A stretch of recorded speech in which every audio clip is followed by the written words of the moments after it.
There we go. How's that, YouTube? I guess I'm not in here. I'm on this mic. So it might be too loud.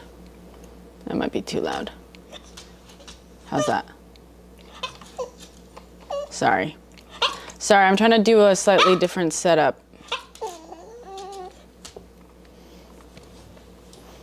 So that I can... Okay.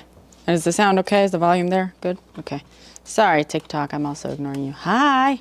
Oh my God, puppy. I know. She's moving around like crazy. Which is not good because she is not supposed to be moving around. Remember? You can't hear me very well. Okay. Why do we have 2 mics today? You're about to see. Because we actually only have 1. I always forget. I have to like turn this up. How's that for TikTok? Sounds clear? Is that too much for you guys?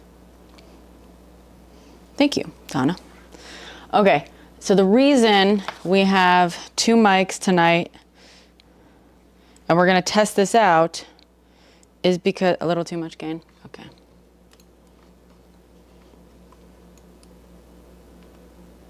Let's go down to that. How's that? It's a little bit close to my mouth. A little distorted. How's that? Should we go lower? We can go lower. How's that? Much better? Okay. Let me know how it goes. Also, okay, cool. Because basically, this is a new little setup. Hopefully, distortion is not good.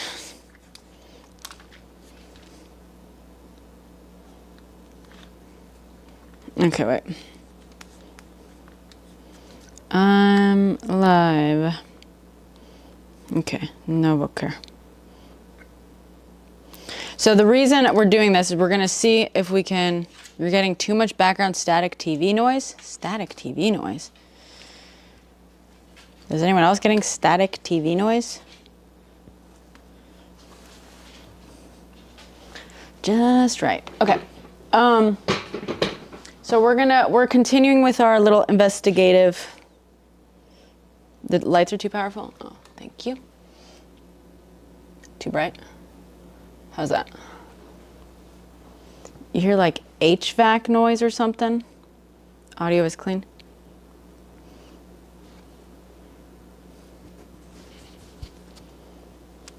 I don't know what else to do for that. It might be my, you have to put it to your ear to hear the static. No, if anything, it might be my fridge. You can hear my breaths. That's creepy. How's this? Is this any better? Like away from me? How's that? Hi, how's that? Okay, this is good. This is good. We're doing this wireless today. We almost always do it, the thing there, but we're doing it wireless so that this is an ASMR channel now. Okay, well, because I don't want to get too excited. But so this is, I have this little Bluetooth wireless thing to hear, hopefully, the guests, because God is gonna come up, but background noise though. Well, I don't know how to fix that, unfortunately. Sorry.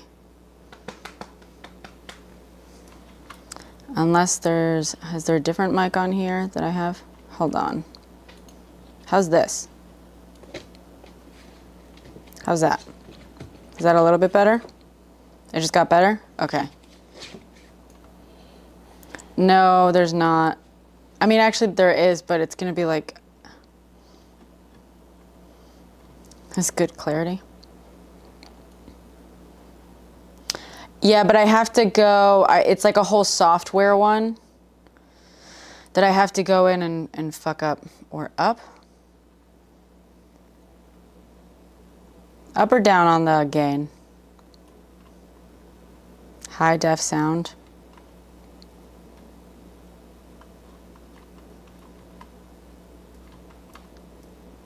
Maybe I can do, maybe there's like a noise reduction here, audio effects. Maybe I can do, hold on, templates. Vocal enhance. How's this?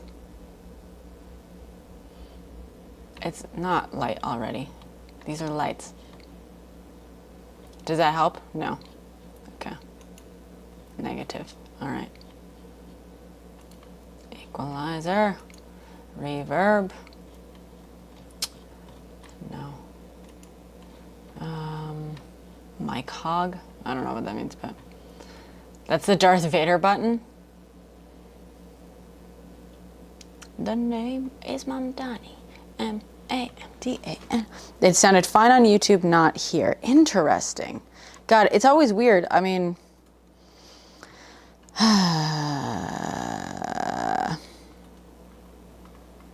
let's see, test audio. Oh, I hear that. There's a little bit of background. But I don't know. I don't think I can fix that.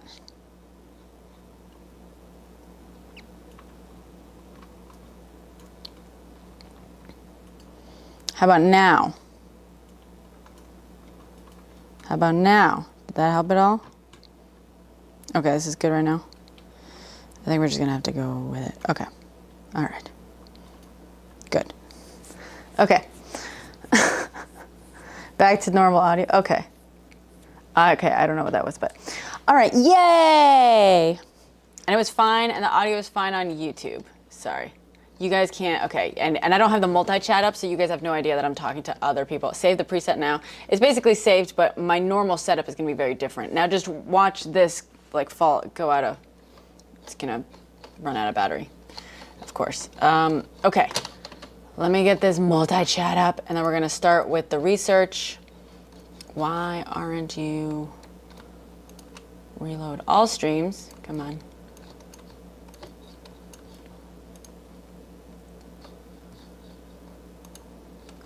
Activate source. Stop. Activate source. Activate source. Okay, let's see if that updates my.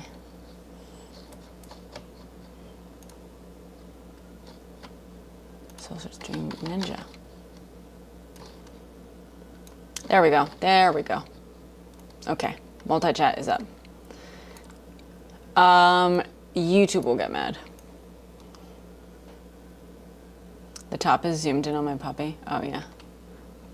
The problem is if I leave it blank, TikTok will flag it as being like low quality, basically.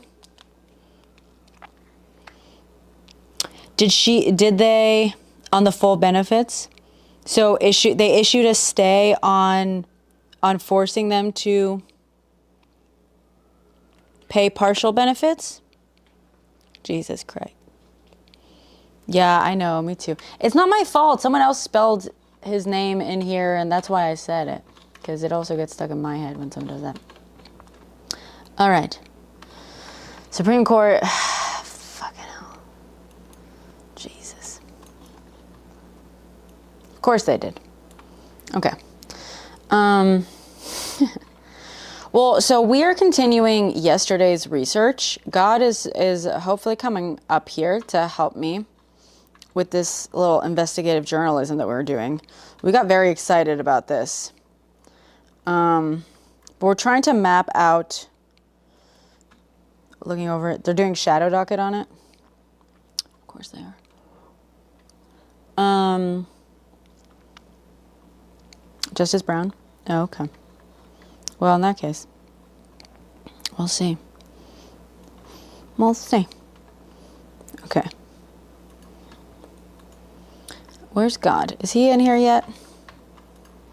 Oh, God. Oh, God. For New York Times, Justice Brown put a temporary hold on the lower court order. Okay. Interesting. Interesting. They froze. Yeah, that's what we're talking about. They froze Snap again. We are godless. We are, in fact, godless. God has forsaken us. He has abandoned us. All right, let's wait for God. I mean, we're not going to wait for God. We're going to start. But if God is in here, holler. if you want to join. Lol. Okay. So the thing that we figured out yesterday, we started figuring out. So remember, we were talking about the whole like drug pricing thing. We might have to use the word medication pricing on here. Because there was some fuckery with it. We realized there's something weird happening. Firstly, what we realized was that, okay, so it was probably all a result of the Inflation Reduction Act, right? That was passed in 2022. And I'm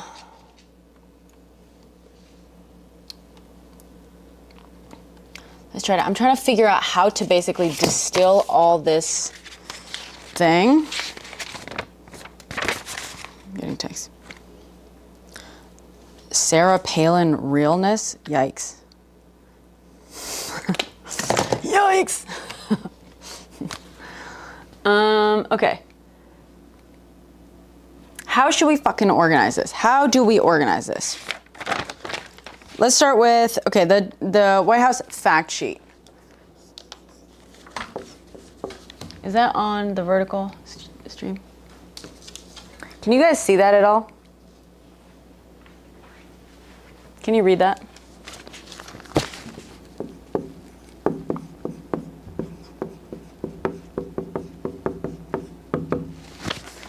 They said, we discovered that there's some bullshit going on. H is just barely cut off. Okay, cool. Hola, teasy. We're continuing our investigation of yesterday.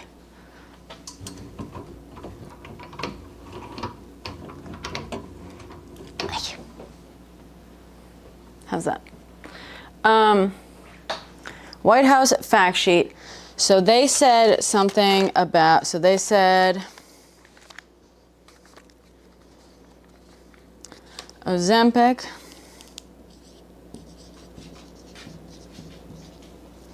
started at, okay. List.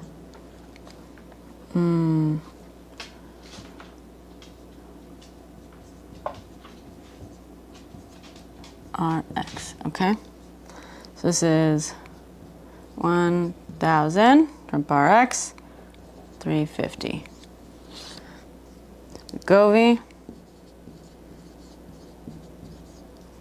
1,350 to 350, right? Zepbound.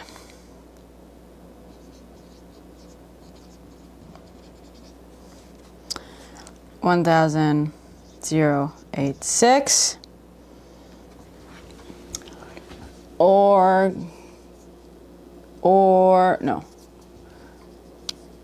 for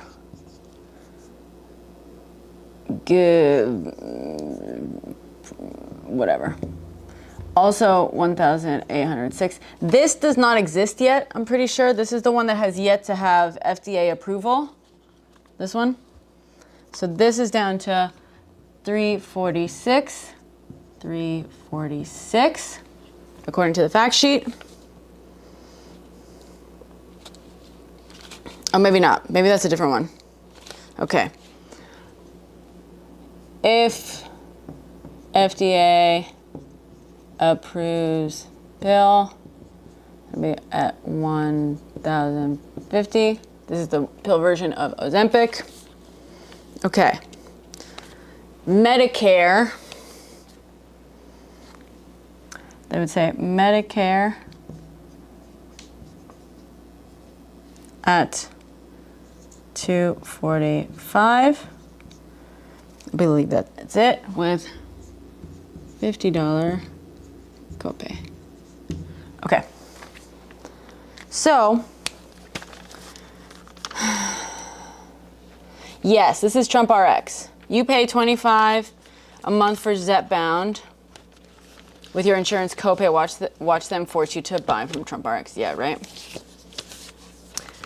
So these numbers are from the White House fact sheet, right? Because here's the thing. I don't know. I know that's a little harder to read than me. These are the numbers provided on from the White House fact sheet. Here's what we realized last night, okay? We were looking at that meeting and we were trying to identify the guy that fainted because he's not the guy that they originally said. And there's a rumor that it might have been a guy that was actually on one of the GLP ones. But then while we were investigating that, we realized that the chart they showed had Sharpie on it, right? And at first we kind of laughed at it. You know, he wrote like Biden on the big tall chart, current price, and then current retail, and then it was like the Trump's thing, right, to show the low thing. And what I realized was like, so the thing that they labeled Biden was actually at the bottom of the chart. The official thing said list, so that was the list price. And then in the middle number, they had where they wrote current retail. They blacked out what it said below, what it originally said on the chart, and we figured out by finding like the high-res images and like brightening them up a little bit, it said Biden proposal under there. So like the big price jump from top to bottom, it said around 500, was originally labeled Biden proposal. And then the $245, $50 copay for Medicare for Trump RX, was the little one. So, yeah. So we were like, oh my God, what the fuck? And then we decided to look into what was this Biden proposal? And we realized, oh wait, that the proposal is, my theory that the proposal is this statement that was made by Biden and Bernie back in August of 2024, if I'm not mistaken. And it was based on the Inflation Reduction Act, because the Inflation Reduction Act is actually what was passed under Biden in 2022 that basically is forcing these companies to negotiate down their prices, right? So the Inflation Reduction Act, signed into law by Biden in 2022, forces these very companies, as well as others, to bring their prices down by a certain, there's a whole schema, right? And what we're figuring out is that these reductions may actually be coming directly as a result from the IRA, not anything that Trump has done. And in fact, yeah, Stephen, that's kind of, is he destroying Affordable Care to create his own health insurance?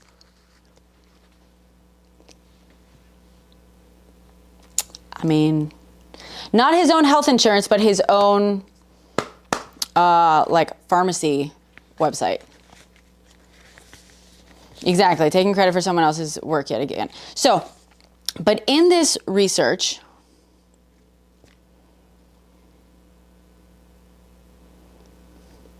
what I found, another thing that they bragged about was insulin is going to be down to $35. Biden did that. You guys remember? Biden got the price of insulin capped at $35, at least for Medicare. So, okay. Insulin cap at 35. So this we know was Biden. IRA and executive order. Okay. So what I found in my research, however, was, I know, Polly. Recently Mark Cuban was before the Senate testifying on how his business model runs. Interesting. Maybe we should look at that, because that might have some information, because we were having some trouble tracking part of it.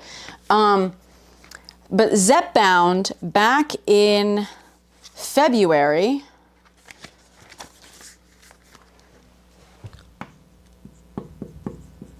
was actually announced as being lowered to $349. So what we wanted to figure out, we wanted to look up these others to see if they have similarly been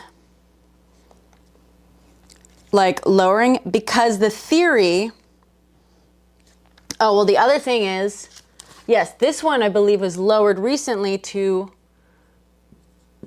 $3.99. We have to find out exactly when, but this is how little you can get it for on the website, which means it's a difference of $50.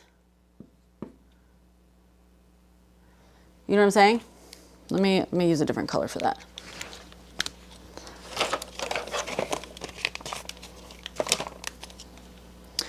Yeah, Gordon Findlay is not, the guy that fainted is not Gordon Findlay.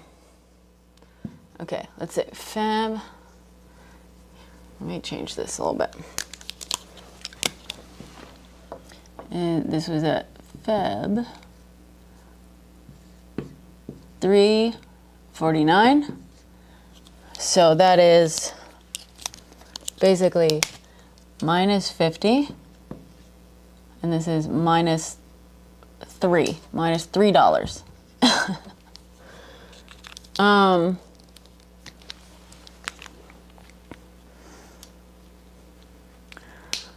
So while he's been bragging, also the thing that he claimed on his chart that he brought everything down to 245 parentheses, that he basically said this, right? Said brought everything down to 245, $50 copay, but that's actually just, it appears, according to the own White House fact sheet, the Medicare price, $50 copay. So this, again, this is Biden from the IRA, the insulin cap. What we wanted to figure out was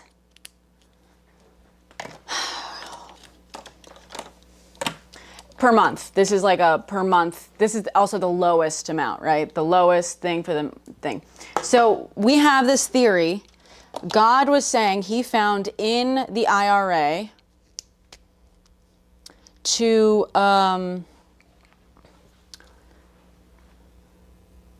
according to the IRA, they might have been forced to lower this by this year already. Otherwise, they were going to face fines. So we're going to try to find in the IRA the lowering fines. The proposal, actually, I have a theory on when that was. Cuban's meeting was streamed by PBS on YouTube. Thank you, EJ.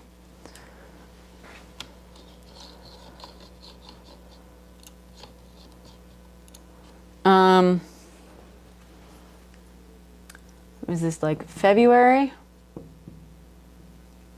We need the timeline because the IRA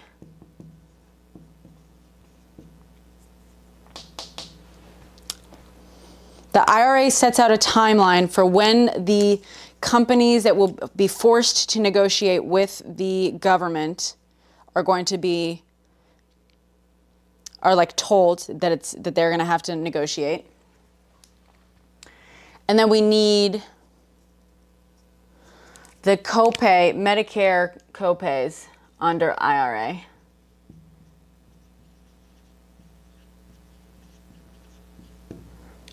Because God said that under the IRA, basically Medicare got lowered to zero copay. Drug companies are going to have to pay the Medicare that rebate. Which rebate?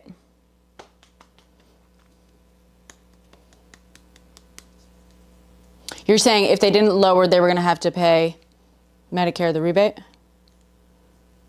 Oh, sorry. It wasn't just a fine, it was a rebate demanding them to not raise prices higher than the rate of inflation. Right. But, yes. However, but that was based on, that was if they raised the rate based, like, faster than inflation after a cap had been set. But the whole, like, agreement of the cap that would be set would have to come earlier. You know what I mean? So basically, let me get another whiteboard. We're trying to figure out how to best illustrate all of this while we're also trying to understand it ourselves. Where's my other whiteboard? Oh, it's over there.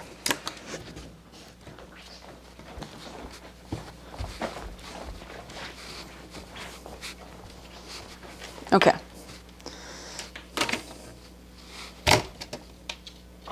To the dating Lorax is for that video.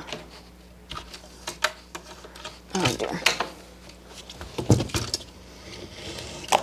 Wait, can you guys still hear me? I just got a ding. You guys can still hear me, right? I think my battery's going down. Whiteboard Brenna is your favorite? She's my favorite too, but most of my whiteboard videos are actually more fun. Can't see under the W.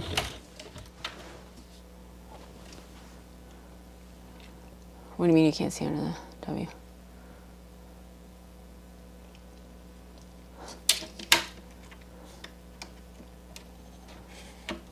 Exactly.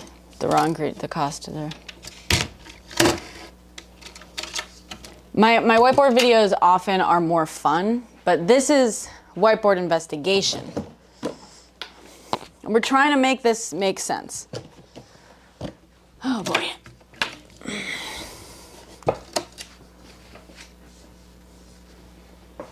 You can only see the age, not anything left of that.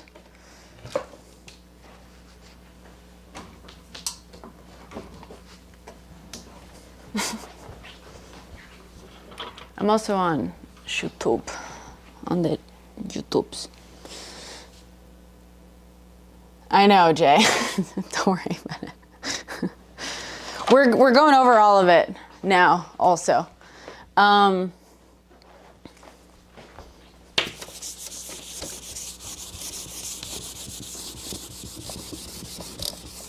This was from a kind of comedic whiteboard video that I did. Okay, so first let's outline the provisions in the IRA here, okay? It's actually a satisfying sound. Great, good. Can you see the bottom of this? I'm like losing battery on this guy. Okay. Hold on, we might have to redo this whole sound thing, okay?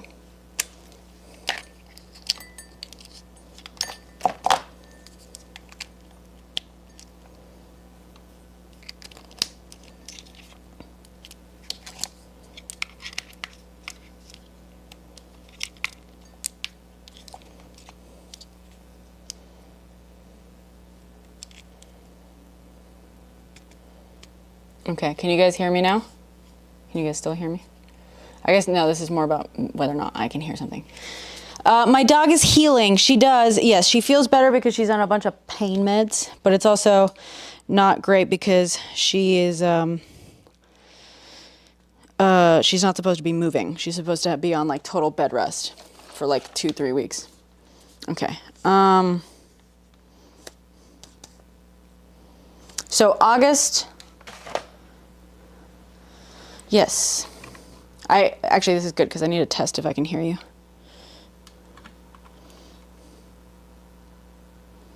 Hello? Can you hear me? Yeah. Hi, bestie. Experimenting with the new thing. What's up, Yeah. bestie? What's up, bestie? So I was reading. Mm-hmm. I was reading, and please forgive me if this was information that was already discovered. Mm-hmm. And I found it in an HHS archived post. Funny enough, there was an article. Wait, hold on, Frank. Hold on. Chat says they lost me? can't hear you. Chat says that they lost you. No Frank in audio. Yeah, they're saying that. I think the problem is. Okay, try now. How about now? See, and it's TikTok that's saying, okay, now they can say, there he is, back. It's good. There he is. Also, I just saw the presence of God, so... You just saw the presence of God. Yeah, in the chat, so definitely need that. Oh, hello, God. Okay. Yeah, Okay, sorry, go so ahead. there was an article, and I'm going to try to switch back and forth, basically saying back in August of 2024, cheering on the Biden-Harris administration for the effects of the Inflation Reduction Act, and stating all of the timelines that were going to happen for the CMS Yes. to start the next round of negotiations. Yes, I need that. Can you send that to me? I can The do that. CMS has been tracking all of this. I do have a bunch of the CMS stuff, but okay. Well, so let's, this is the, yeah, that's great.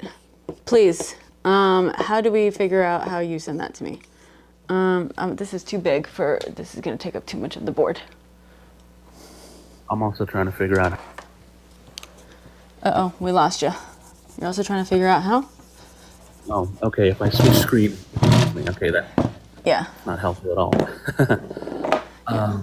But essentially, and now I'm going off memory since I can't go back, beginning in 2025, the CMS is going to start looking for 15 new medications to negotiate. Yes. Yeah. But those negotiations were supposed to start for next year. So this is suspicious timing.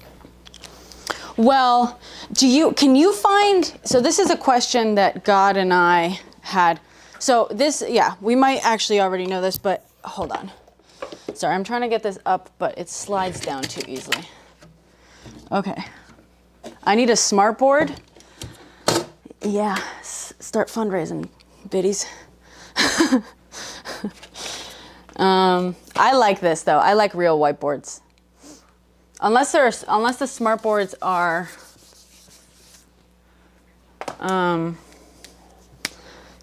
you can write with whiteboards. What's your evidence? God told me. Okay, sorry, here.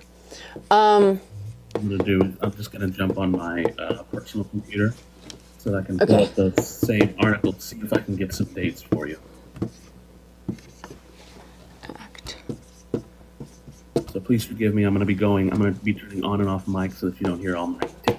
Yeah, that's fine. Okay. Inflation Reduction Act. This was passed into law. It was signed into law. It was August of 2022. Okay.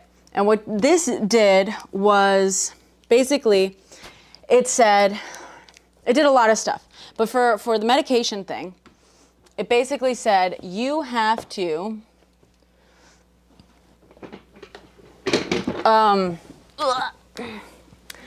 it said every year, starting when it started, because that was like something, that was a big thing, right, of when it would start, the administration would negotiate, it would start with, I believe, 10 medications to negotiate with, to negotiate the price down with its manufacturers, the big pharma companies, right?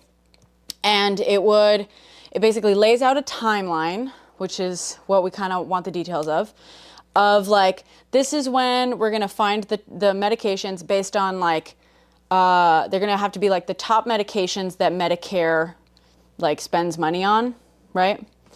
So they would pick the 10 for the year, reach out to the pharma companies and be like, you have to negotiate these prices down with us to something reasonable based on blah, blah, blah, blah, blah. So like R&D, manufacturing costs, da-da-da, da-da-da, da-da-da.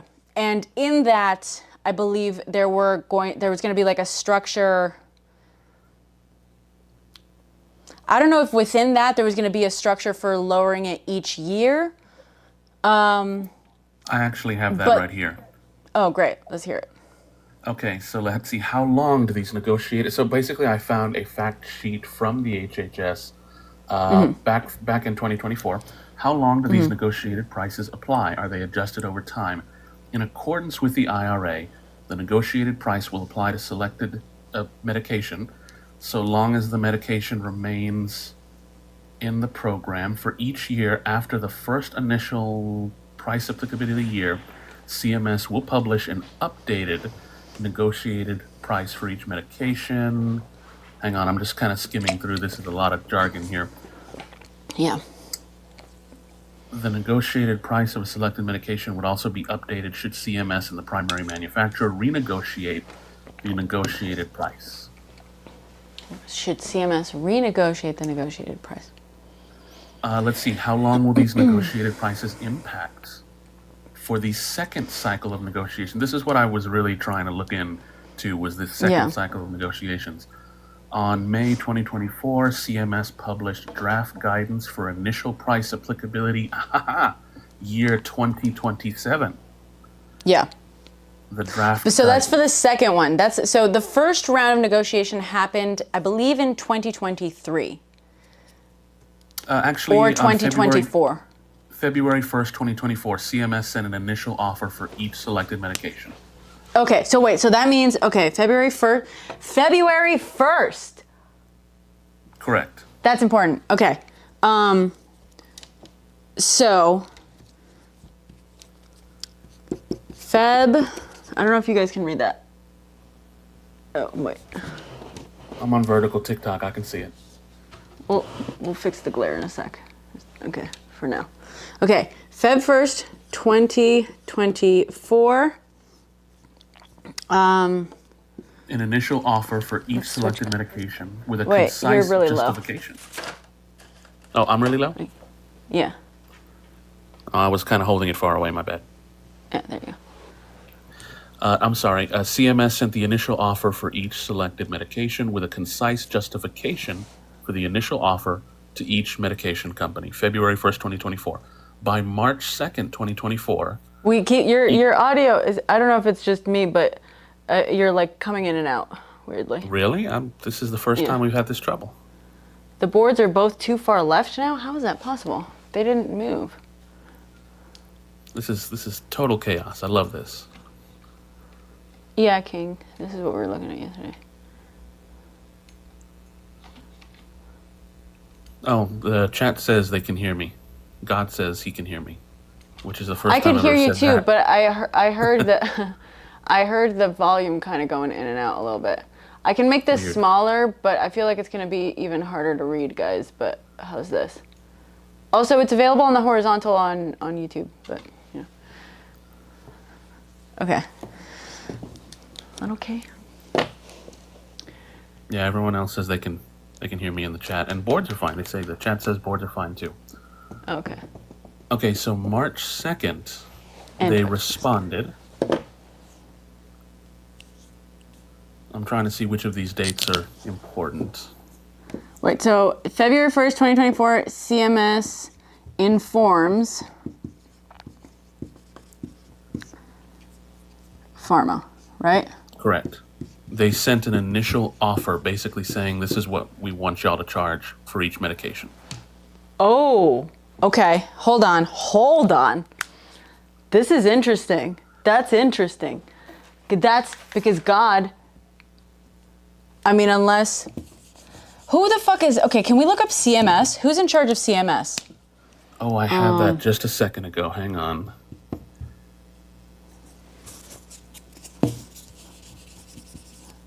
CMS offer.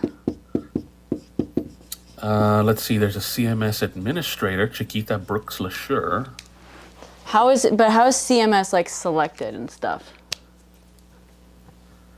Let's see here. Wait, can you say something, Frank? Sorry, Yes, I can. didn't charge these. This is my fault. Uh-oh. Let me see if it's in the CMS fact sheet. Are you not charging this? Whoops. Sorry.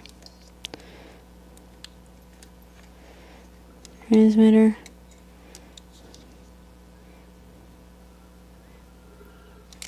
Sorry, okay, I gotcha. I got you back. All right, right on. And it's so funny because where I'm getting all of this is kind of like I started in one article, which was just led me to another link, all through the HHS. Yeah. But in the 2024 August article, it ends the article by saying The enhanced ACA subsidies are set to expire at the end of 2025 if Congress does not act to ensure that millions do not lose access to affordable health Yep. coverage. What a Yep. what a little bit of foreshadowing here. Oh, yes. The fuck? I just lost... This motherfucker. Sorry, this like ran out of battery and it's not, for some reason, charging.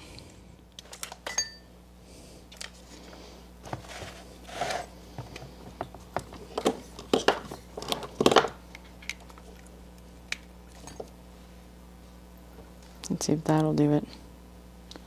Let's see if that works. Let's hope so.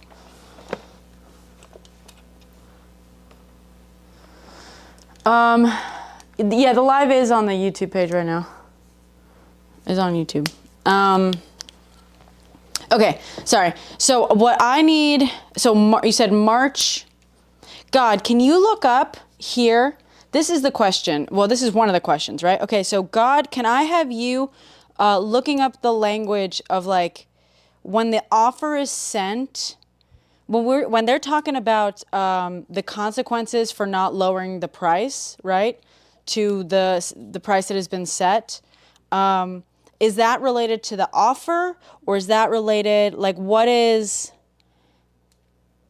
can you look up some of the details for that? Because basically to give you what the, what I'm thinking, remember how I said that February of this year, ZEP bound was lowered to $349. That, to me, I forget what day in February, but we'll find out. February feels like it was obviously in direct response to this, right, for this year. They were informed February by CMS. They sent their original offer to ZEP bound. And then they, in response, lowered their price. And I just want to know, yeah, it's related to the offer, but I just want to see what the, like, yeah, I just want to know what the rules are for their lowering of the price. Because they don't technically, they don't technically have to, I mean, the whole point of the negotiation, right, is that they are going to be able to negotiate. So I just want to know why they would respond that early to that rate being lowered, you know? Okay. Sorry. Oh, wait, don't keep going just yet.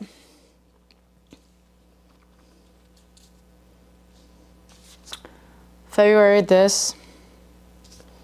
Okay. And then August, sorry, are you going to tell me, is the next thing you're going to tell me that it was August? No, you were going to say something about... Whatever you tell me to tell you. You were going to tell me, okay, so the next thing on your timeline is that in March they could respond, right? Correct. Now, okay. this timeline that I have with me here has 1, 2, 3, 4, 5, 6 bullet points, basically just detailing the negotiation. Okay, let's hear it. All right, so Okay, I already I'm not gave gonna you... get to- oh, Hey, God. go ahead. Hey, Hi, Dan. do your thing and then I'll explain the other thing. Okay, cool. Okay, cool. I'll try and skim through them fast because, like I said, 6 bullet points. So I gave you February 1st initial offer. March 2nd, each medication company responded to the initial offer with a counter offer. Spring/summer of 2024, CMS and participating companies conducted in-person negotiation meetings through which an agreement was reached for several of the selected medications. Yeah. July 15th, 2024, CMS sent final offers to any company who had not reached an agreement. Oh. And then that was July 15th. Between July 15th and July 31st, the companies where an agreement had not Wait, been sorry, reached. repeat. So July 15th, they sent the final offer, or?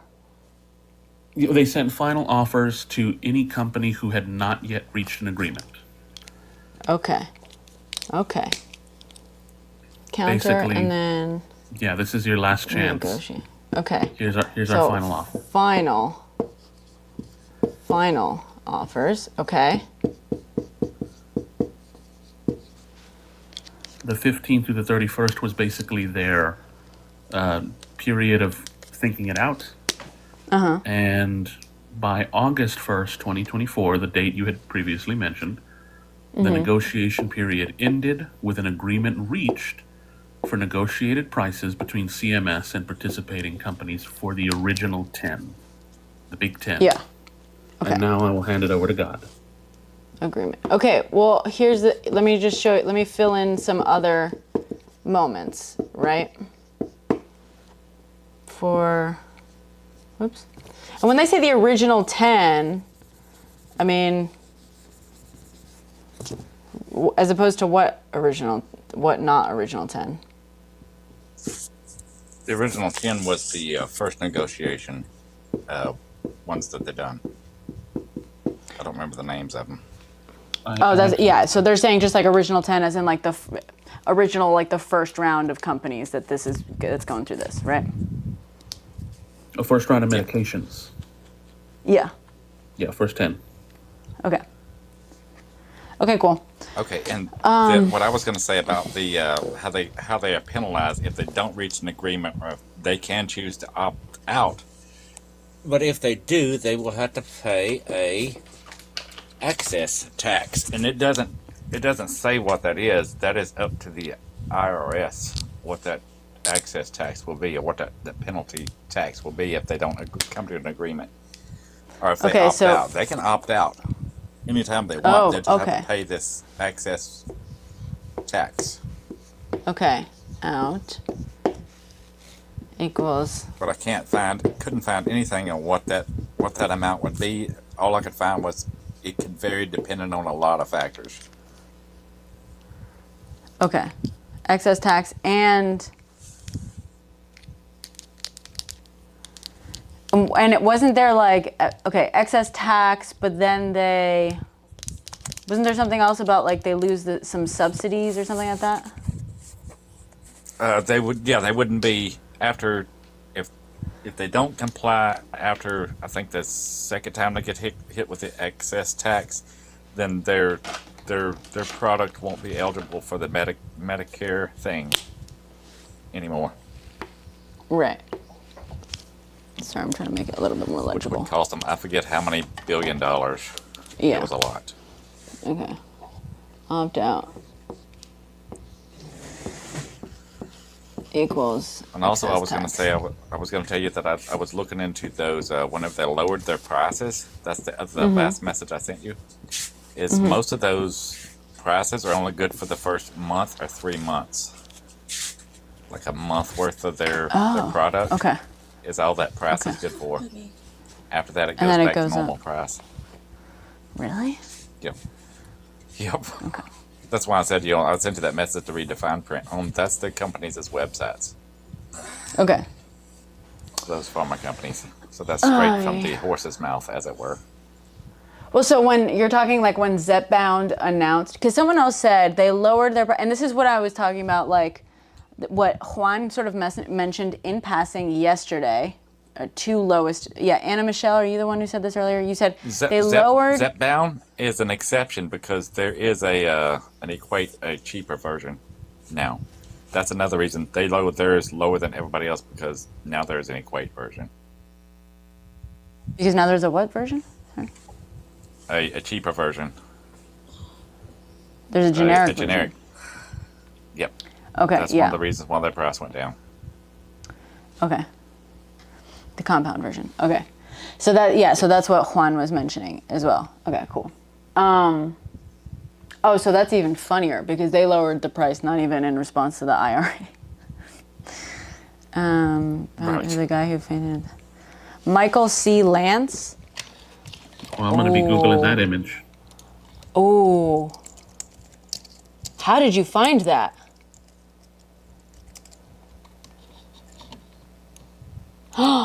Wait.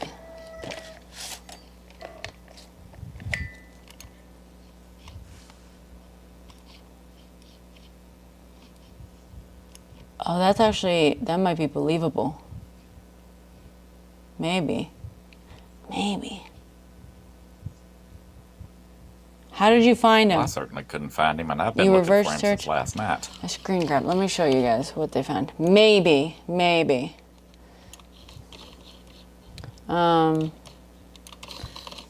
That's funny. That's why, that would make sense why it might be someone that they didn't want to, you know, show. Let's see. Window. This guy. Oh yeah, that Maybe. looks like him. Maybe. Maybe. Same hair. Yeah. Yeah. You're right. Yeah. The hair was a big one that we were looking at. Is it the same hair?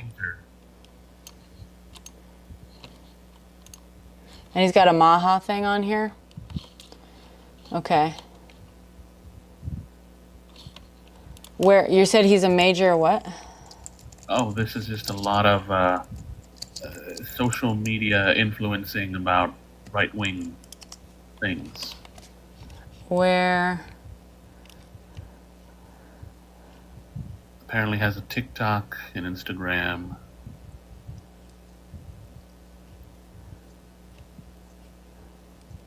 Okay, let's look up. We're looking for that. Well, right now we're hunting down some details on the scam, the latest scam. But let's see. Let me find a photo of this guy who fainted because I kind of closed everything before. I guess in my downloads we had some photos, right? Either that or the person who commented in chat is Michael C. Lance, and he just wants us all to start showing an advertising for him. Oh, this might be, no, they might be right, dude. They might be right.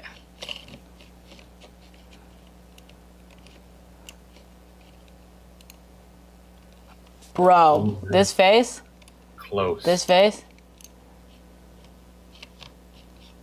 Not this. Stop with the fucking words on here. Where's that stupid face you were making?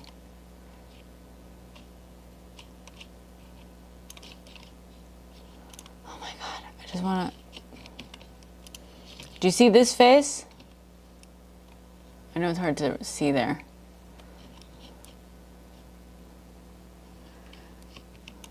It looks so similar to that. I think that's, holy shit, dude. Oh my god. Yay. I've been looking for him since last night. Everything on his page is about health. Intermittent fasting, eat this, Well, that's not what I'm that. saying. That's crazy. That's kind of crazy, right? That, bro, this looks so much like him. Perfect combination of Trump supporter plus health RFK Jr. type of Yeah. personality here. Is this the only thing? It's like, why won't it show me that photo? Oh my god. Okay. Gosh, this guy absolutely has an IV bag full of raw milk at home. Yeah. That's hilarious. I mean, that's what's kind of fucking Definitely. funny. I mean, it's not funny that anyone collapsed, but also if anyone collapsed, it's funny that it was a fucking Maha health nut. Bro, that's why they didn't tell anyone. That's why they wouldn't. Okay, hold on. Let me log into my Instagram. Dude, who found this? I need to. I'm gonna go back in chat and I'm gonna look who said that. I should post. I do need to post a video ASAP. But let's find out some details. Holy shit. Okay, let's put a pause on the whiteboard. Let's put a pause on the investigation of the money. Ooh, Anna. Okay, let's see. Login. Tried raw milk in college. That's the funniest things I've tried in college story ever.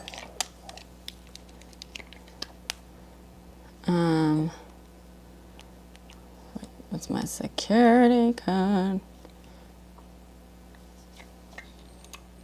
Okay, you do that. I'm gonna go back and chat and see who it was that commented.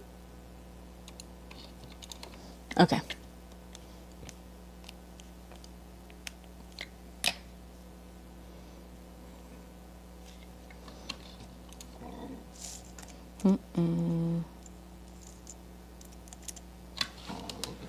Sorry, you can hear like my digesting noises because you're so close to me, I can tell.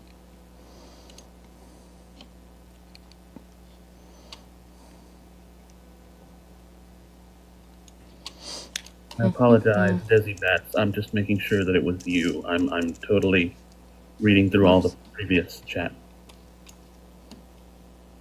Reverse searched a screen grab from the video at the White House of him fainting. That was a great. That was Damn, well done. Because we didn't get that. We weren't able to. Okay, let me see this. I did that once to find a clip from Bones that my friend had never seen. I had to do some reverse image searching.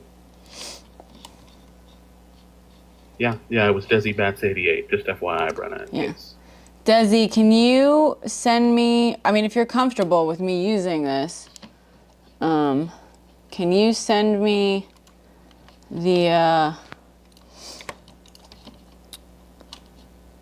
screen grab you used and what it matched it to, or like a screenshot? You just did a post about this. Oslo. What about it? Did you identify him? Because we just did. Don't fucking scoop me, Oslo. Don't you dare scoop me. Don't you go after my adorable puppet, Brenna. Don't you go. He's my godson. Or sorry, they're my godchild. They're precious and must be protected. Whoops. Ew, no, I didn't want to like that.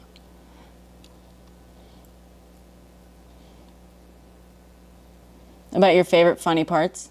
Okay. So you didn't identify him, because I think we identified him. So I can't find that image that's on the... I want to find this image, because when I click on this, it just gives me a video. We think we found him. He's not Oslo. Nope. They misidentified him. Media misidentified him, and then the White House and the officials refused to identify him. They just said it wasn't the guy that everyone thought it was, and we just figured out. Desi just found him. We spent a lot of time on this last night. I think it's this guy. Damn!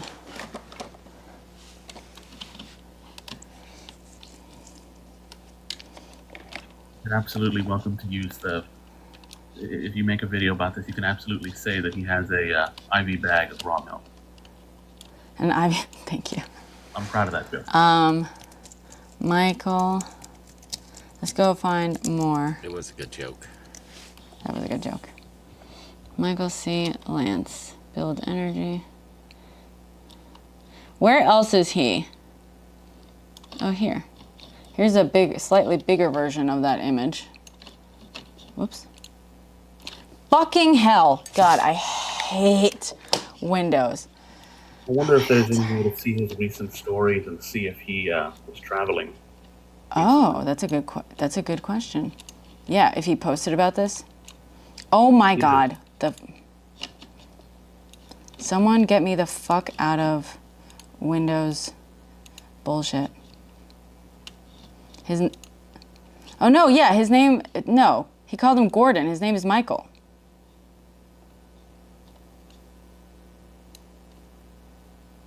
Why would he call him Gordon?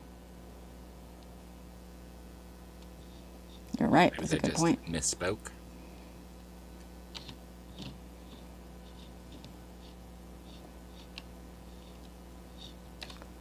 Let's look at his. And who called him Gordon? Yeah, it was David Ricks. Right? Is that what it? Yeah, that's what his name was. Let's save image. Save.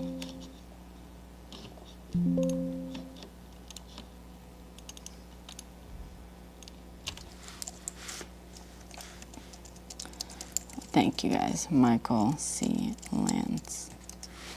But let's okay, Dan Diamond confirmed that his first name is Gordon. Diamond knows the full name. Why isn't Diamond fucking saying who it is? Yeah, maybe not. It looks like him. It looks a lot like him. But,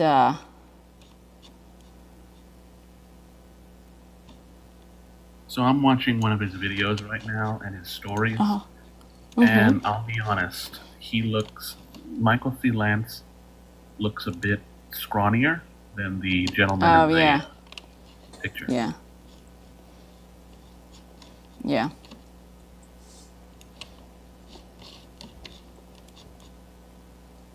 He does look a lot like him. Oh, and he's got a big mole on his forehead. Not the guy. See that? Yep. Birthmark thing. Yeah, it's in this photo too. I don't think, wait, is that? There's something there, but I don't think it's a birthmark, but let's see. Yeah, he has a birthmark, well, a mole on the left temple. Michael C. Lance does, not our guy. Correct. Not the... Yeah. All right.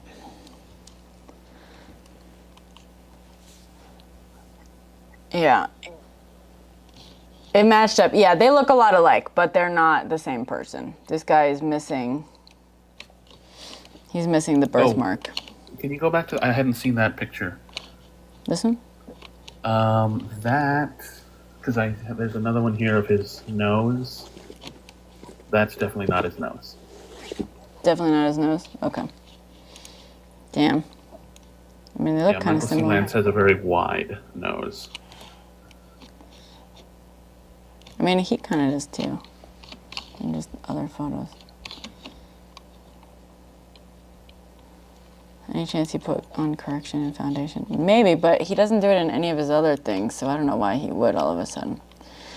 No, I think it's a very good... Also, like, I will say the top of his hair looks a little bit darker. It's not really nearly... It's not as white. Here, I guess it's a little lighter here, but... No, I don't think it's him.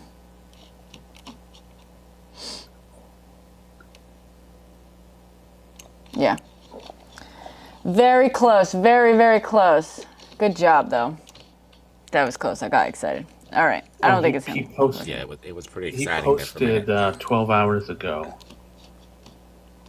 What did he post? On Instagram. He posted a video, because I went ahead and logged into my Instagram. Can I see the frontal view again? Yeah. Of the man in question? Yeah. This guy? Oh, he's smiling or making that face. It throws it off. I was going to say because Michael C. Lance has two very distinctive frown lines. Okay. And it's hard to tell when this guy. Yeah. I don't think it's this guy. I don't think so either. Very close, though, Desi. Very close. But now I am sad because Michael C. Lance has 210,000 followers. And I have 3. But they're bot. They're purchased followers. He's got almost no interaction on his posts because they're fake. I've got like $50. Can I purchase some followers? You sure can. Okay. All right, let's go back. That's what we get for so close. stepping away from the whiteboard. Yeah, no, I mean, I'm glad that we chased that down because we identified everyone in the room last night, but no, it was not helpful. All right, so, okay, opt-out equals excess tax. So Zepbound, hold on, so... Oh, and I have another date for you, by the way. So, Zepbound...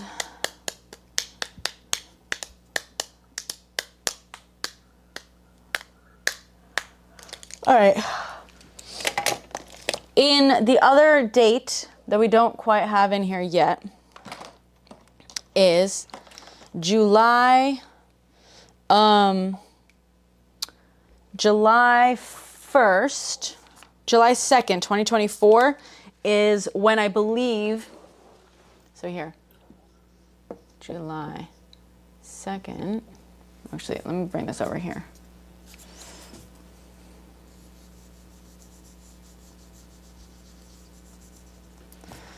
So right in here, early on, July 2nd, 2024 is the Biden/Bernie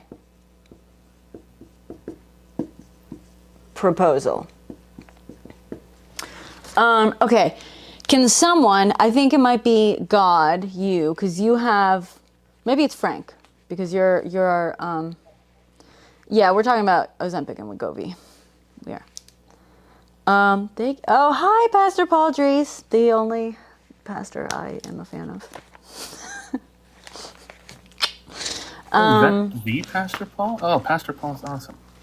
Yeah, the Pastor Paul. Pastor Paul is awesome. He's a mutual. We've met in person. Try not to sound so. We got God up here, yeah. Pastor. God is actually my mod. Fun fact. I'm real tight with God. Pastor Paul. We're doing some investigative journalism right now. Okay, so either God or Bestie, Frank, can you pull up the Inflation Reduction Act and find out the timeline for CMS? Maybe it'll be you, God, because you've been going through that the whole, like, all day and night. What the process is before CMS delivers the first offer. Can you look up, I believe there's like a timeline like laid out there of like when CMS is going to be deciding who to reach out to and make the first offer to. I actually have. Frank just went through that. Oh. I have two more. He was almost to that part. He was reading it, and I think that was just like a couple of sections down. Yeah, I actually have two more dates that were previous to our current timeline. And I have frozen, Brenna. It's my camera overheating. Oh, fun. Sorry. So, as long as you can hear me, and I apologize, I lost the August date. Where did it go? It was 2023. Where did it go? There's two 2023 dates that I think are worth adding to the... Hold on, I lost you. I'm messing this up. Damn it! Sorry. This whole wireless scheme I concocted is a bit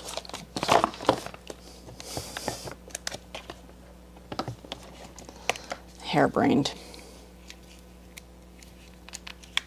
This and... Come on. This gives me time to find that August date because I Sorry. lost one of my dates here. Okay, now I hear you. Now I hear you again. Okay, you're Yay. looking for... Okay, so I have two dates. One was August 2023. One is October 2023. Okay. And I'm trying to find the language. In August 2023, they picked out the 10 medications that were going to be, I'm bad at this, that were going to be on their initial cycle, their first cycle. Okay. August That was 2023. Okay, that makes perfect sense. That lines up. Well, does it? Okay.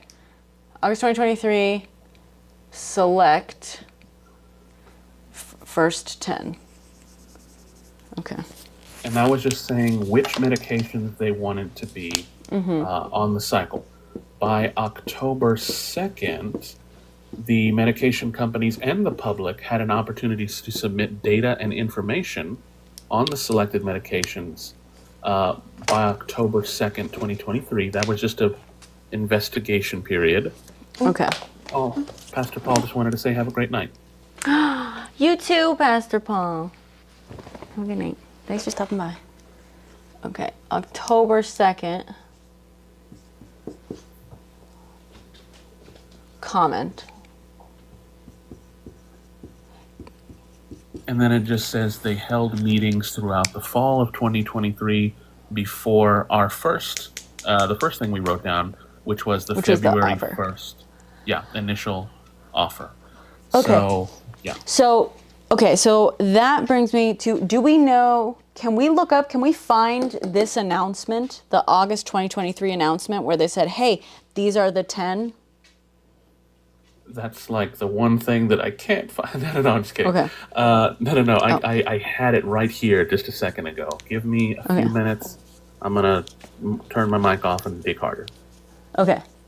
Because then what we have to do, we need to find the August 2024 announcement. I'm wondering because we know the meds that were included in the first 10. So if we know where that was published, where that was announced, then theoretically we should be able to find the August 24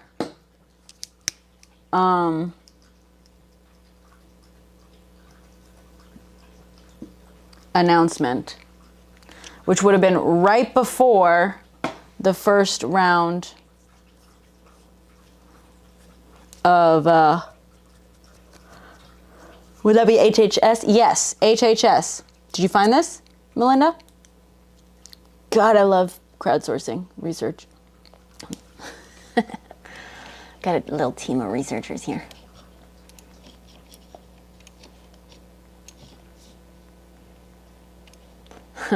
Richard says, do you know what to call an alligator in a vest? An investigator. Is that me? I'm not in a vest, but I could wear a vest. I kind of look like I'm in a vest. Okay. Yeah, I think HHS or CMS.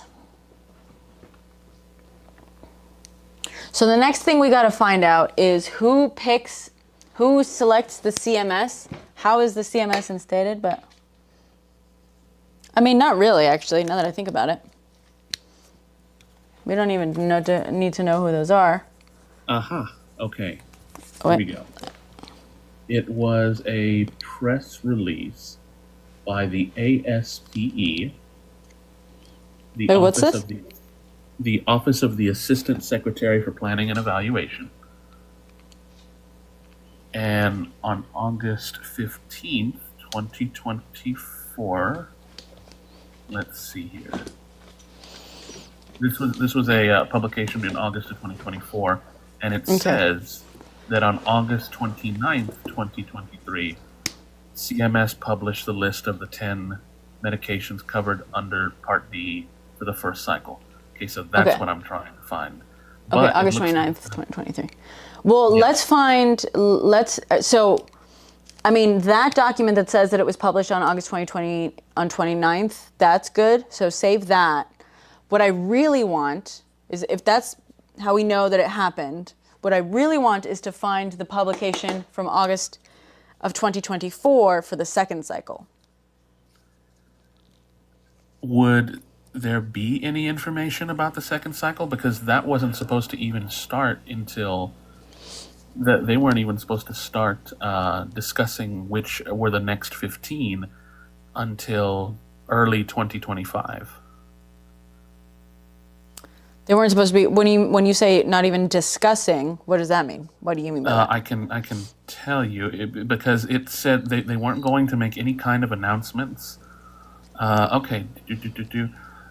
So because the discussion, remember, because the announcement, the selection here 2023, the discussion was happening in 2024.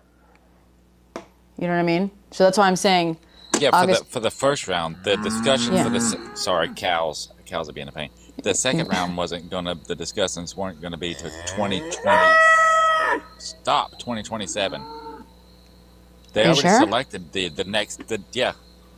Oh, okay. Yeah, the second cycle was going to be select the medications in early 2026, and then have the new negotiated prices take effect 2027. Okay. Second cycle. There was a cow. That was fantastic. They're not usually that rowdy. I can't really say anything because every time I try to turn on my microphone, the cows start mooing at me for no reason whatsoever. That's so funny.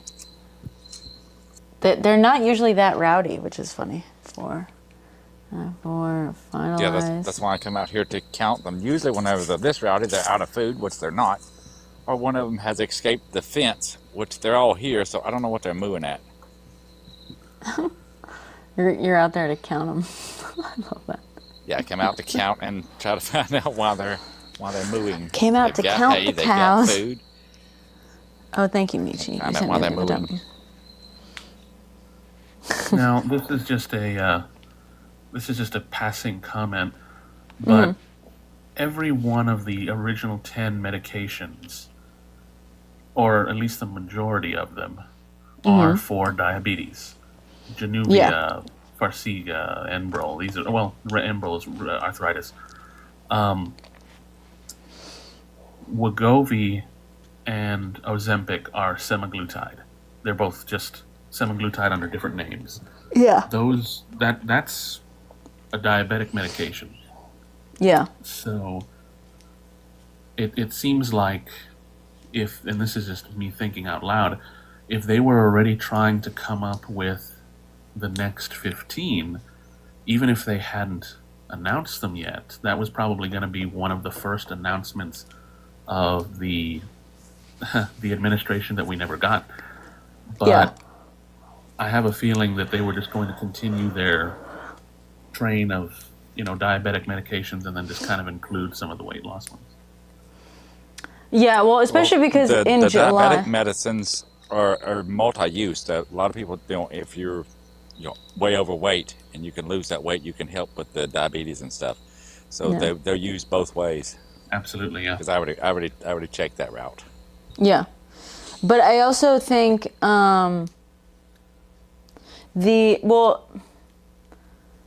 in July of 2024, Biden and Bernie basically came out saying that the weight loss drugs, the GLP-1s, were going to have to come down in price. Like specifically, they specifically said to Eli Lilly and Novo Nordisk, you're going to have to bring down your prices.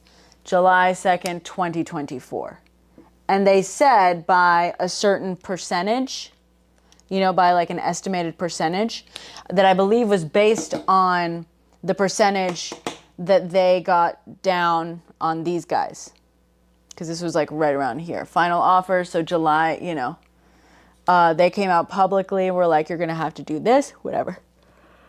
Okay, but what that means that these medications were not on an official IRA second round, which is what we were like trying to figure out if they were going to be. Harris talked about this in some of her speeches. Did she really?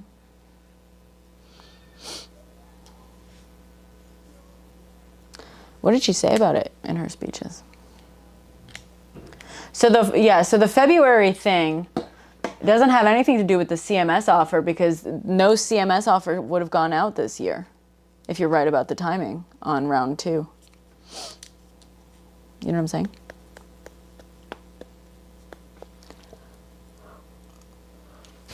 Can you guys hear me? Or are you guys talking? Sorry, this thing keeps fucking up. Yes, we can hear you.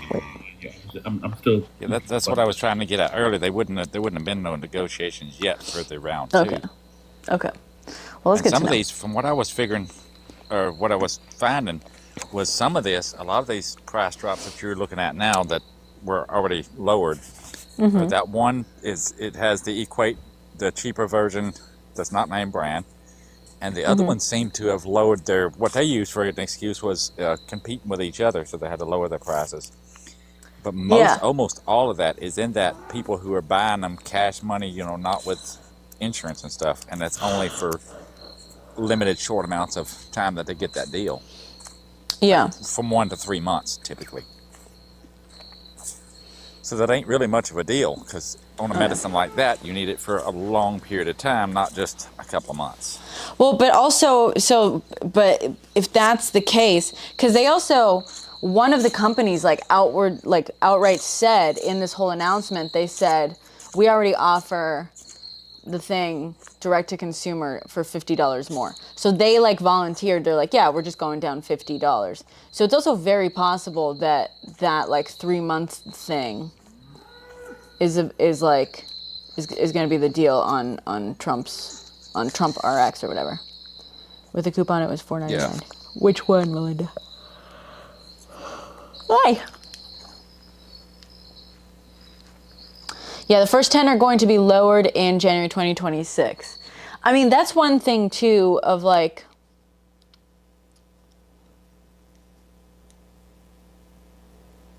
that's part of it, right? That a lot of their usage is for, a lot of the first 10 are for diabetes, but they do different things. So starting in January 2026, if these guys compete with any of the medications on the first 10, they're going to have to bring down their prices anyway, right? Right. I think a lot of it was they was feeling pressure from not only the Biden thing, but also Trump started talking about how other countries get these medications for way cheaper also. Yeah, which they still do. So I think they were definitely feeling the pressure to lower their prices, even if it is just for a couple of months or something. They wanted it to look cheap. Yeah. Okay. So let's bring this out here. And some of those coupons and stuff, they've done offers for temporary amounts of time for like a couple of months, or at a time offer for several years in a row. Yeah. Like you can still stack them up and it's still. Yeah. Okay. Well, let's find out. I want to find out for each of these.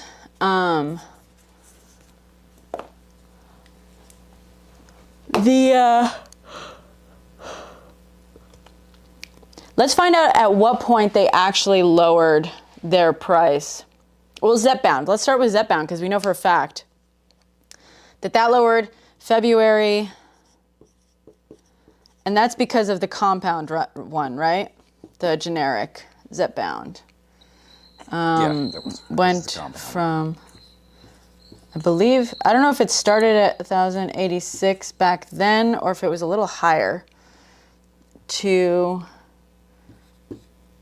349 in February 24. Okay. Because of, what was the generic thing? Wait, CMS, Medicare D had announced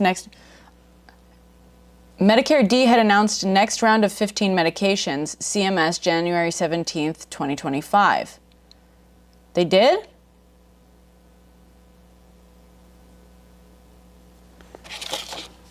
There was an announcement about the 2025? Apparently, January 17th, 2025, CMS. Hold the fucking phone. CMS, Jan 2020. What's the website for that? Yeah, they selected the ones that they were going to do, but they didn't give us a new price or discount for them yet. Oh, but they have said which the next 15 are? Yeah, but they did say which the ones they were going to be. Yeah, they're the same ones that are on your list with some other ones. Well, let's find that though then. So I'm on cms.gov and I'm looking through their press releases right now. Mm-hmm. October, going back. September.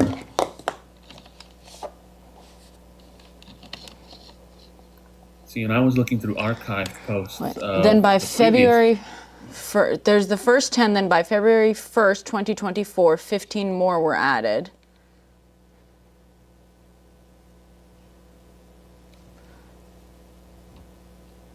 What were the 15 that were added? Okay, we got to find these. I hadn't seen them. Everything that I read said second cycle wouldn't even start until 2026. Oh, 2025. So okay. February 1st, yes. 2025. Okay. Yes, that's. Thank you, Cult Girl. Okay, where are the press releases? CMS.gov, scroll to the very bottom and hit newsroom. Thank you.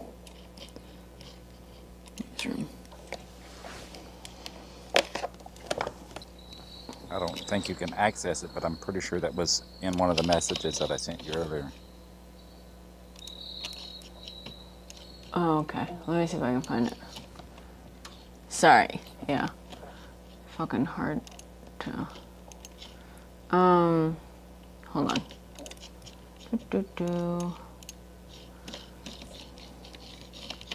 So this is November 6th. Yeah, I had to click the page quite a few times to get to July, and I am in July, and I'm not seeing anything about 15. I'm still going.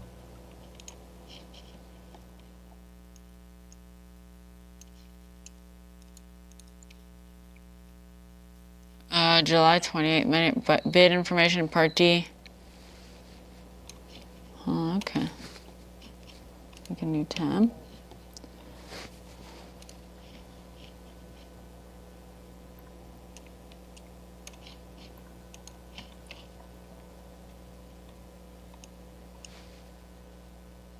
I also am not crazy about looking through their current press releases because these have all very clearly been edited by the current administration.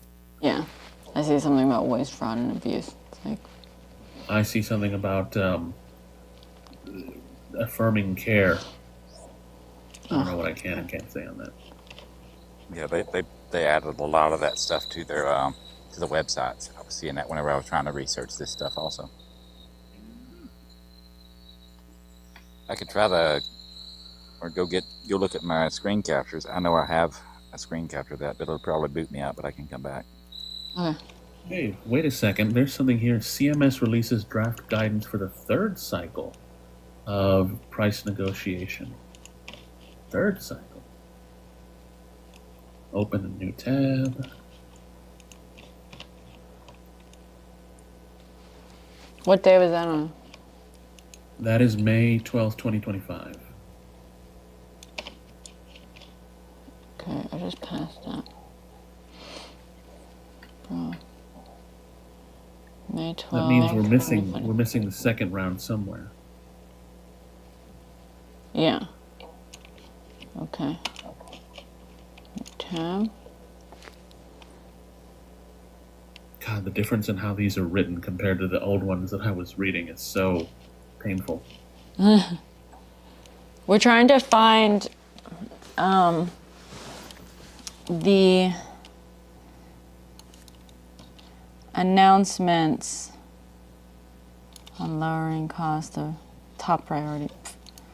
I just got to the end of the press releases, January 29th. So these are just the Trump admin press releases. Oh, here's something in one of those, in that one that I was telling you, May 12th, 2025. It says here, negotiations on the first set of 10 were concluded in August 2024, and the second cycle for 15 additional medications are underway. CMS will announce up to 15 additional medications under Part D or payable under Part B for potential negotiation in the third cycle of negotiations by February. Oh, basically, okay. So here's what the May 12th press release is saying. It's saying we have begun discussing what second cycle 15 will be, and we will tell you what the third cycle is February 1st, 2026. Okay, yeah. Basically stating we're thinking. Yeah. Okay. We'll publish the selected drug list for initial price applicability. 2020. Bye. Yeah, so I think the 2027 thing, God, is that the price changes don't go into effect immediately. You know what I'm saying? So the second cycle. No more God. What's that? Oh, I'm sorry. No more God. Oh, that's right. Yours says February 1st, 2025. Where's yours?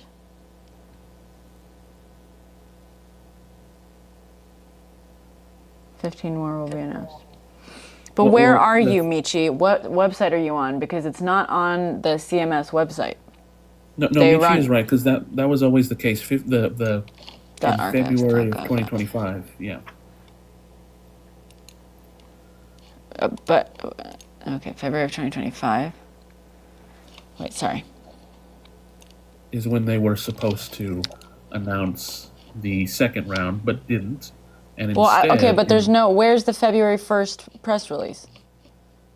no. That's what I'm saying. That older Biden-Harris press releases had Okay. said second. Well, that's what I'm second round asking for. press. Sorry, where are the Biden press releases? Because those are not Oh. on the CMS website, guys. Oh, no. I found those through archived HHS posts. I can send you those Okay. links. I also have Charity saying whitehouse.archives.gov site. Whoops. .got. .got. Oh, wait. It started with a CMS press release. Hang on. You sent me the link? Okay, let me... Sorry, it's hard for me to like get messages while...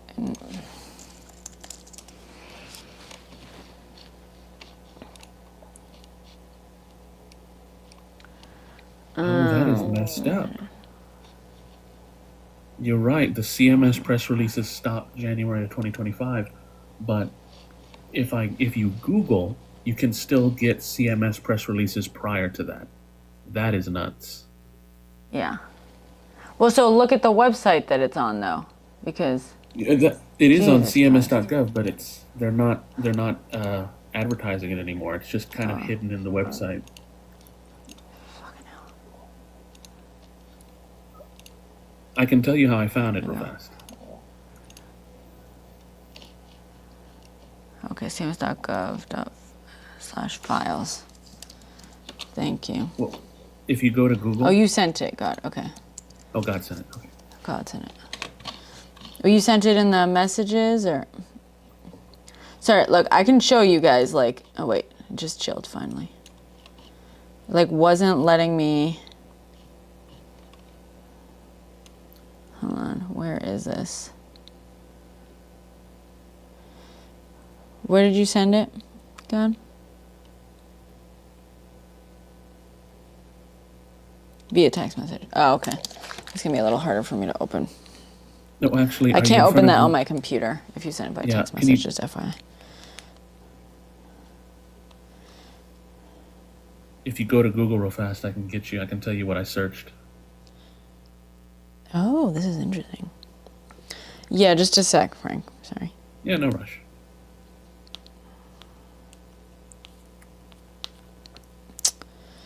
How do I send this to myself? Drive. KFF? Okay, yeah. Let me just look up. .org/Medicare/fact. Okay. KFF.org/Medicare. No, whatever, let's just start there.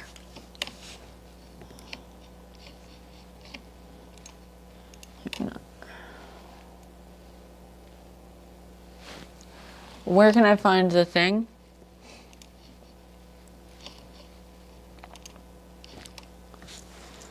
Why did you mean me? No, God.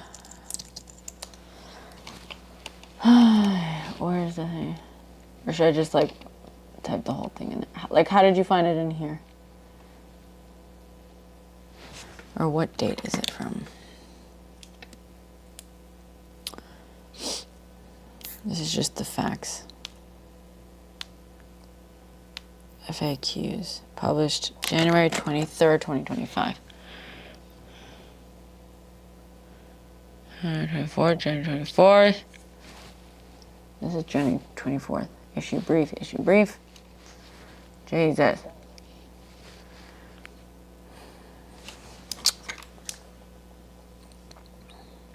I don't want your fucking cookies.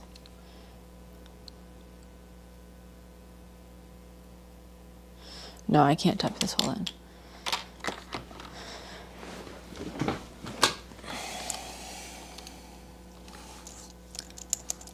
.org FAQ about the inflation reduction.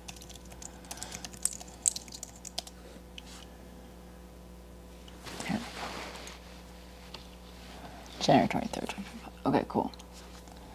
was updated January 2025 to reflect details of the 15 drugs selected for the second year of Medicare. Okay, inflation rate, the blah, blah, blah, blah, blah. Let me first. To announce a list of 15 Part D drugs. Here we go. That will go into effect. So they already negotiated the January 21st, 2026 ones. On January 17th, 2025, these are the new, yeah. Ozempic, Wegovy. Finally, the second round list. Otezla, is Otezla on any of these things? I don't know. Yep, there it is. Okay. No, Otezla is plaque psoriasis. Trelegy, Ellipta. Okay. Save. So this, okay. Cool. This was, how did they select this? Blah, blah, blah. How many would have been selected? Okay. Identifying potential qualifying single source drugs, that is drugs for which at least 7 years or biologics for which at least 11 years have elapsed between FDA approval. Determining the negotiation eligible, there's the blah, blah, blah, blah, blah, with the highest total gross covered prescription drug costs under Medicare Part D. Okay, ranking. Time period for the data on total gross things was to determine was November 1st, 2023 through October 31st, 2024. Yep. Okay. Separately, the public is also invited to submit data to CMS. Okay. So,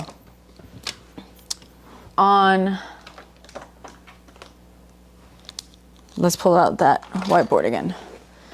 January 1st, or January 17th, 2024. Second cycle. Ugh.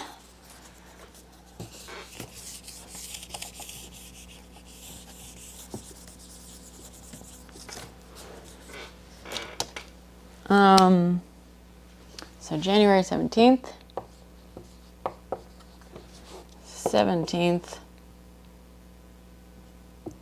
24, second round announced. If you guys are talking, I can't hear you. Includes Wegovy and Ozempic. Okay.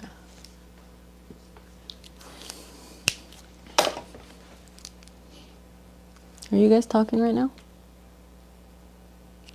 No, I'm reading something else.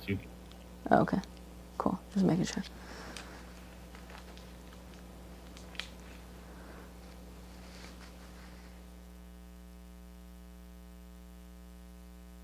What states, so they announced it, yeah.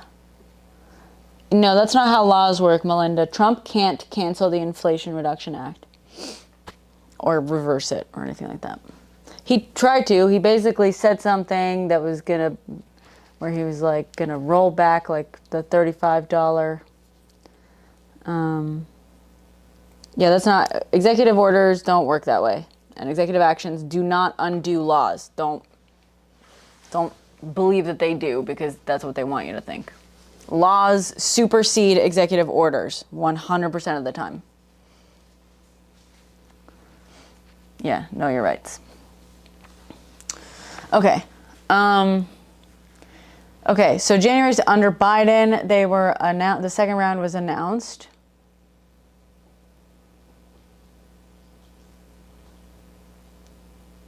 No, that was 2025, right?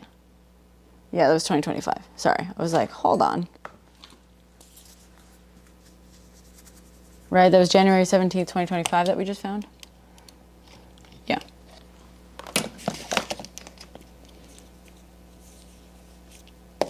Don't tariffs offset? No. Offset what? Tariffs increase inflation.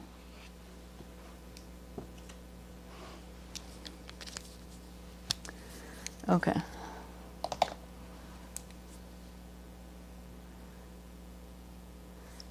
No. That's not what that inflation reduction would mean. Less government spending. No, that's not what that means. No. I don't think you understand. No.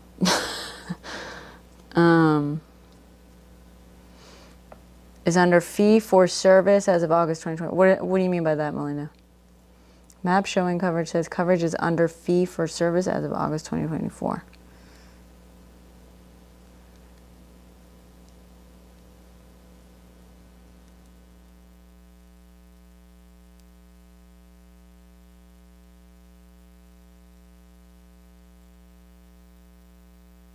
It shows the states that coverage is in place but does not cover GLP-1 for obesity.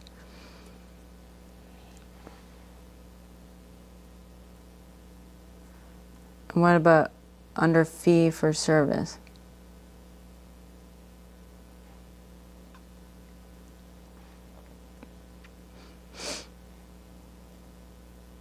You're just talking about insurance or whatever? ACA insurance? ACA coverage? See, but this isn't exactly about ACA coverage, right? Yeah, that's ACA, that's insurance coverage. We're talking about like price, cost, or whatever. List price and all that kind of shit. Okay, so announced. So and that's based on all the details they already have. So Zepbound. Let's look up this July 2nd thing again, proposal, and let's work forward from there.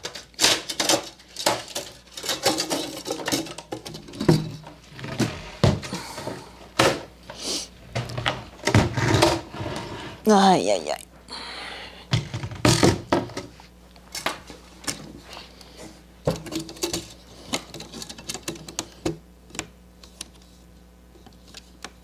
What's interesting about the July 2nd proposal is you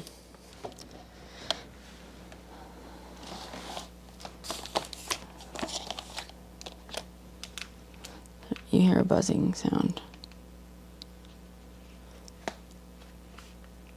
Do other people hear a buzzing sound?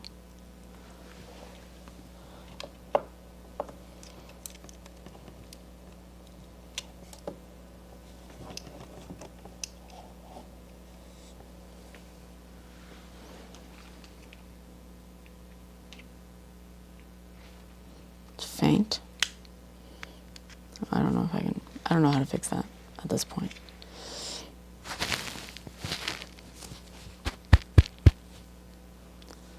You don't hear a buzzing sound? Okay.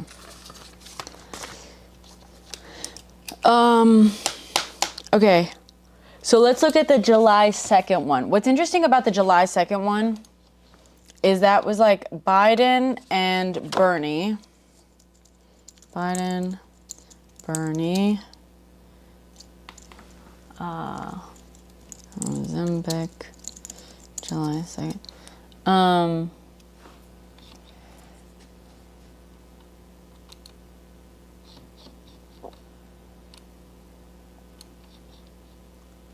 Biden.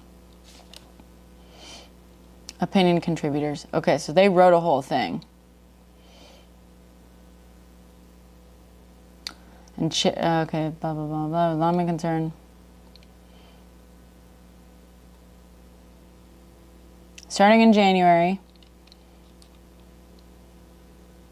as a result of without a single Republican vote, yes, seniors with diabetes are paying no more than $35 a month for insulin. Yeah. Starting in January,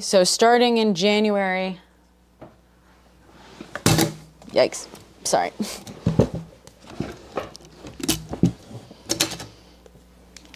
The Biden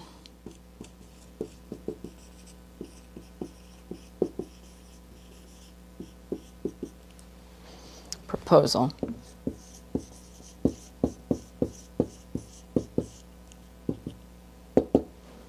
Okay. This was July 2nd, 2024. And this was a few days before the first round of negotiations were finalized. And they gave the final offer for the first round was delivered. And I believe they were probably bolstered by, yeah, Sam.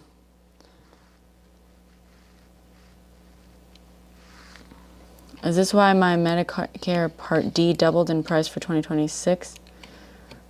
I don't know, Marcia.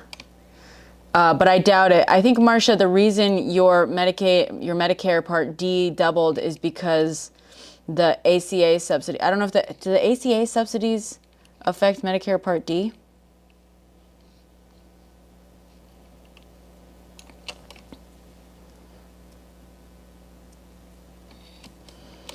Does anyone know that?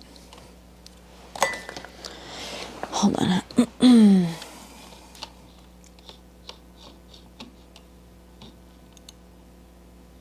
Okay, so it's not affected by ACA subsidies.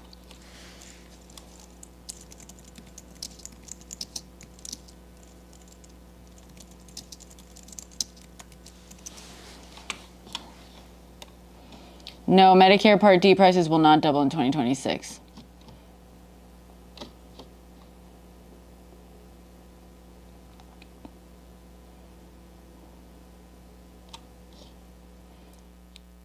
Average total premium for standalone Part D plans is projected to decrease to $34.50 from $38.31. The deductible will increase to $615 from $590. Well, this is the AI overview, so.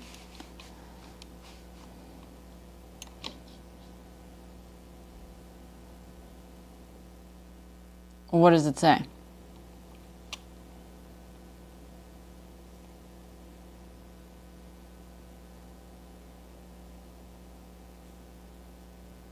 But for what, Marcia?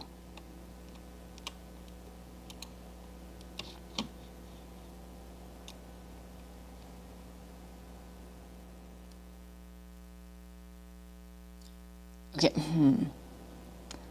But that's your premium?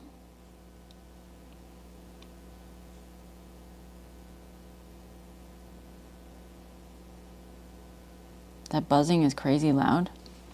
What buzzing?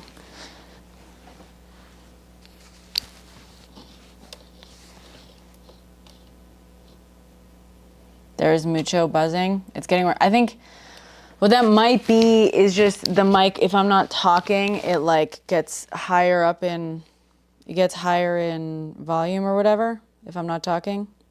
But if I go if I'm like talking blah, blah, blah, blah, blah, blah, blah, blah, blah, it stops trying to raise the volume to like get there, I think, right?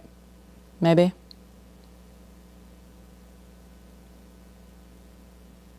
That's exactly what it is. Yeah. Sorry about that. That's just this stupid fucking camera. I don't know how to, I can't turn it off on the camera, annoyingly, for some reason. You received a letter. It's like feedback, almost like loud fluorescent lights, but definitely from the mic. Okay, but when I'm talking, it disappears, basically, right? Received a letter from Medicare telling me of your premiums. Or is it when I lean closer to the computer? Maybe. I mean, that's where, it's my computer fan that's like happening there. Yeah, okay. So we'll just say, I guess I have to yap. Somebody stop me.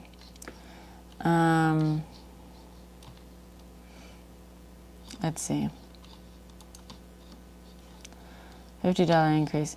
Is it one of these? One of the Medicare Part D will see lower monthly for many standalone drug plans, blah, blah, blah. Only a few national PDPs are increasing premiums by $50, the maximum allowed under the premium stabilization demonstration. So you must have one of these specific ones. One of these specific ones, right? I mean, it seems like it.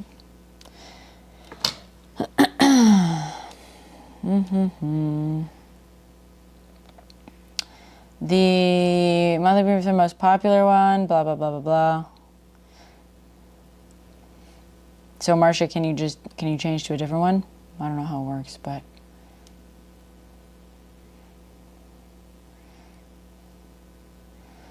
No, we're technically silver script. Yeah, that's it. I guess 30% of them, or 30 of them, I don't know if that's a percentage. 30 of them went up by $50. Can you switch to one of the others, maybe? That's the only one available to you? Oh, sorry. Why is it the only one that's available to you? Is it based on like income or whatever?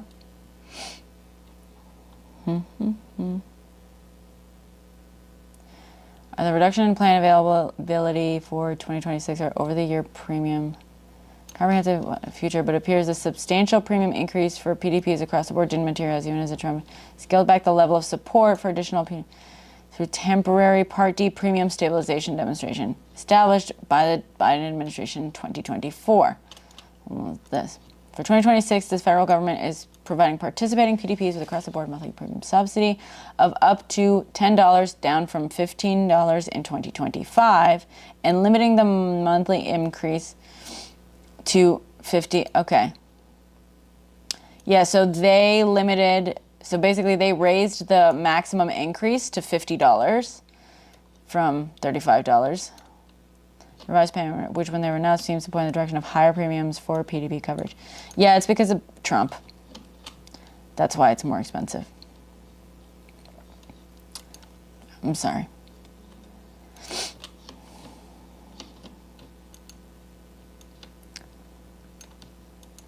Only a few national.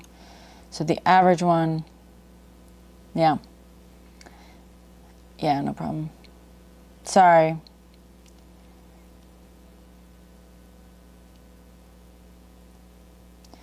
Enrollees in the third most popular PDP Silver Script choice will face the maximum $50 increase in their monthly premium in 30 states, including DC, but a premium reduction in 20 other states. The monthly premium. Why? I just don't get why. I guess it's based on the states, right? In the voluntary, in the absence of this demonstration, as plan-based PDP premium increase would likely have been larger. 58%, blah, blah, blah, blah, more than 24, not likely to of any magnitude. This is because Medicare Advantage plan can use rebate dollars from the federal government to reduce premiums for prescription coverage, according to blah, blah, blah.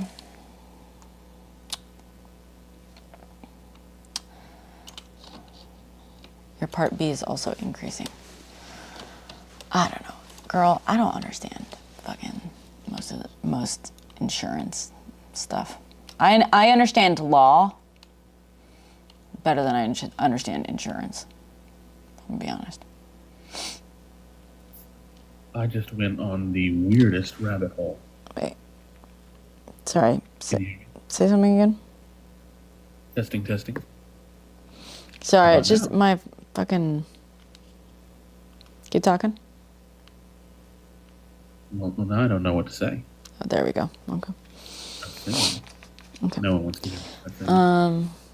Unfortunately, this keeps... Wait, so what were you trying to say? I went down a very weird rabbit hole because of something you read in the original announcement of the second round of the 15 medications. What's that? Can you hear me now? I can't. Sorry, it's on my end. I'm trying to... No, you're good. You're good. Take your time. This is fucking...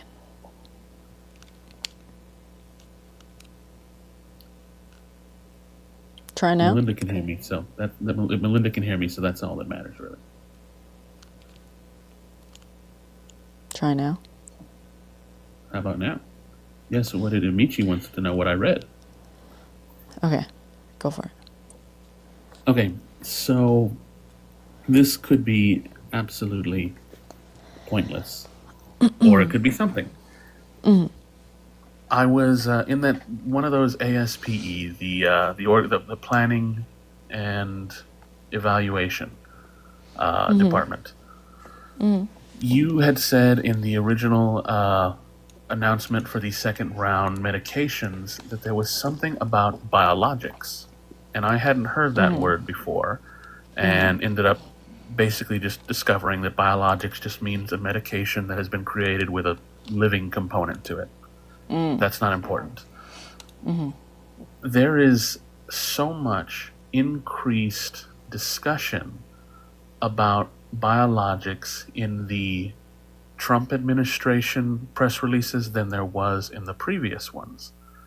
And specifically, I just didn't understand why was the planning and evaluation assistant secretary going through the trouble of making a press release talking about competition in the U.S. therapeutic biologics market, basically saying how they measure competition in these pharmaceutical industries. They're going to start taking over for it. So I've now But read, wait, sorry, repeat that? basically, and again, I'm like, why are they making a press release that says when it comes to biologics, this particular type of medication, Yeah. because making a generic version is harder and rarer, we should not be taking into account competitors when we judge the market for these pharmaceuticals. So, in other Competitors words, to whom?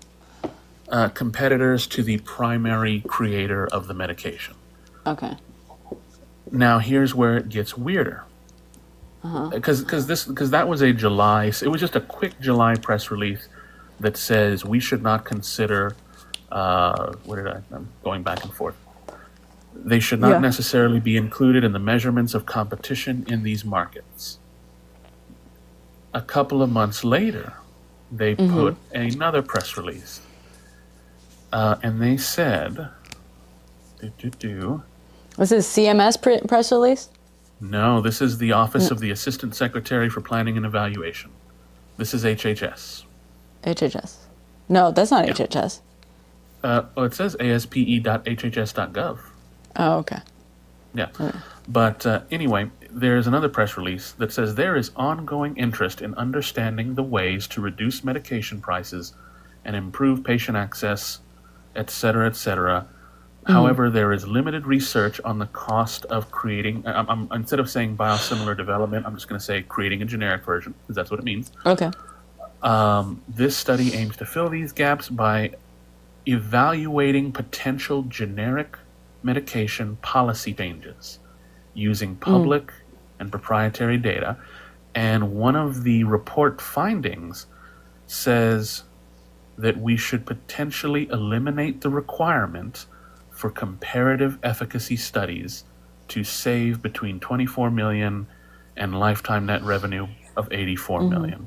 So you all are omitting the PBMs, pharmacy benefit? Omitting it from what? So from what I'm understanding, when there is a generic version created, a comparative efficacy study is done to find out if it's as good as the original. Yeah. And they're talking about eliminating the requirement to do that kind of study in general. Again, this could be nothing, but there is just so much more talk Biologics? of biologics, and specifically not necessarily manipulating the market, but kind of manipulating the market a little bit. Basically saying that the Trump administration is going to be dictating what is considered competition, what is not considered competition, and should you even have to do studies to find out if you have competition. And boy, that Right. just sounds weird. That does sound weird. That does Sorry, sound it's weird. just when we had read the original 2024 fact sheet, the one that said Yeah. these are the first 10 medications, there was not a single Yeah. mention of biologics. But In there that, is a lot of mention of biologics in the IRA. totally. And like I said, I mean, there's still there's plenty of press releases. When I typed in biologics, there's a lot of press releases that go back before 2025. There's still. It's just that the most recent press releases all seem to be talking about competition in the market and, you know, entry challenges, facilitating factors, et cetera, et cetera. It all seems to be talking about the business side of things. Okay. And that's weird. I think it might be a different thing that's happening though. Oh, no. Totally unrelated. But when you said biologics on the second fact sheet, that just, it was weird to me because I remember Yeah. coming across. Well, But that's worth looking into at one point. What's going on with biologics and stuff? Because I feel like I need to. There was a big deal made of this when it was first announced. Was there? I don't remember anyone talking about it. Why there were are people a making a couple big of- deal out of it? Yeah. Biden Bernie proposal, but okay. What they actually. Hold on. This is interesting. It's a major one, blah, blah, blah, blah. It is good news. Good new blockbuster drugs effectively treat these conditions. Can be up to 6 times higher than that cost is this. Why should people blah, blah, blah, blah, blah. Profit margins of these companies are examined. For example, in March, a study from research found these could be profitably manufactured for less than $5 a month or $57 per year. Let me save this. Scientists at Novo Nordisk deserve great credit for blah, blah, blah, blah, blah, blah, blah, blah, blah. Half of adults could cost 400, blah, blah, blah. This is not morally responsible. Okay. Come the fuck on. Where are you talking about this? Now, on discounting substantially. I thought they gave a percentage in this fucking thing, because they said at one point. The fact sheet did say something about, yeah. And for the first time in history, Medicare, because I could have sworn in one of the articles, time pay, okay.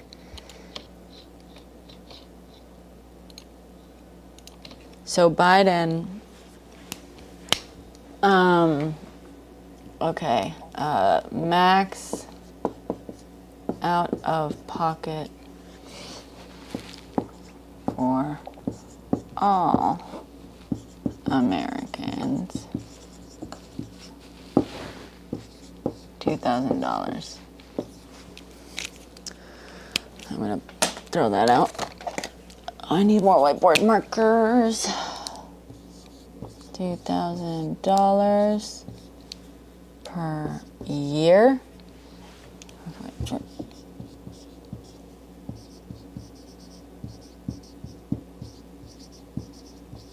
Okay.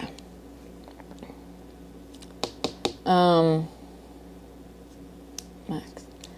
This is expanded from Medicare Max. Okay.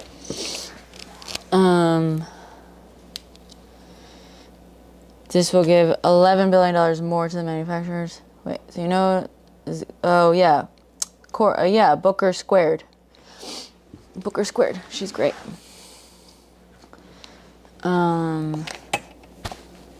I don't know who you are, Abdullah. I don't know why you're trying to come up.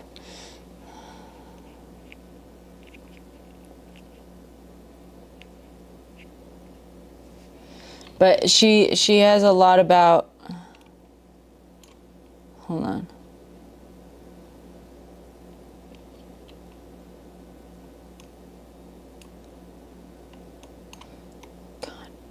fucking sucks for this. Where's my...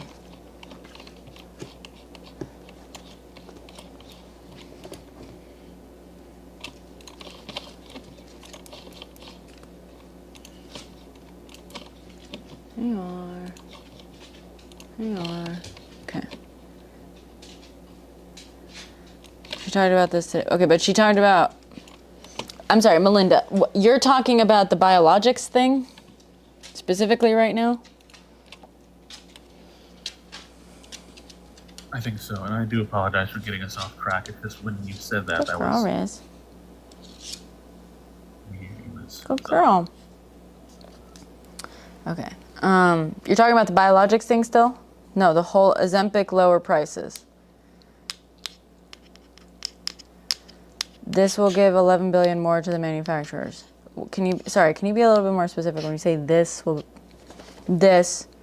billion more to the manufacturers? Then what? Do you know?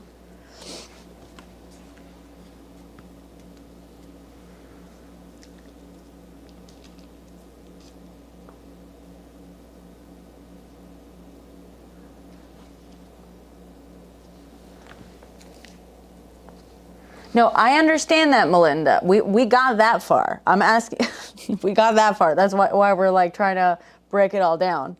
I'm saying $11 billion more than what?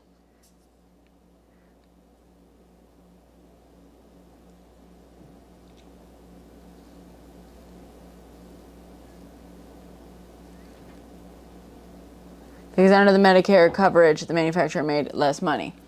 You're talking about the Inflation Reduction Act coverage. Because there is still Medicare coverage.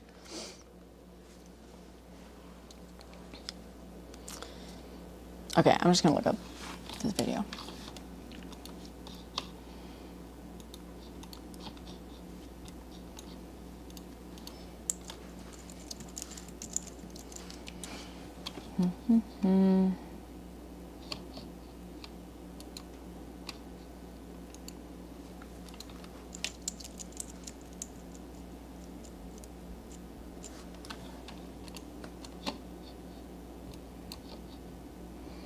We know it's a ruse, but we're trying to find every dollar so that we can illustrate. Melinda, I know, sorry to be annoyed, but like we've been talking about this for 2 days. We know it's a joke. We know it's all bullshit. That's literally the entire premise of why we have 3 whiteboards out here. But what we're trying to do is figure out exactly, I'm trying to lay it all out of exactly how much was being paid, when and where to whom, so that we can break it down and show it. We know it's bullshit. Sorry.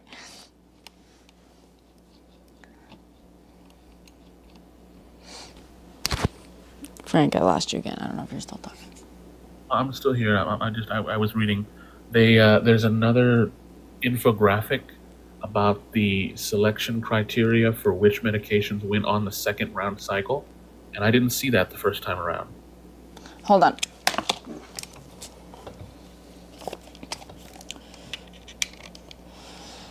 You're talking the selection criteria of it has to be among the top 50 of the, Yeah, that was part of it as well, but I was just reading through the infographic okay. to see if there was any mention of previous dates. Oh, okay.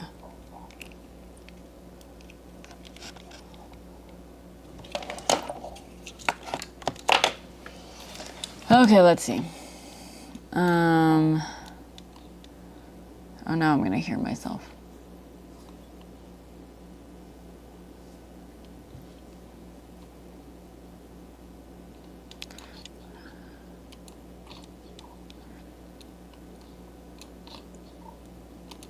Is it this?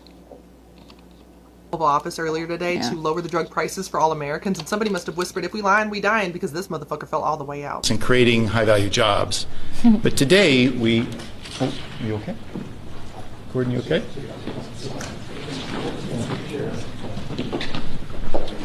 Yeah. Good thing the camera stayed on him because Oz only plays a doctor on TV, and that's the only reason he jumped into action. But meanwhile, RFK Jr. ran out of there. Y'all see that shit? I think he had flashbacks back when he used to inject heroin in his veins, and he was like, oh shit, a bitch OD and gotta leave before the cops show up. But let me explain how these are the most scamming motherfuckers ever. They are not making America healthy again. They're making Big Pharma richer. Correct. Take it from a former FDA employee and current food and drug law professor, okay? So they claim they're gonna lower the price of GLP-1s. We know that's used to treat conditions like diabetes, but also weight loss, Wegovy, Zepbound, blockbuster drugs. That means they make over $1 billion with a B in sales every single year. It's a lot of fucking money. And they said they're going to go ahead and lower the cost because a 28-day supply, about a month's supply, is about $1,000 each, okay? So the Trump administration said, we're going to do you a favor. We're going to lower this to $249 a month. Bam, you're welcome. Isn't that amazing? No, bitch, that's a scheme that Todd set up because we know that these drugs have also been covered by Medicare and Medicaid. Now, whether they are covered by Medicaid for weight loss depends on the state. North Carolina used to do it, and then last month they said we're not doing it no more because guess what? The Trump administration cut over $1 trillion from Medicaid.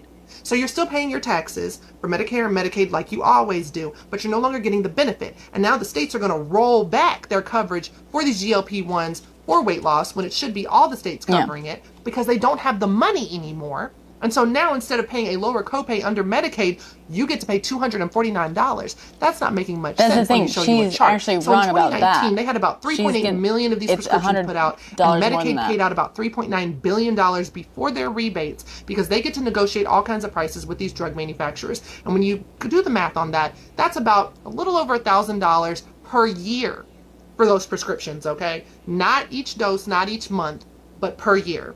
So now you're taking that away and you're going to say, you know what, people get to pay $249 a month, and that's about $2,900 a year. You times that by the same 3.8 million prescriptions, that's about $11 billion. You're going from 3.9 billion to 11 billion. Okay? Do you see how the math is mathing? They have pretty much tripled the profit that Big Pharma will now make because they cut the money from Medicaid, and now you get to pay way more out of pocket and be told that it's a deal. This is the equivalent of Trump and them coming into your house and stealing your shit and then selling it back to you up the street and saying you're getting a discount, okay? You've been boosted. Have you figured it out yet? So Epstein's best friend, So what's interesting is she gets part of that wrong. She's right, but this is what I'm like, I've put this up here. She keeps quoting this price because that's the price. This is part of the fucking sleight of hand that they're doing that we're trying to like figure out. The 200 and even though they put it on a chart on the White House thing, and this is how we figured it out on the chart. It said like $245 for the lower like Trump whatever thing, parentheses $50 Medicare copay.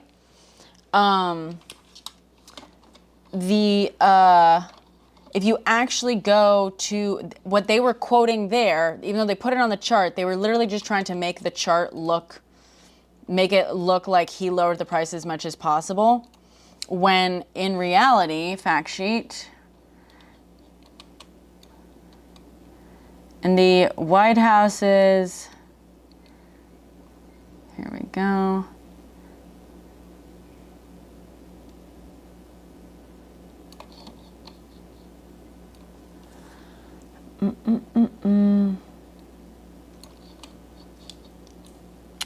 Oh, where are we? Here.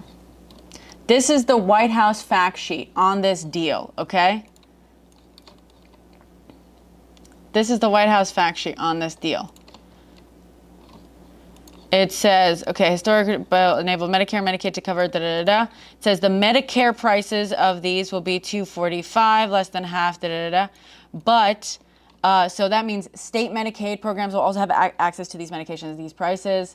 Medicare beneficiaries will pay a copay of just $50 per month, right? So what they're saying is that this price, the price that they are, can you see that? Is it on screen for you guys? Yeah. The price that they were like, look at how much we lowered the price to, $245, is actually the price that Medicare would be paying per person.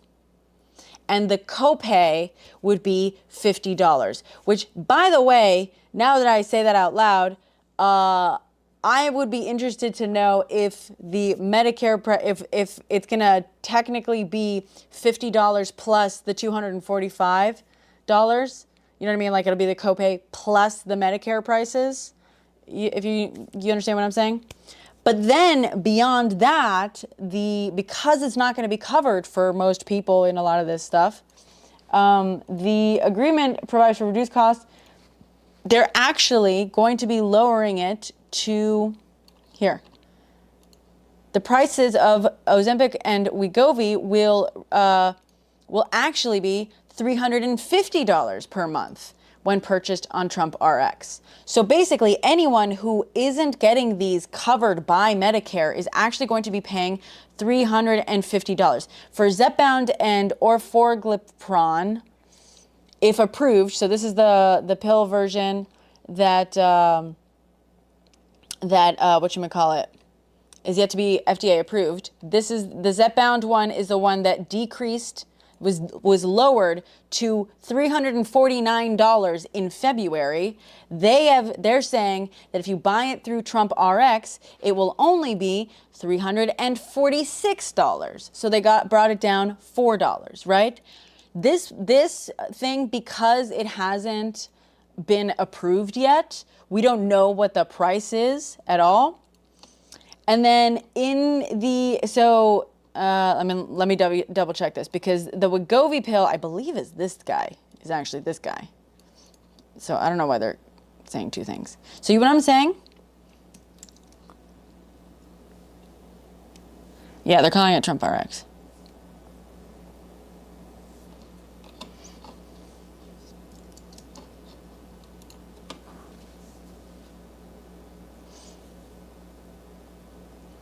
Get the highest dose menu, use the Ozempic coupon, and pay for 4 months.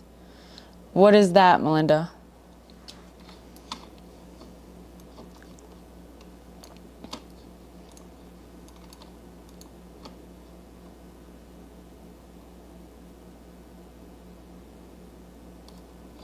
But what about the reactions that already exist?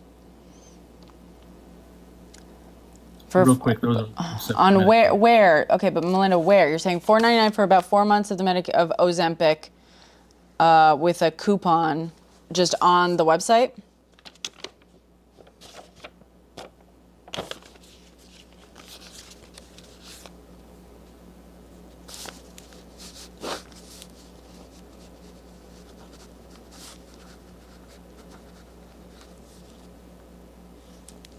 Can you tell me where I can find this coupon?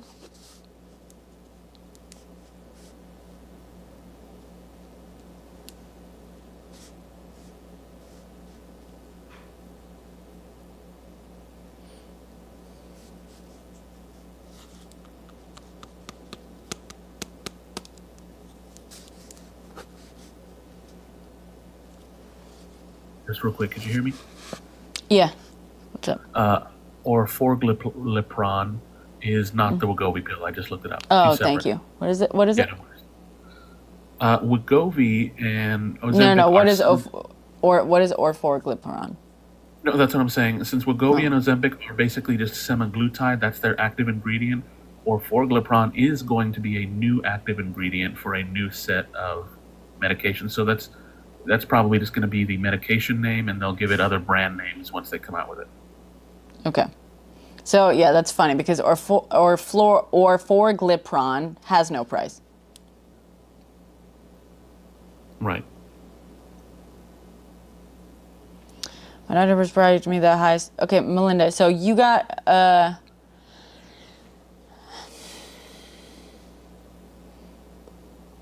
you were prescribed the highest dose that they make, $4.99 for about 4 months of the medication.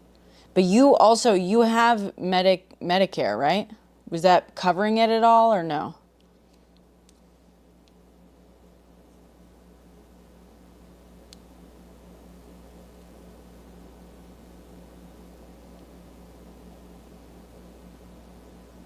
He didn't create a reaction, medication thing. You paid for it yourself, your cash. Okay. Per 4 month. I'm not sure. So you're just telling me that that's what. It's a Rode, wireless Go 2.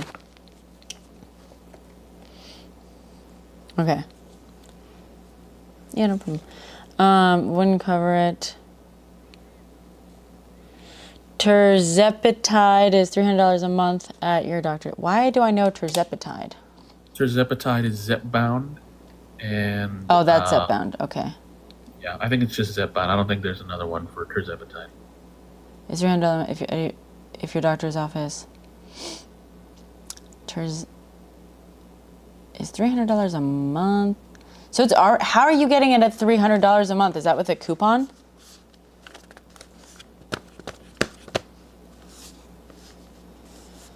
We don't know, Feathers.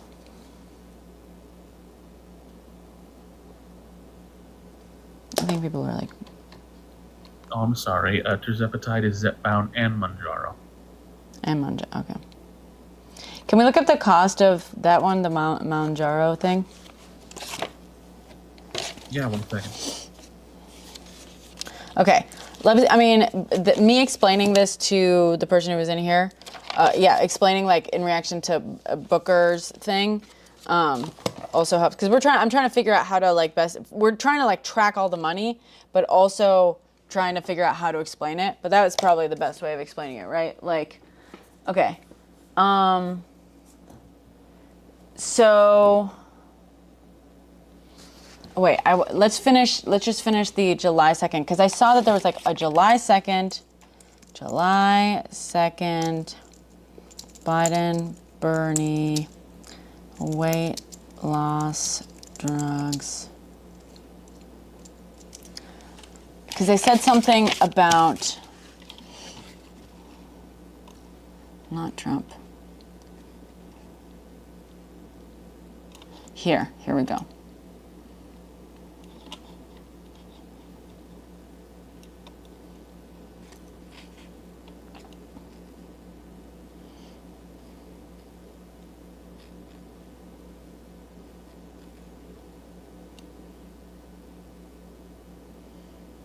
Ozempic list price, blah, blah, blah, 13. Mounjaro is for off-label for weight loss, costs about $1,100 per month. The cost of both has, okay, blah, blah, blah, blah, blah.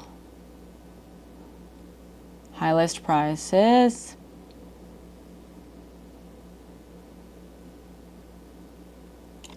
Oh, they already, okay. Offer discounts with insurance and $550 for those without. Okay, so Novo and Lilly last year, back in 2024, were offering the stuff at $550. So yeah, so I was wrong about their proposal.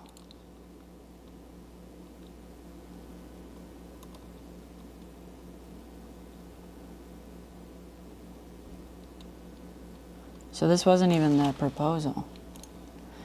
What are they referring to about the, starting January 1st? Yeah, JTS. Yeah, there you go.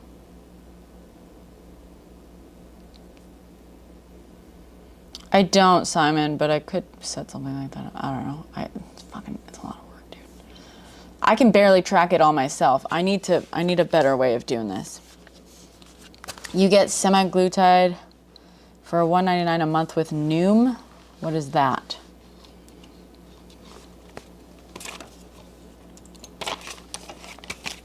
That's just another one of those compounded pharmacies that you go through online.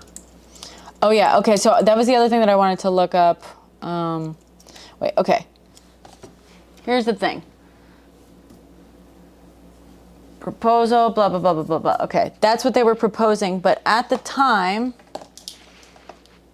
Novo and Lilly, offered discounts down to $550 each, okay? Because I'm wondering,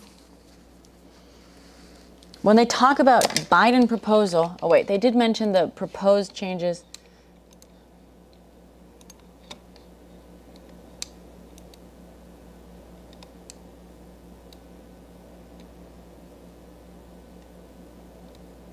Emgality, Trulicity.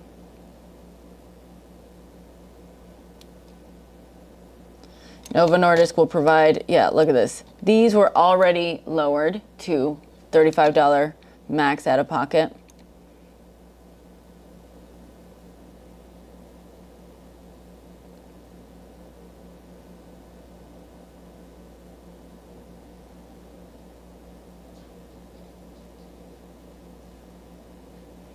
I mean, this is, it's funny. It's like, this is fucking copy pasting what they said.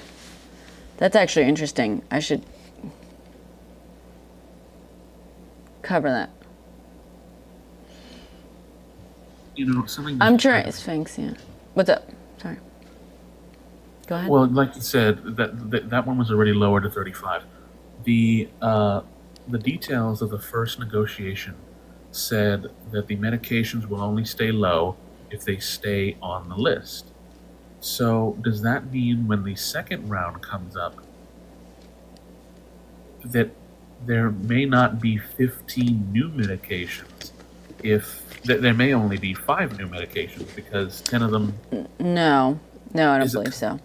Well, because one of them, the Novo pin, I thought was on both lists. I don't think so. I'll double check. Because I think if you read the actual law, I believe they were adding each time. Yeah, that's what I had thought too, but the... Yeah, Sphinx, but even worse than that.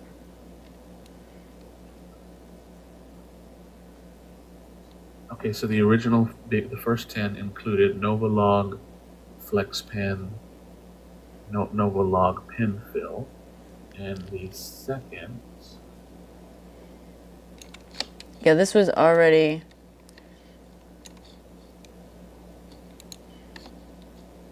Oh yeah, no, it's not on the second list.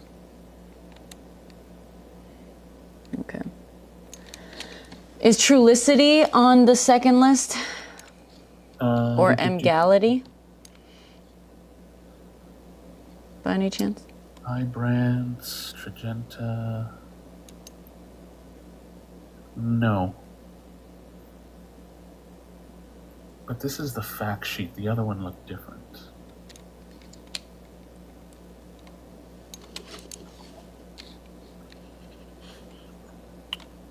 You said Trulicity or what? Or Emgality? Okay, no Trulicity. And... No to either. No, Emgality. Okay. Because I'm just curious about those in terms of like history. We're doing for you without.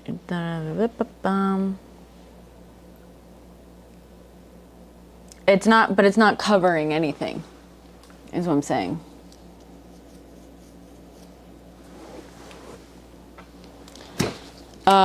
Let's find. Hold on.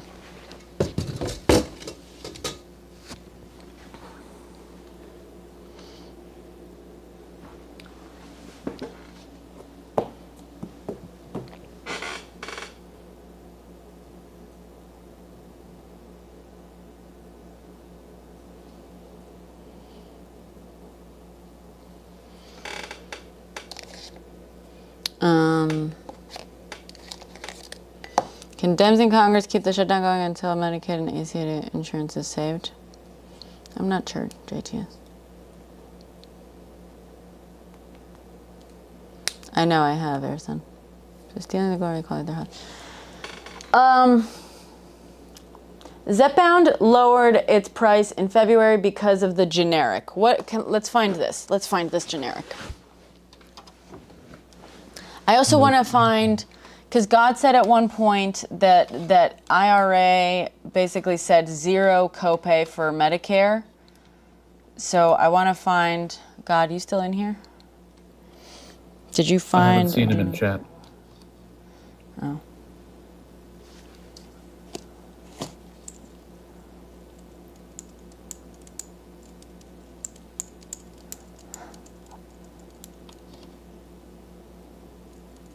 Oh, you're still here. Where in the IRA does it say the thing about Medicare not having copays? Still searching. Okay, thank you.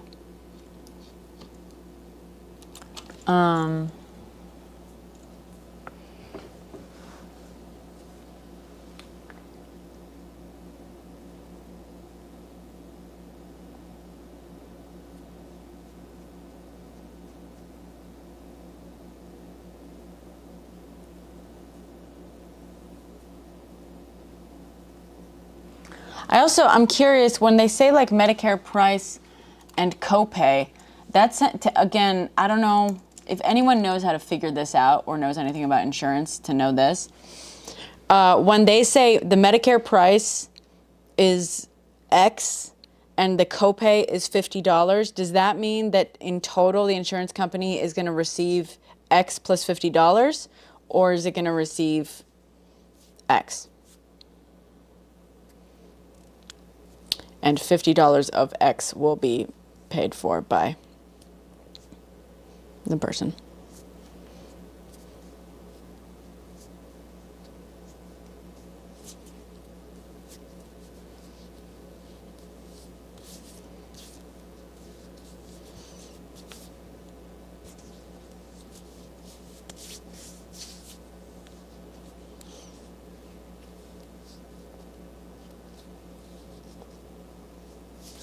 Also,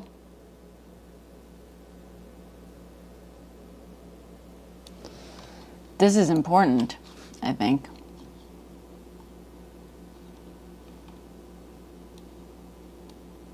With seniors with people and disabilities had a $2,000 cap on out-of-pocket spending per year. Okay, hold on. This is what's interesting. Okay, Januvia, Farxiga,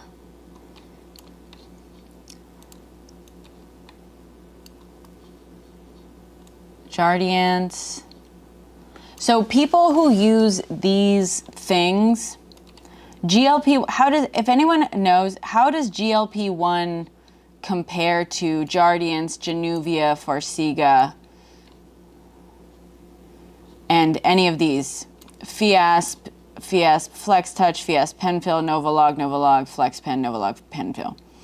Like, of all of these diabetes treatments, these things for diabetes, what is the difference? What's the difference? Well, I can't speak to the others, but I was on Ozempic for a while. Amazing. Oh, Yeah. Pharmacy Tech will know. Yeah. Were you on Ozempic for diabetes? Do you have diabetes? No, I was on it for weight loss, compounded. Okay. And so semaglutide, which is Ozempic and Wegovy. And essentially what they'll do is they'll slow the rate of absorption in your lower intestine. Mm-hmm. And if you're absorbing food slower, you're not getting hungry as often. Now, that is one of the side effects, but for diabetics, it slows the rate of absorption of everything. So your sugar isn't spiking as much, your reduced stroke risks. It has a lot of benefits for diabetics. Okay. The other ones, I do want to ask, so Mama Shell, GLP-1 can't be for heart health, or CKD, the others can. Sure, but so let's say I'm a person with diabetes, right? Let's just say, for example. And I guess I need insulin, right? But we got that. Would I be put on, like, how is it decided if I'm put on Fiasp, Flex Touch, Novolog? I don't know what these are. Are these Fiasp, Penfill, Novolog, Flex Pen, Novolog, Penfill? Or Farxiga, or Jardiance, or Januvia? Like, how is it decided whether I'm put on these things and or GLP-1? GLP-1 first, or trial and failure? Why GLP-1 first? Those are insulins. Okay, the Fiasp, Flex Touch, etc. That was all insulins.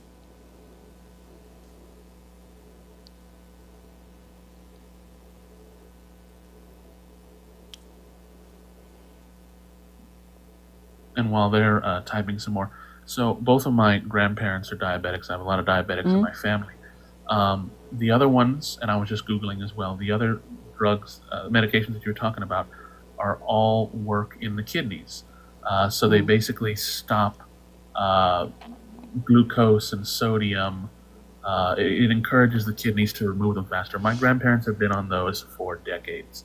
My grandfather was put on Ozempic to, at the same time with his current diabetic medication, to aid in weight loss and decrease stroke risk. Okay, so he's put on them at the same time. Yes, you can be on them simultaneously. Okay. Well, because I'm just asking, I'm trying to figure out the relationship between all of these and GLP-1s because, like, I know, like in Spain, for example, right, we have Social Security, universal health care. So often, usually, if there is like a medication that you are prescribed, I mean, actually, normal insurance companies do this in the United States as well, right? If you're prescribed a medication, they will, like, 9 times out of 10 be like, can we cover the generic, right? Or they'll be like, they'll try to find the cheapest option of it and be like, this is what we'll cover for you instead, right? Or if there's something else, like a different medication, maybe it's not generic, but it treats the same thing. A lot of times insurance companies, or, and I don't know if Medicare does this, but I would assume so, will be like, okay, you need this thing to treat diabetes. Well, all of these other medications are cheaper. So can we use these to treat it instead of this? Move on to what works after that. Okay.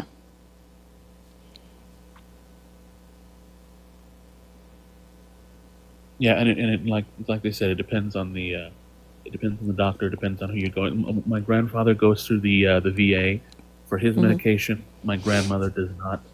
She goes through Medicare, and so her doctor will rotate, Eliquis, other different diabetic medications, just to see which one he will take into account which one she can afford. So if all of a sudden one month this one skyrockets to $900 a month, she'll go back and say, can you put me on a different one? Okay.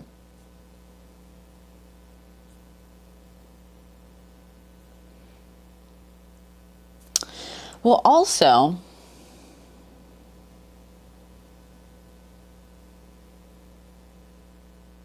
because Medicare, thanks to the IRA, set a cap for like seniors and people with disabilities to $2,000 per year out-of-pocket costs, right? I believe so. I did see something about that. Yes. So what? So what's interesting is like, so again, individuals. Well,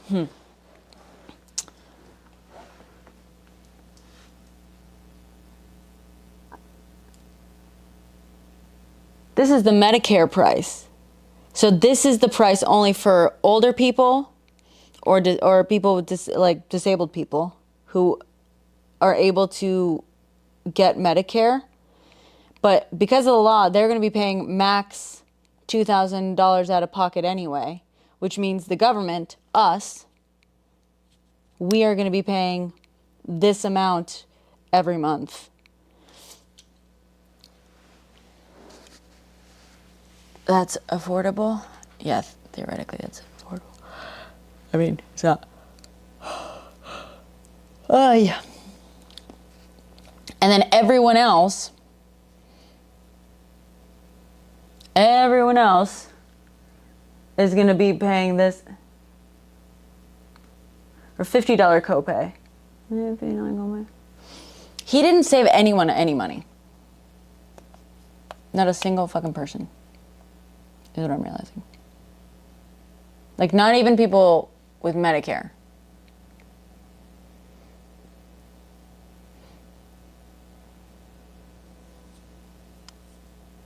After the out-of-pocket money, yeah. What's 50 times? Okay, it'll be $600. $600 max for this for people on Medicare. Oh, is the blurb about the 350? 350 is what individuals will be paying who are paying like themselves, like for their insurance, I guess. Here's the thing: is Trump RX going to accept insurance? Does Good RX accept insurance? Is that what the fucking scheme is? No, right?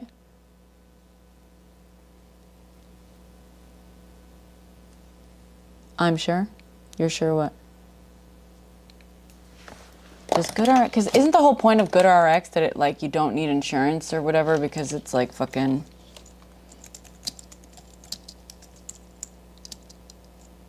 work with insurance?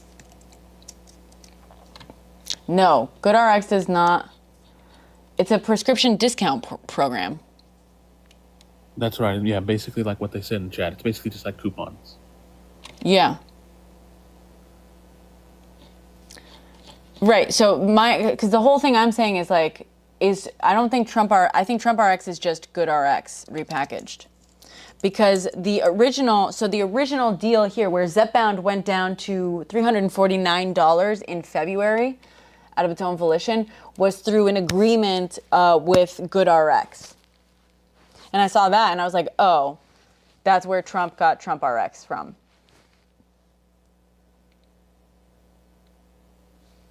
The question is now, how did Good RX make their money, and will that money now be going to Trump RX? Well, no, that's not the question. Good RX makes their money by like fucking selling, medication or whatever. I never seen any Good RX than Medicare prices. Right.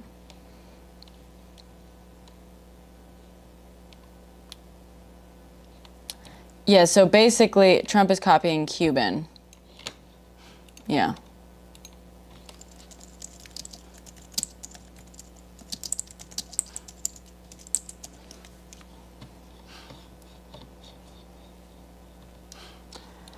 GoodRx charges pharmacies a fee for processing prescription claims, fee, blah, blah, blah, blah, negotiates lower prices for prescription, yeah. GoodRx then sells these discounts to consumers at a markup. Yeah. Because, okay, I mean, this is it. This is what, I should have fucking, look at this. This is it. This is fucking it. Medicare, the whole point of Medicare, Medicaid, and the IRA was to negotiate, to utilize the power, the negotiation power of Medicare and Medicaid to basically force the pharmaceutical companies to come to the table. And it does, right? I mean, it literally passes the law that says, like, if we name you, you have to negotiate with us to lower your prices, or we will fucking lower them for you. Basically, we will tax the shit out of you so that none of this extra, profit you're getting from not lowering your medication, whatever. But also, you will be benefiting because we're going to be going for medications that are used by the highest amounts of people in like Medicare and Medicaid, which means like we as the government spend billions of dollars on your medications. Therefore, you want to negotiate with us because not only will we tax the shit out of you if you don't, we will permit the development of other forms of the drugs. We need to get, no, it's not make them not for FDA. That's not anything that they ever threatened. We will, God did say, and God, if you know where in the law it says it, I would love that thing.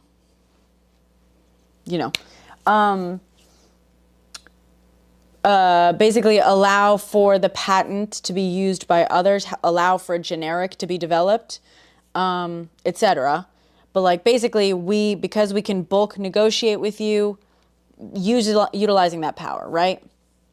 And that's how it works in like every other developed country that has universal health care. The reason they can keep things so Like everything costs less, not just at the point of usage, right? Where like individuals, yeah, you basically get free healthcare. Like in Spain, for example, as long as you pay into the tax system. But part of the reason it doesn't bankrupt the government to be paying for all these exorbitant like pharmaceutical fees, is because they're negotiating with the pharmaceutical companies and are like, well, we have every single person in the country. We have the power of the fact that we're negotiating on behalf of every single person in the country who gets to who's going to either use your medications or not. So you can either fucking work with us or you can fuck right off. And so that's where GoodRx kind of developed, Mark Cuban and GoodRx kind of developed their model, right? They were like, well, if we become big enough, we can utilize the power of negotiating on like bulk pricing, right? And so that's why GoodRx made itself, it's mimicking that model in a way, but in the private sector, disgustingly enough. So Trump, now that he's in the fucking government, he's utilizing the negotiating power of Medicare, Medicaid to position himself, to build himself his own GoodRx, his own Trump RX. But the crazy thing is, he is not saving any Americans any money. Not any money while he's doing it. The chart that he used was, used to misguide through Optum RX. Wait, what? Yeah, there's so many. He's basically using a manufacturer's coupon price, using the power of the government to basically build himself. It's just fucking gross. So Zepbound already decreased their price to $3.49 with GoodRx in February because they had to compete against the compounding pharmacy like generic, right?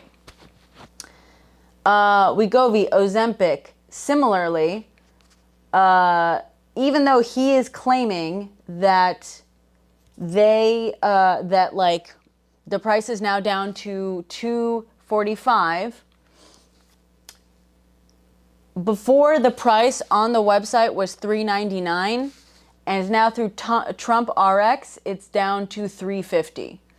$3.50 that will not be covered by insurance, because you cannot use insurance to pay if Trump RX is doing the GoodRx thing.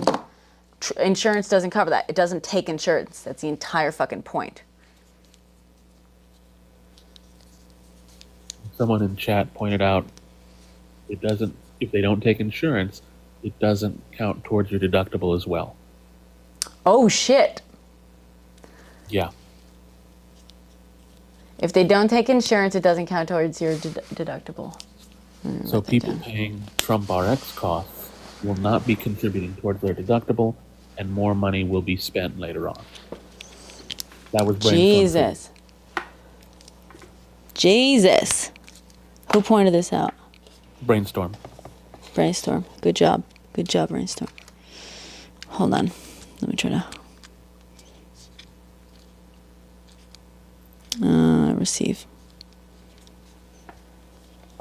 It's all just a cash transaction. Yeah. Hi. Not to harp on my previous. No, go ahead. Sorry.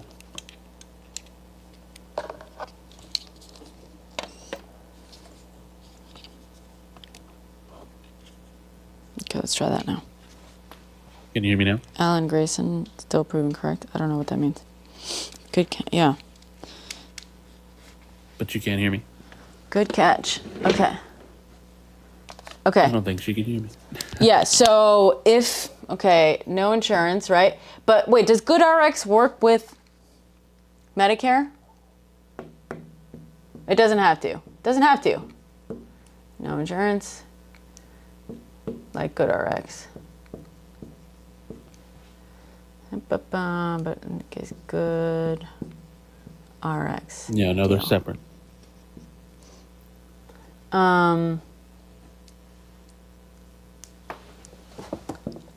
If not paid when insurance doesn't go towards deductible.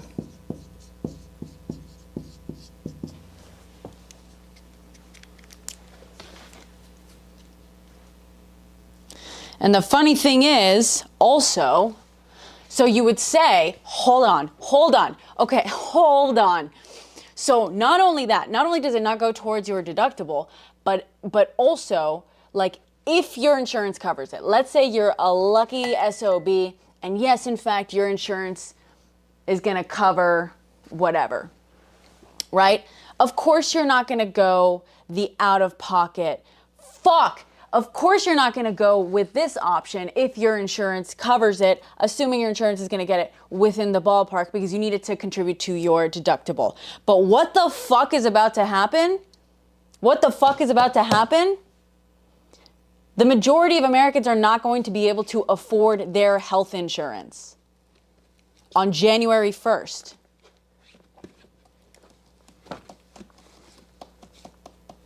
So you're going to have a fuck ton of people who cannot afford health insurance, are therefore not insured, and are therefore forced to do this whole thing. They're forced to do Trump RX. Fucking. And there is no signing up for Good, just like GoodRx. You basically just sign up and you get a discount card. Yeah, I don't think Brenna can hear me, chat. That We're is so fucked. Yeah. The forced grifting.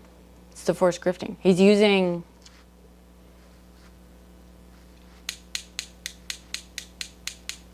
He's using the power of, oh, I can't hear Frank.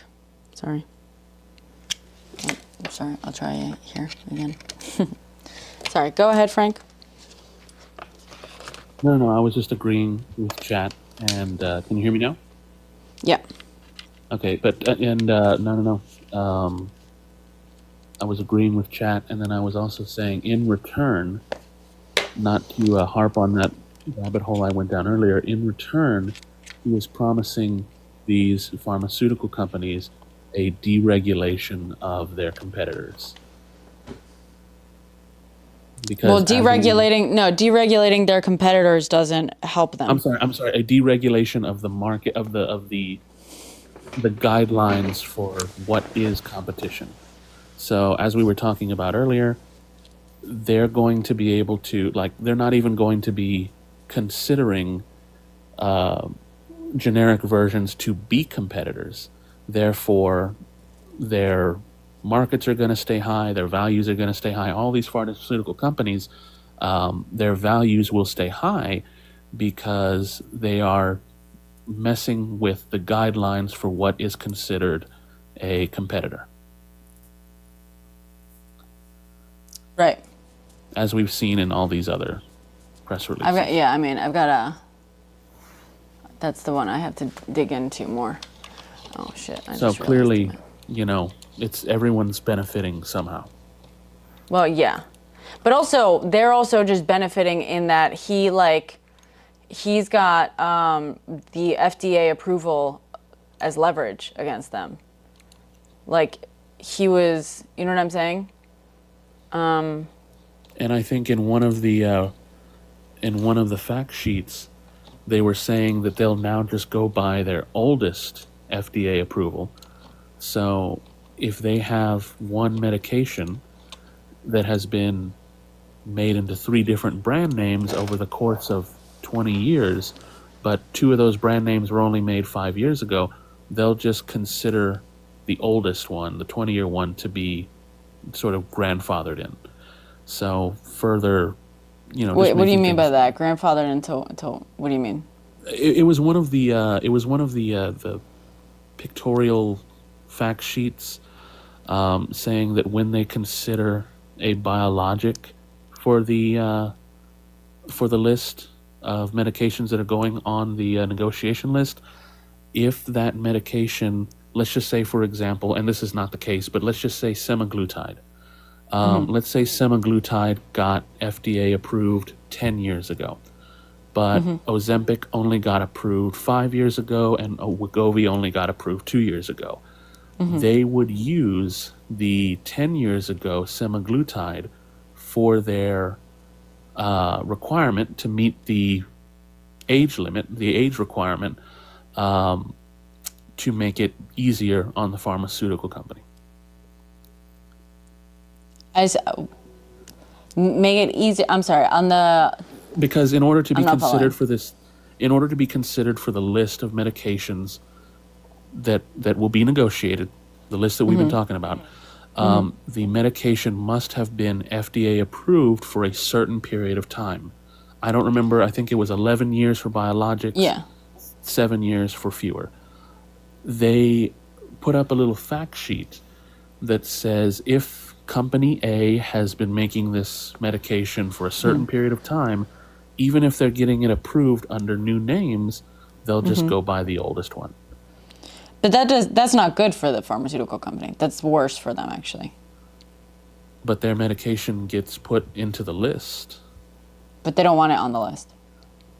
Oh, because then they're forced to negotiate the price down. Being on the list means, they're forced to bring the price down. That's actually, that fucks them over more. That's done so that they can't be making tiny tweaks to it and like repatenting something that's basically the exact same to get around the I believe it's 11 years, 11-year requirement of FDA approval.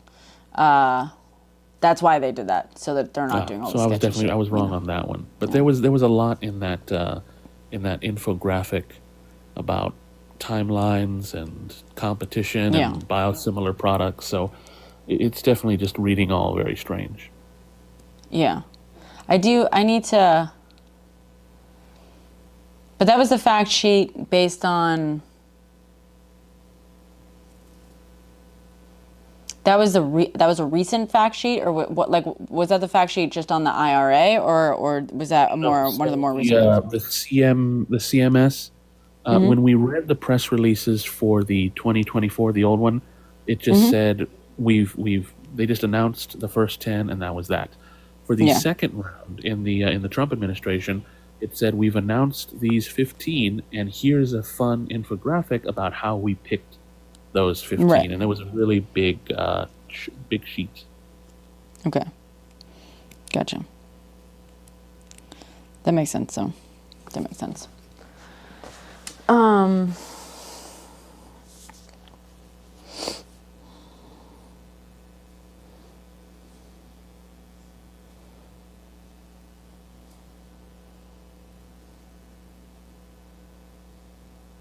Ozempic, I want to figure out. That's the other thing. Ozempic coupon.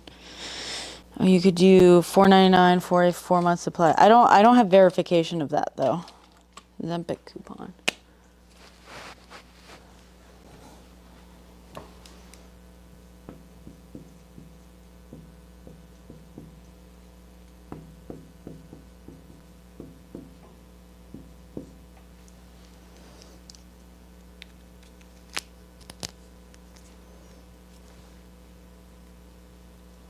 I need to move that around. Hold on. I'm not going to be able to hear you for a sec.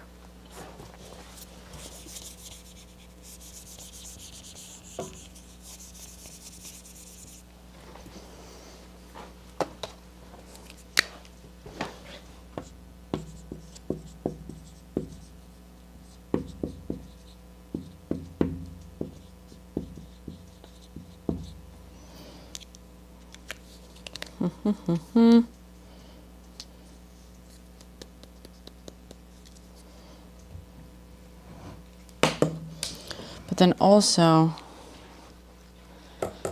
where is this? July 2nd.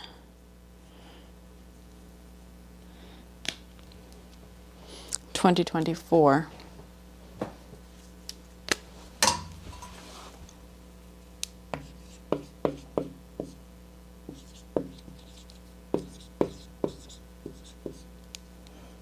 By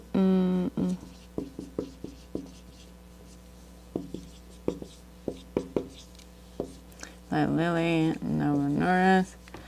We'll go to around 500. Okay.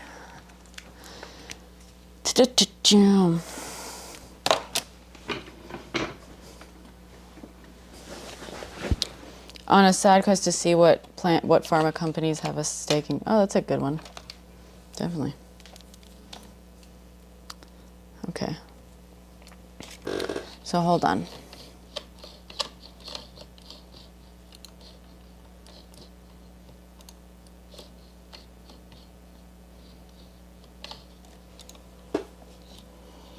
Not just that.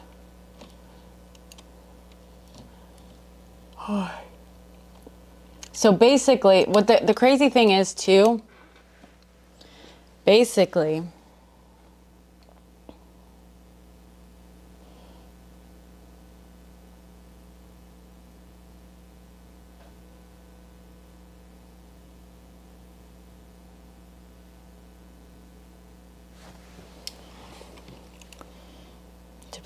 okay. I want to figure out this like Ozempic pricing, because I know they had like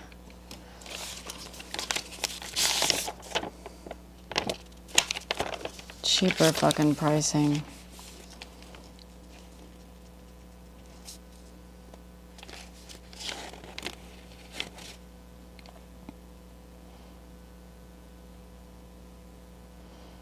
Wegovy was $3.99. I'm on direct. Okay, yeah.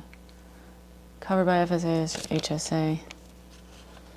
Yeah, so also the thing is with Wegovy at $3.99, it could be paid for through an FSA or an HSA, which is like one of those like special health spending accounts or whatever.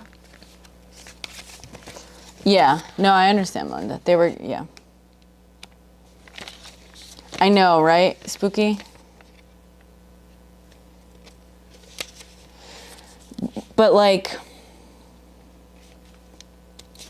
this, the Oforga whatever thing, what was that again? That was a whole different thing, right? Okay. It's a whole new medication. Okay. It will be a GLP-1 though. It will be a GLP-1? It will be a GLP-1, but its own new one. Yeah. Just like semaglutide and tirzepatide. Okay. So yeah, so that price is fake because it doesn't exist yet. Zepbound, okay, that was that.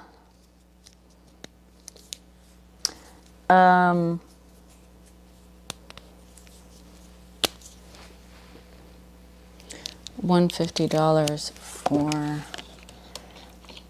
What's crazy is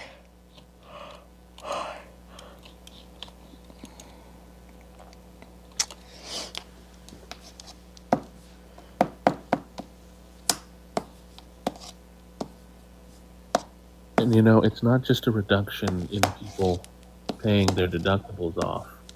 It's a massive reduction in insurance claims in general. And what do you mean? Well, if you are not forced, well, yeah, if you're forced to use your Trump RX card, which is effectively just a good RX card, which is not connected to your insurance, you won't be making an insurance claim to get that medication. So insurance companies are going to be paying way less in general.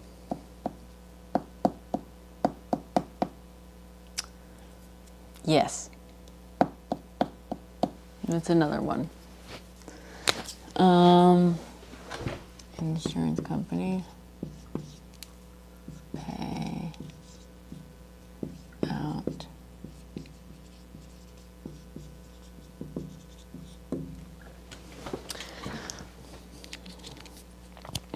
So here's the thing that I'm like dancing. I'm trying to like mentally figure out how to say it. But basically, Ozempic and Wegovy were on this like list that was prepared by CMS under Biden, right? They were basically Eli Lilly and Novo were basically, they were warned back in 2024, and then it was like made official back in 2024 when they were warned, hey, you have to bring the price down. At that point, the coupons that they made available made it so that they were basically available for as low as like around $550 a month, right? At least according to Reuters at the time. They were warned, you're going to have to lower your cost because some of these, like, you can get for $84 in Germany or something, right?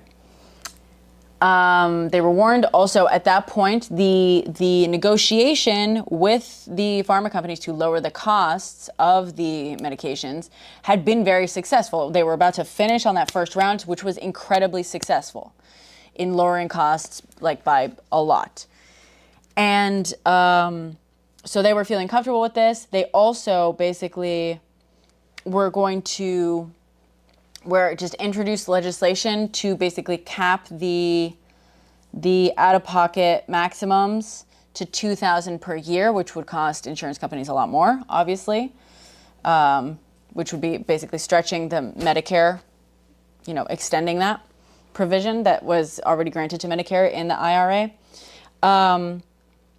But so we had this ability, January 17th, right before, 3 days before Trump gets into office, they are told officially, you're on the list. You're on the list. You are going to be forced to negotiate down with the United States government and all the power the U.S. government has behind that forced negotiation, which, as we know from Biden and Bernie, at even a year ago, it was costing them $5 to make a month's supply of these things that they were charging $550 for. But they had the list price higher, whatever.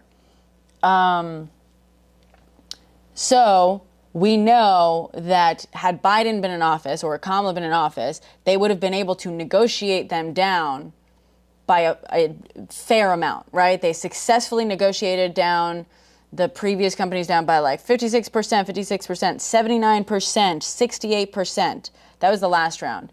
So we can imagine that Ozempic and Wegovy would have been negotiated down probably like a fair amount given this power of the U.S. government in this situation.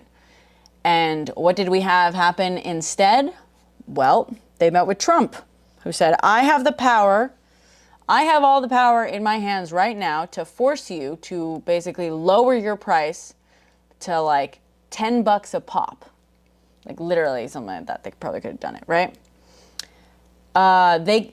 Trump had the ability to negotiate them way down, at least compared to the prices that we're seeing, right? You found an interesting nugget? Drop it on me. And instead, what Trump said was, I'm not going to make you negotiate down 68%, 63%, whatever, like I could. Instead, you can drop your price by $50 to and give it to, oh, I took it off the board, I forgot. Let me put it back on there. You can drop your price by just about $50 and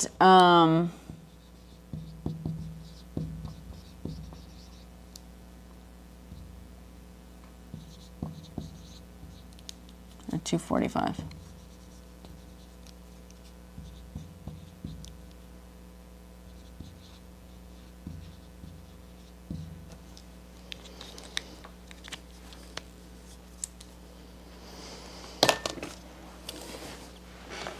And also, or you can drop it by whatever, fucking 100 or one whatever. drop it down to just like $2.45, right? Which most of the time won't actually be covered for any sort of weight loss stuff, whatever. And give it to me for the same price. I don't know how much Trump RX is getting it, but like instead of worrying about the power of the US, you know, instead of us making you drop the price even more, you can leave it at $245, $50 copay for Medicare, as long as you let me sell it for $350 on my website. So not only is he enriching himself by basically using the negotiating power of Medicare to set up his own GoodRx website, but he's also, because the whole thing with Mark Cuban, the way he was able to make GoodRx work, if I'm not mistaken, is because he had so much money to start. So he was able, like, GoodRx isn't powerful until you have like widespread negotiating power. So GoodRx had to get a bunch of people using GoodRx before it had this bulk negotiation power, right? So before that, it had to utilize the fact that Mark Cuban was filthy fucking rich, right? And he's different than GoodRx, but he's not though. That's what I'm saying. He's trying to set up his own GoodRx by using not his money, not like the money and the investment to build it in the first place. He's using the the bulk negotiation power of Medicare to get the American populace a worse deal in exchange for him being able to set up Trump RX and get his fucking deal. And it just so happens that it's at the same time that millions of Americans are about to lose or not be able to afford their health care whatsoever.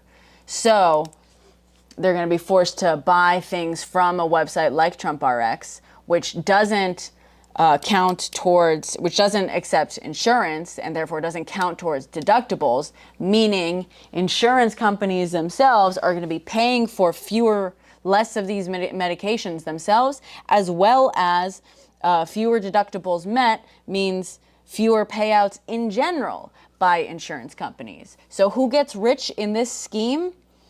The pharma companies, Trump, and the insurance companies.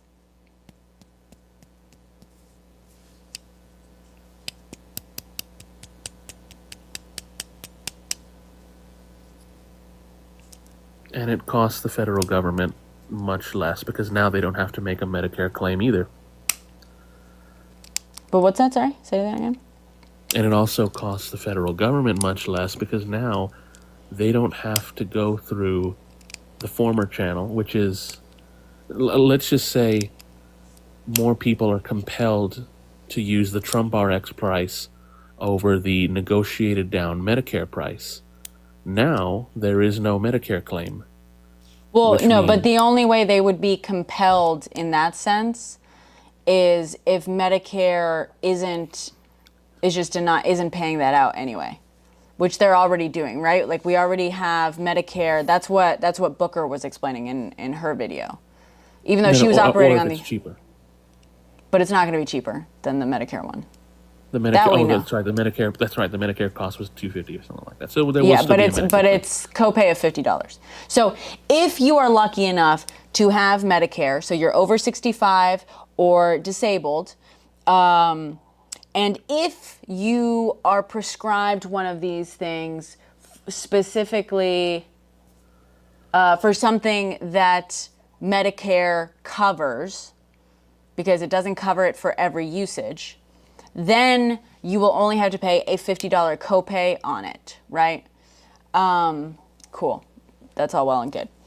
However, the vast majority, when in talking about these as weight loss drugs, most states with Medicare don't cover these. I think, as we said, it was like 13 states that do. Oh, thank you, Brainstorm. Yeah, it's data collection for sure. Makes a stronger No, King. It doesn't make a stronger argument for people to be off Medicare. Wait, what do you mean? What are you saying? It makes it stronger. It's cheaper. The stuff is still cheaper for you if you're on Medicare, which again is over 65 and disability. But it's not like Medicare in most states won't cover these for like weight loss and stuff. They'll only cover it for certain things like diabetes. But also Medicare, just like any insurance, is able to be like, okay, well, can you use this like cheaper treatment option if so inclined? But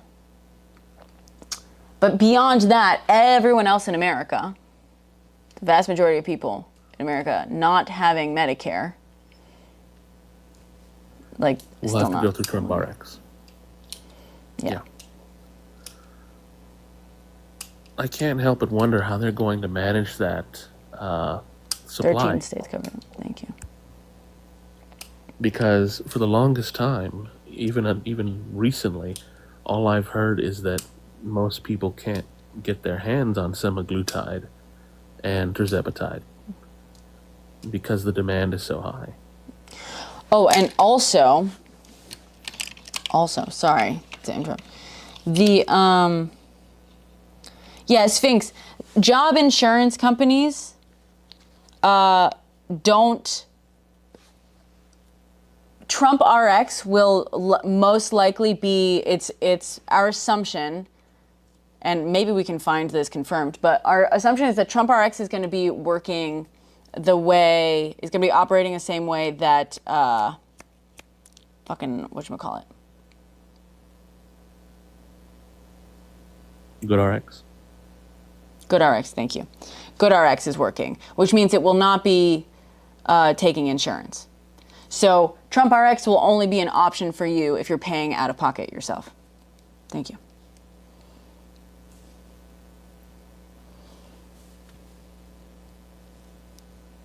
And like you already said. Yeah. Sorry, go ahead. No, I'm just saying, and like you already said, there's about to be a lot of people who are priced out of their insurance anyway. Yeah. But also, and then someone said, oh, and also, and I saw this mentioned in one fucking report on this, and I wanted to see what I saw, and I didn't even realize when I was telling God about this, and I didn't realize when I said it, that in exchange for this, the tariffs would be dropped on Eli Lilly and Novo for 3 years.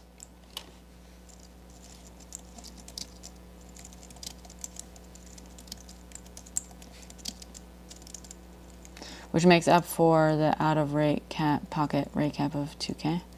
What do you mean that? Insurance companies denying coverage. Well, so they weren't actually capped. So most insurance companies are not capped at out-of-pocket $2K. Biden and Bernie tried to pass that legislation and were unable to. Tariffs. Whoops.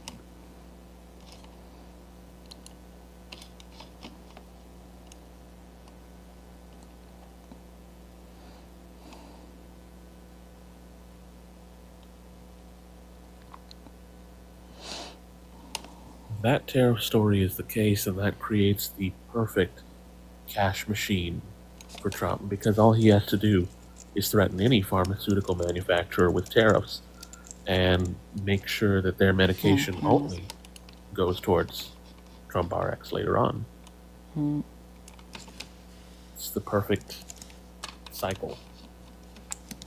It's crazy.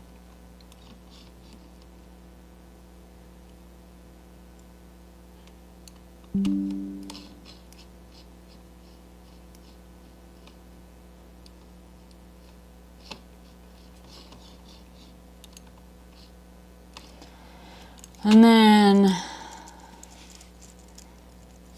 so they don't pay $50 up to, no, that's, yes, for Medicare, yes, but that's not, that's Medicare, not insurance company or whatever. Although, I guess, yeah, Medicare is like done through insurance companies or something. I don't fucking know.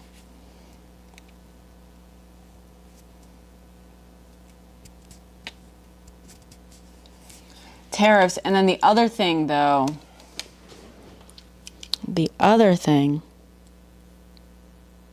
also, what the fuck happened? Hold on.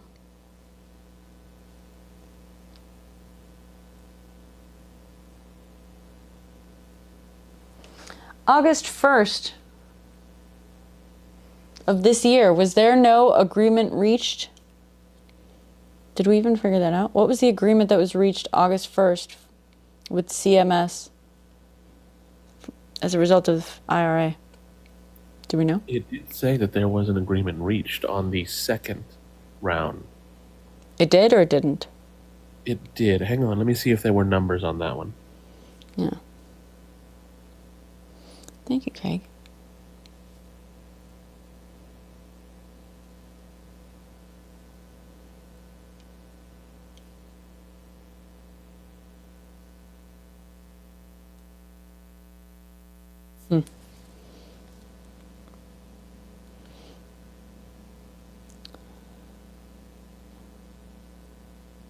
Thank you, Spooky.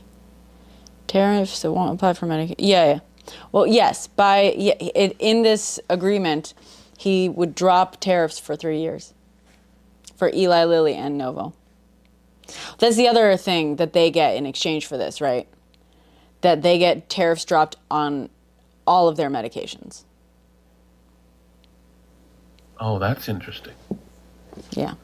Okay, so no. I'm looking at the second timeline. I was wrong. Okay. Technically. Oh. So just like the first round of negotiation, they say, okay, this is our start date. This is when we're talking it out, and then here is the final date when we must all come to an agreement. Mm-hmm. The negotiation period for the second round, November 1st, just ended. Did we hear about any of the other 15 medications?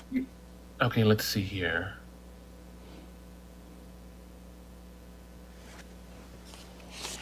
It doesn't say who had reached an agreement and who had not.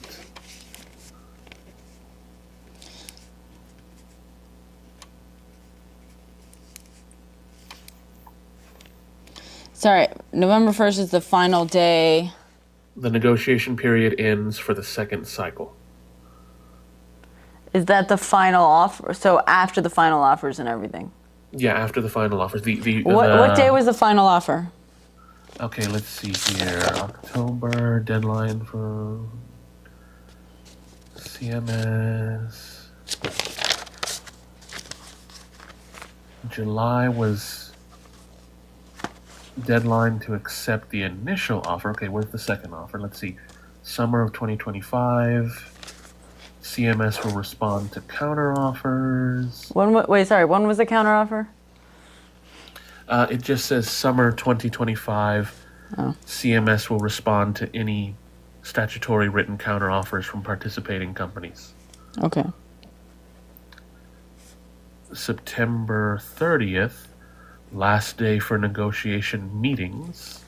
Okay. October 8th, the last date by which CMS and participating companies may exchange additional written offers or counter offers. That's October 8th? Okay. Yes. Last day for exchange. That's exchanging. October 15th was the deadline for CMS to send a final MFP offer to participating if an agreement was not reached. Just the same thing as last time. Final MFP offer, okay. And then October 31st, they need to accept or reject. Mm-hmm. And November 1st negotiation period has ended. Now, there's actually 3 more dates here pending for the future. November 30th, they must publish any agreed upon MFPs. March. All right. Wait, hold on. Hold it on. I'm just writing this down. No, you good. Publish any agreed upon Yeah, November 30th is the deadline for CMS to publish. Mm-hmm. And then March 1st is when they have to publish the explanation of any agreed upon MFPs. So just a few more months to give full details. Okay. Explanations.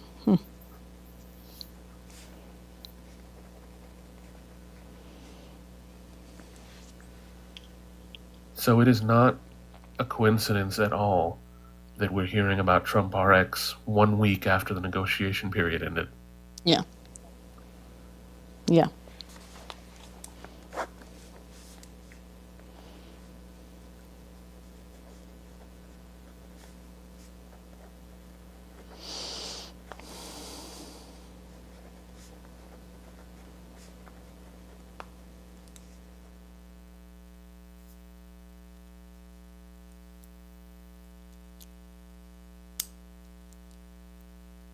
Very curious to see. Lilly will not be subject to future pricing mandates. Where is that from, Charity?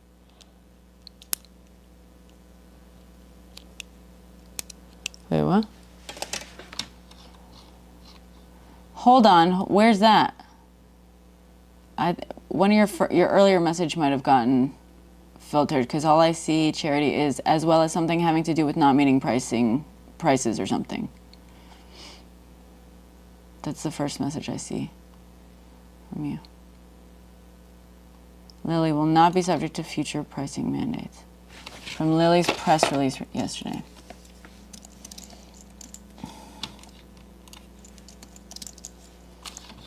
Lilly press release.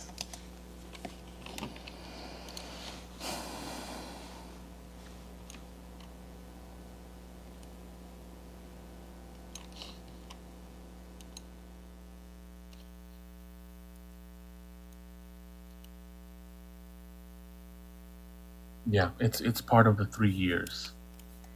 No tariffs for 3 years, no pricing mandates.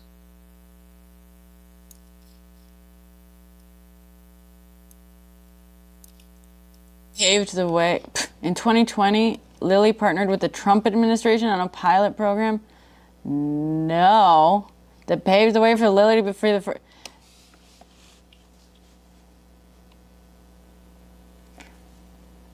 The insulin costs caps were under Biden. Yep. They were under Biden, you dumb fucks.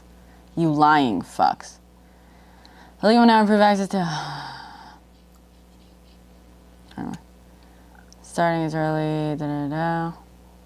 Medicare beneficiaries will pay no more than $50 per month for Zepbound, available in multi-dose pen and for Glipron, provided both receive approval from FDA. Okay. States will also have the ability to expand access to Zepbound and or for Glipron through Medicaid. Yeah, they'll have the ability. But upon FDA approval, self-pay patients, yeah. Self-pay patients will be able to get it from Zepbound multi-dose at the lowest dose, $299.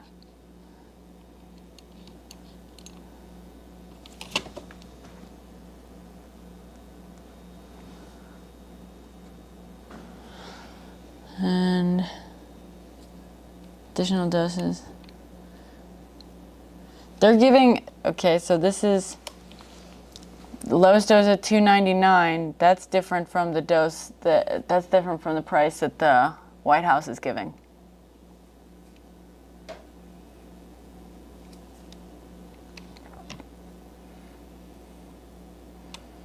Representing a $50 discount to current direct-to-patient.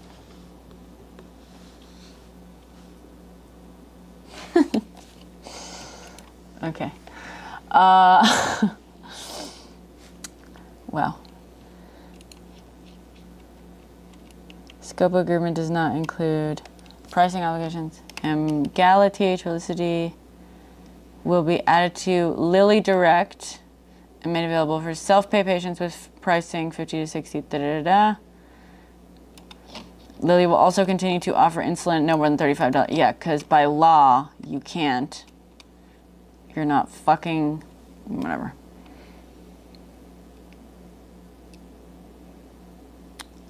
U.S. healthcare system... Jesus. They're literally quoting, like, this is something that Biden and Bernie first said, and therefore... Oh, you can't... Can you see? Yeah, you can. Part of the agreement, launching new medicines with no... or for glipron, or for glipron. There we go. Part of this deal is building manufacturing here in Texas. I mean, well, I don't know. I haven't even dived in to see if that was if that was in the infrastructure thing, because a lot of a lot of what they're claiming to be a brand new thing is really just an infrastructure bill. Yeah. But wait, where does it say nothing about no pricing obligations? In that one that you're reading right there? Yeah. I saw something, but... Yeah, sorry. Go ahead. No, it just says, will be excluded from further... I lost... Where did it go? The scope of the agreement does not include pricing obligations in the commercial channel. Oh, here. In return, here it is. Lilly will receive 3 years off tariff relief and will not be subject to future pricing mandates. Oh my God.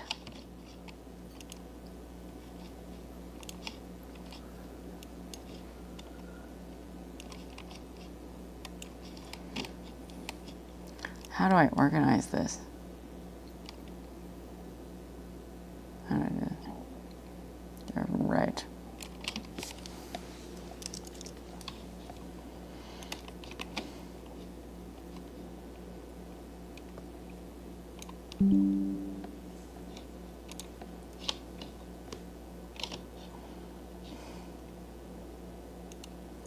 Merck and AstraZeneca had tariff relief deals from Trump for discounted prices. When was that?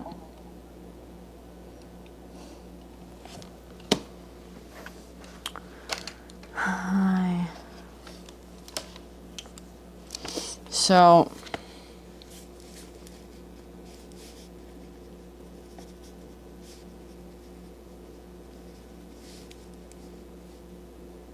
no tariffs, 3 years, and no future pricing mandates.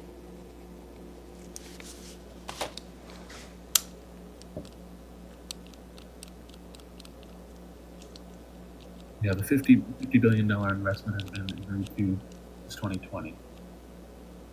Has it really? Yeah. When was that? Hang on a second. $50 billion. Eli Lilly press release. Since 2020, we've committed more than more than 50 billion in the U.S. alone.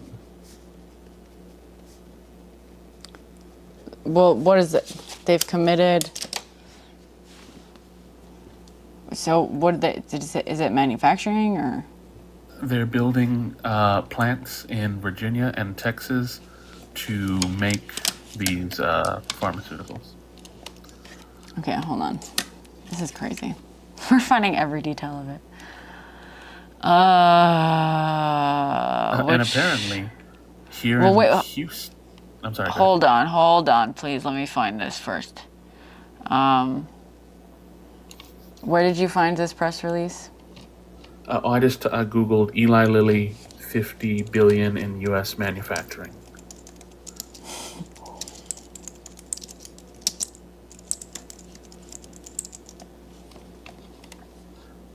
And second link, Eli Lilly and Company, medicine manufacturing and quality.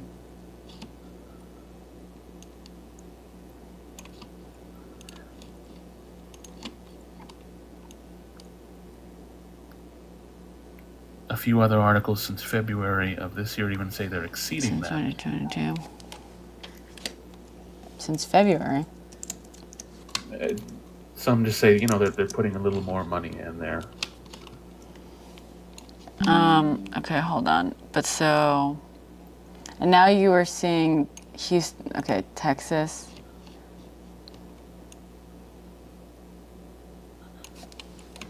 How do we know that this is the same stuff as mentioned? Sorry, because you kept saying, you said something about Texas. Yeah, those were, that wasn't from the Eli Lilly press release. That was from other articles and then the Google AI, which I'm not a fan of, but it pops up nonetheless.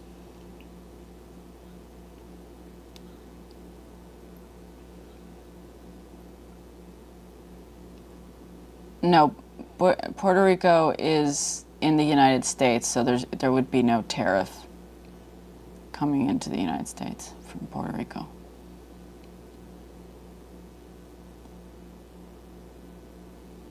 Puerto Rico is part of the United States, guys.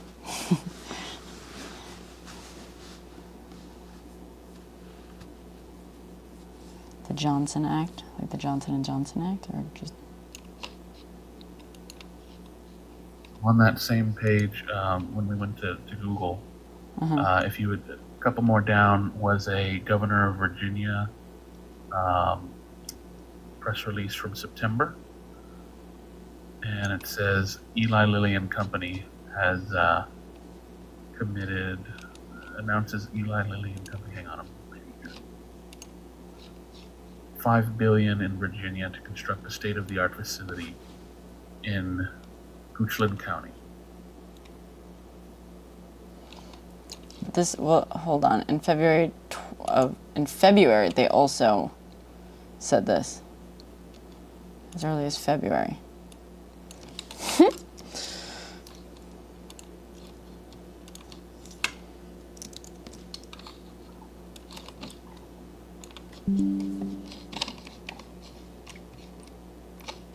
Best case scenario, he's like,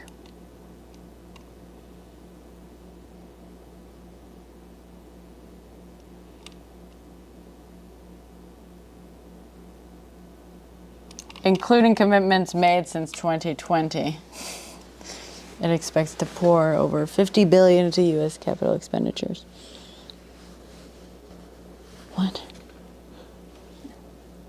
So, including commitments it's made since 2020.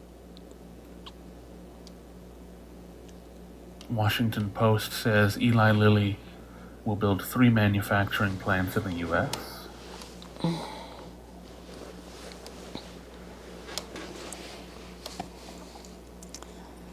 So this is the same. This is the same investment that was being talked about back in February. Which, like, part of it, sure, we can chalk up to the fucking insane tariffs that he said he was going to impose on them. But also, now that he's basically dropped the tariffs in exchange for this, they might not even, fulfill those commitments.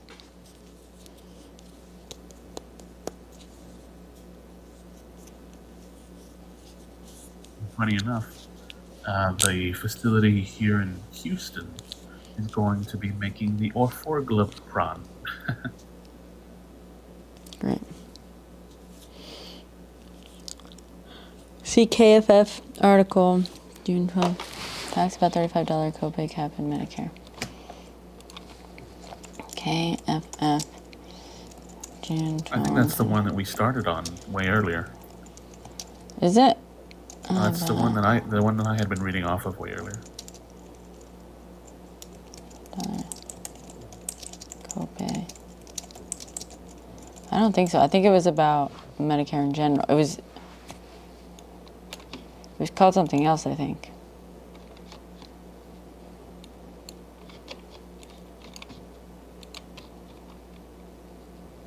This one?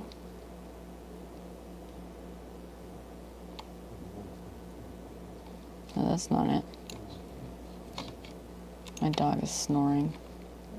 What time is it? Jesus, it's 3 a.m.?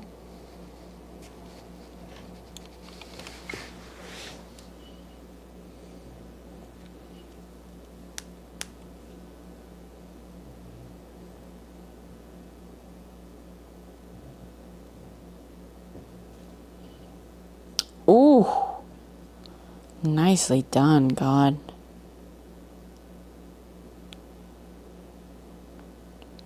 So that's section 11404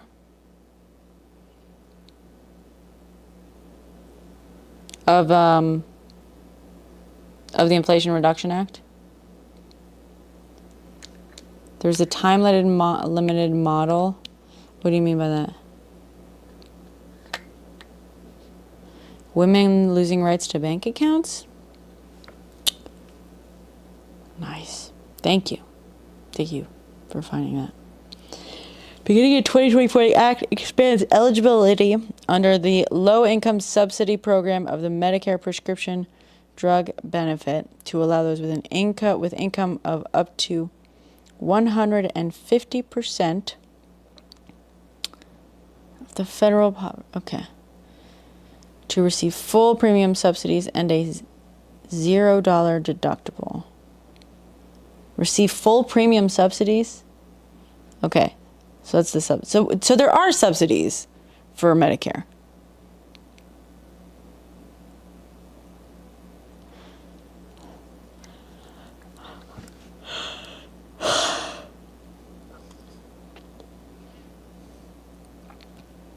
A $0 deductible. But do deductibles cover copays?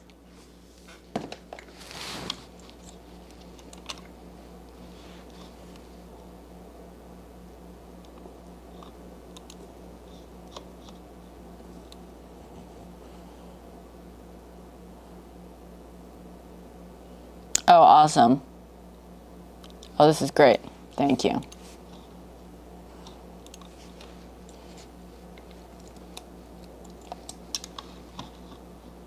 Yeah, under the ACA. Okay. That's what I was saying earlier. But. So yeah, so with the removal of the ACA, I didn't, Luis. People mention him every once in a while in here. I really don't have any concept of who Casey Neistat is, but he sounds like a fucking loser. Who the fuck votes for Cuomo? What a fucking loser.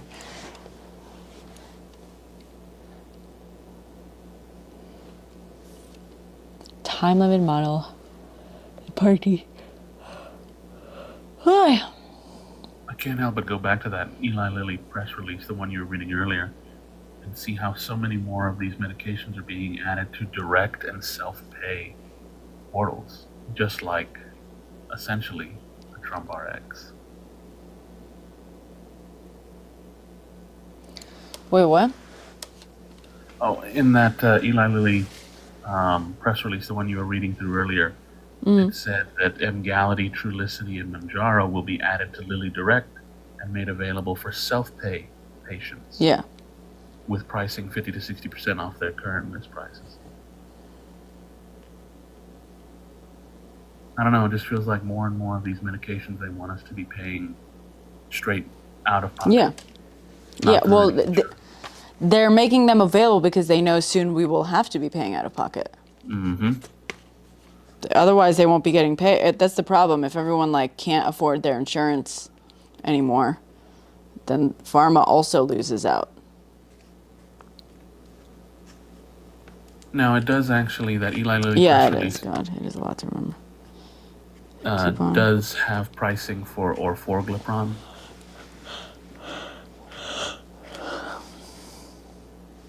Yeah, I saw that. But, doesn't exist yet. Saw record numbers of generics approved.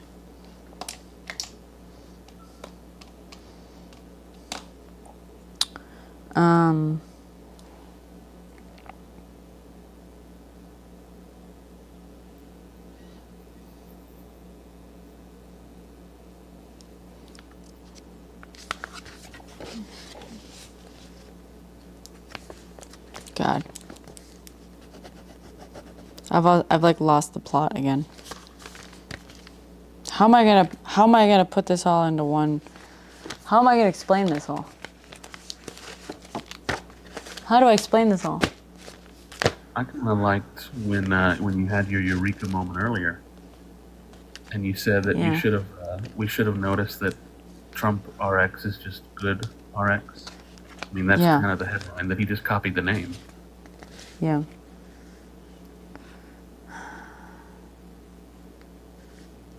Yeah, Luis, I'm trying to do research for you. If he owns a middleman company, he would profit. That's the thing, Brainstorm Trivia. He does. He now owns Trump RX per FDA 2018 to 2022 and estimated. So you think, oh, that's interesting. Per FDA. Interesting. Generics?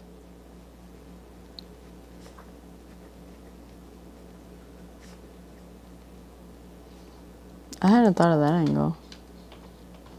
This time around, they can be unproven generics. That's right. That's where, hold on, that's where that, is that where that comes in then? Hold on. Okay.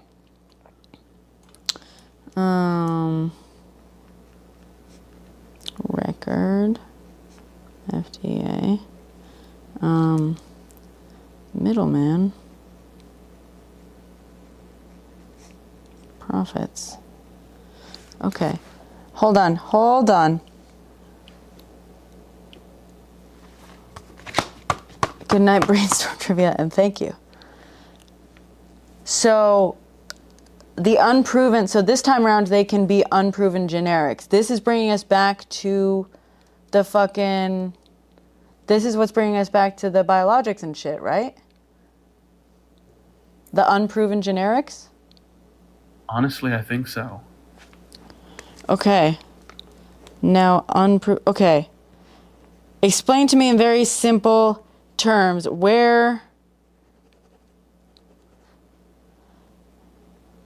according to what, the whole thing is they made it easier for unproven generics to be approved?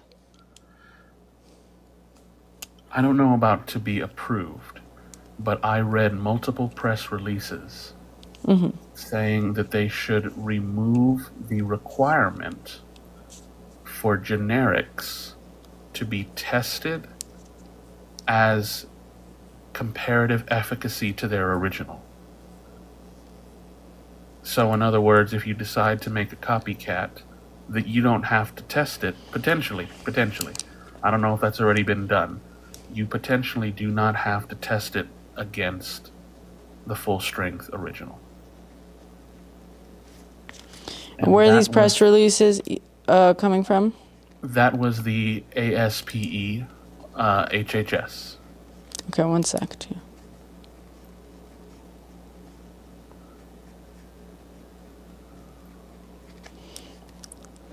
ASPE HHS. Yep. Okay.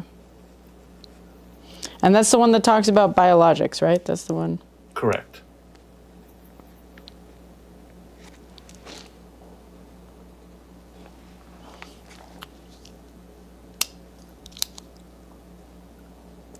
Why am I not reading? Go to what? What do you mean, why am I not reading? Because I'm talking to someone, Ellie. What are you talking about?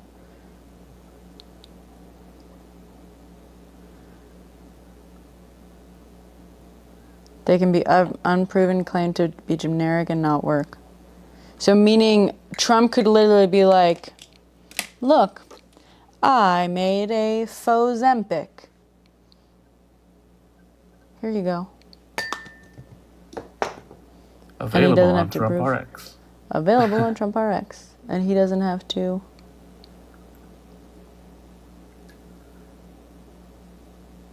No, and that was August of 2025. August of 20. Yeah, this past August, they talked about potentially, it was a report saying that they should maybe eliminate that requirement.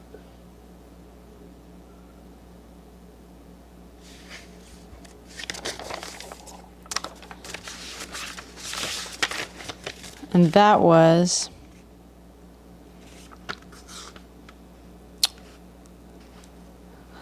That was in the middle of the CMS negotiation.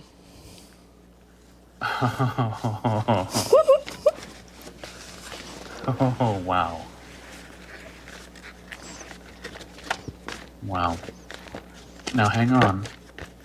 When was July 2nd, 2025? Was that also? Wait, when was July 2nd, 2025? Sorry. I'm sorry, what was going on July of 2025? I mean, same, right? Yeah, it was 'Cause still we just know that it was, negotiations. well, according to your timeline, it was summer of 2025. CMS responds to offers and stuff, right? Yeah, okay, then let's see here. July.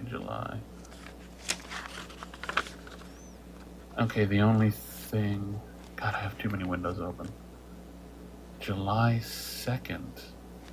Okay, that is like one day after. Okay, that's weird. Okay, July 1st was the deadline for participating companies to accept the initial offer or propose a counteroffer. So that was still within the negotiating period. So Okay, that wait, was July 1st July was the 1st. 2025. Mhm. Was the Deadline first to day accept or the deadline initial to offer. okay. Or submit counteroffer. Mhm.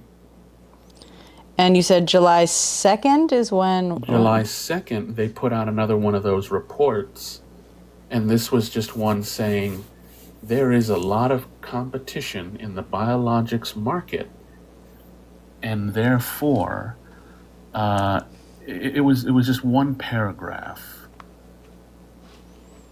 It I need to basically get says all of these. there is not. Oh yeah, I'm saving all these tabs, and I'll send them to you later. Can We'll I figure give out you how- my email? Yeah. Yeah, So well, I'll you- message you after so that you can give me that, and then we can send all this. But it basically says, it's really confusing.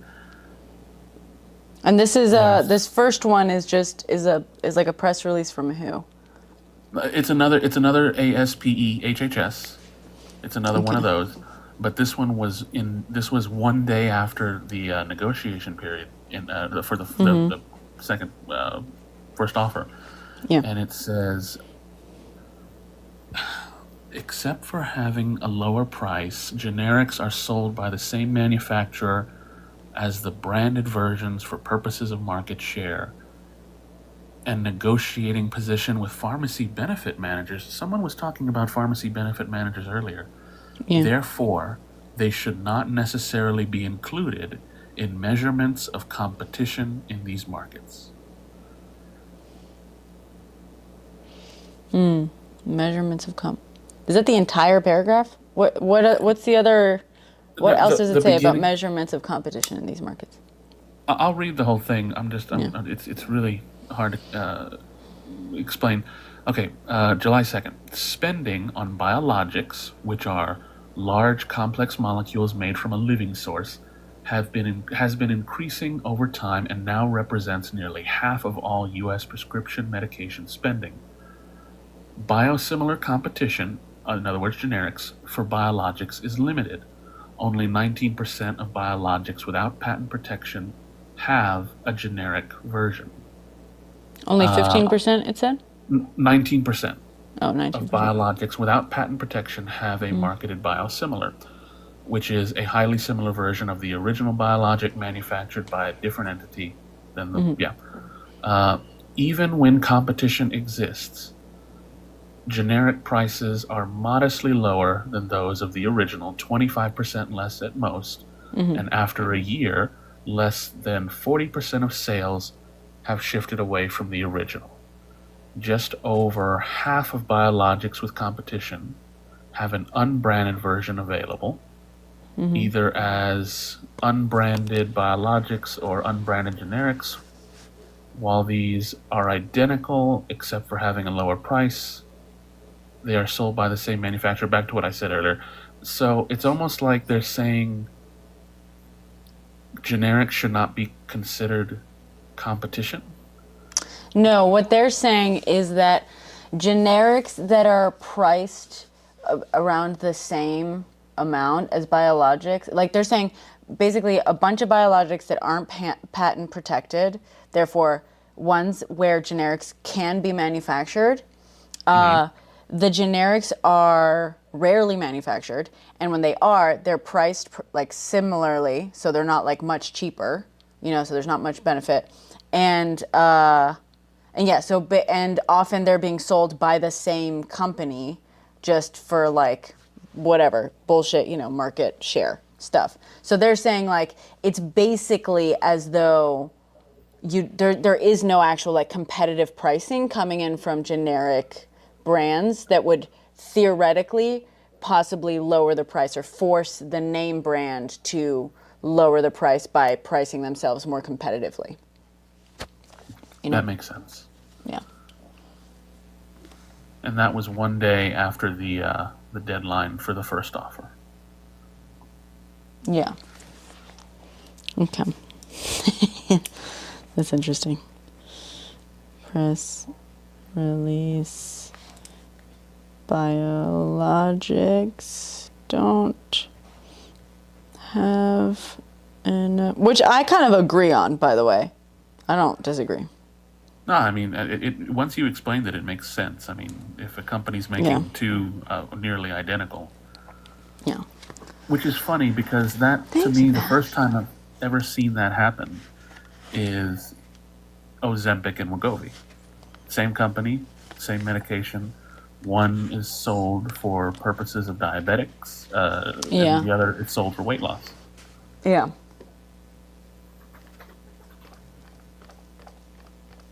Because they're basically the same thing, right? Oh yeah, just semaglutide. Yeah. Yeah, so that's basically what, and then the other one, the later one, first time had so many changes was because of Scott Gottlieb's influence too, FDA. So then you said something, okay, in August was the other thing that they said? Yeah, same people, same group making the press release. Only this time, and I'll read you the full thing. There is ongoing interest in understanding the ways to reduce medication prices and improve patient access to prescriptions. The estimated savings to the U.S. healthcare system from the use of generics biosimilars are significant. However, there is limited research on the cost of generic development, expected market uptake for generic entrants, barriers that may affect market entry decisions, and potential incentives to encourage market entry. This study aims to fill these gaps by evaluating potential generic development policy changes using public and proprietary data sources combined with insights from subject matter experts. This report finds market size and entry order significantly influence the revenues of average generics throughout its market life. The net revenue over the first generic lifetime ranges from $33 million in small markets to $9.5 billion in large markets. 2, designating all approved generics as interchangeable could increase lifetime net revenue by $2 billion. Establishing a global comparator would streamline the generic development process and result in cost savings, $5.1 million, and lifetime net revenue, $13 million. And the last one, which is what I told you earlier, eliminating the requirement for a comparative efficacy study could lead to cost savings amounting $24 million and lifetime revenue $84 million. Okay. Removing.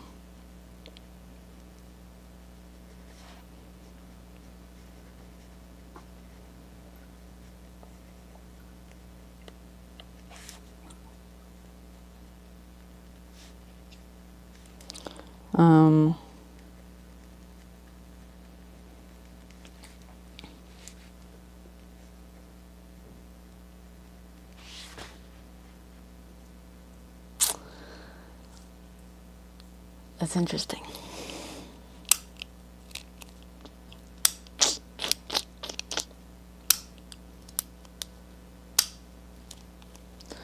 I mean, interchangeable, like tested not. No, Melinda, the way I understood that is just because some generics are not listed as interchangeable, like with the thing that they are a generic of. That's the way I understand it. Like, you've got the name brand one, and the doctor can prescribe you the name brand one, and then, like, basically Medicare. This is basically like, hey, Medicare money would go a lot further if we had more generics in the market for these very expensive medications, right? For which there are often few generics, and if there are generics, they're basically priced the same as the original. Therefore, it's basically like there's no generics. So Medicare can't negotiate very well against these name brand things, and it can't. And it would be able to afford them more easily if there were generics, right? And so when it's talking about, in listing them as interchangeable, sometimes like a doctor can prescribe you a medication, a name brand medication, and your insurance, or in this case Medicare, can see what medications that medication is interchangeable with, and they will usually try to swap out for the generic, right? Definitely insurance companies will look at that, and they'll look at the list of interchangeable things, and they'll swap it out for that. But not every generic is necessarily listed as being interchangeable, so you would actually need the doctor to prescribe the generic one in order to get that generic one. You know what I mean? Which is why sometimes doctors will prescribe specifically a generic. And you know what I mean?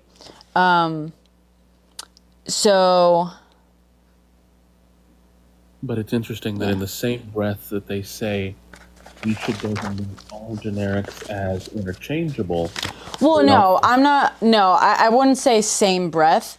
I'm going to say, because they're listing that very clearly. That is a very appropriately like written grammatically and stuff, talking about the study that they did, being like the things that could improve this are, and they're listing a few things. So I'm not going to say, it's not like necessarily a nefarious link between those two. They're listing things that would cut the costs and the barriers of entry for generics into the market that could benefit Medicare. Now, yeah, does this administration, obviously, when they're like, oh, removing the requirement of a comparative efficacy study for generics, yeah, that like, ding, ding, ding, red flag, alarm bells, whatever.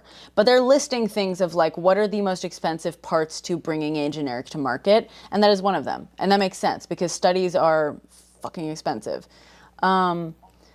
The other thing, like, I do wonder, I want to do more research into this because while that also sounds scary, in some cases, also like, in some cases, like if a generic is quite literally chemically the same, because again, we're talking about ones that are not protected by patent, so like their patents ran out or whatever. If a generic is chemically the exact same as the name brand, do you actually need a comparative efficacy study? Which, as they just pointed out in the July press release, the biologics, very few of them, they're mostly identical anyway, made by the same company anyway. Right. So you're right. You're right. There may be absolutely nothing nefarious here. In one press release, they say, hey, companies are making a lot of generics that are identical with very, no differences and very moderate price differences. And then a few months later, they say, oh, and by the way, it would be easier for them to make more generics if they didn't have to do a comparative efficacy study of.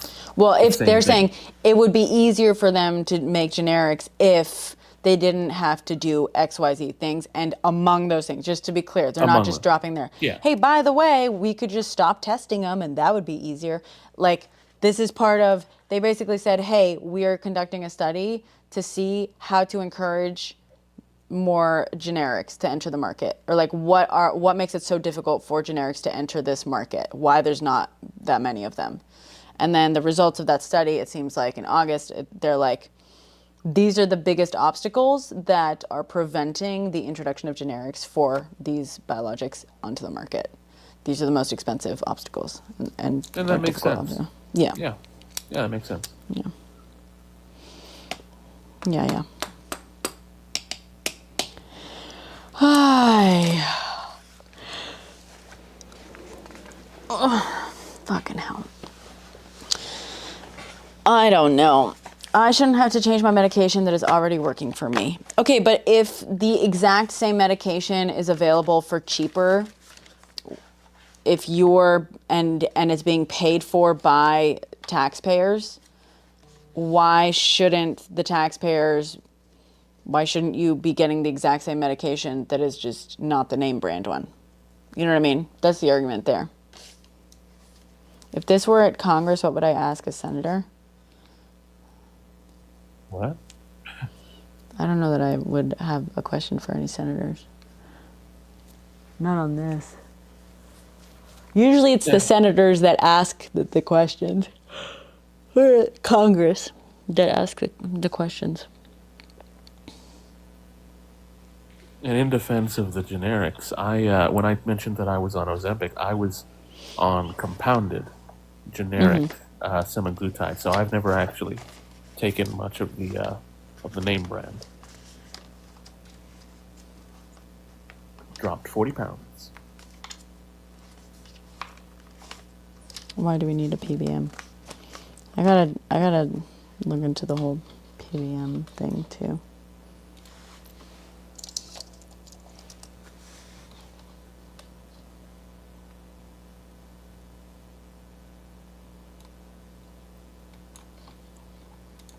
Yeah.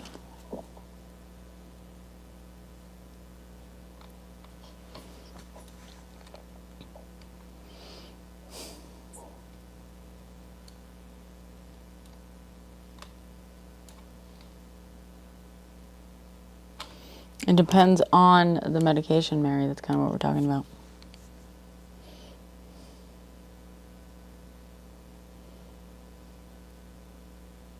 Is there a study on that? Every medication is completely different. And yeah, actually, that's literally what we're talking about. Right now, all generics require comparative efficacy studies to be on the market as a generic. So yes, every possible generic that you could be prescribed instead of a name brand, at least in this country, has had to go through a comparative efficacy, has had to go through comparative efficacy testing.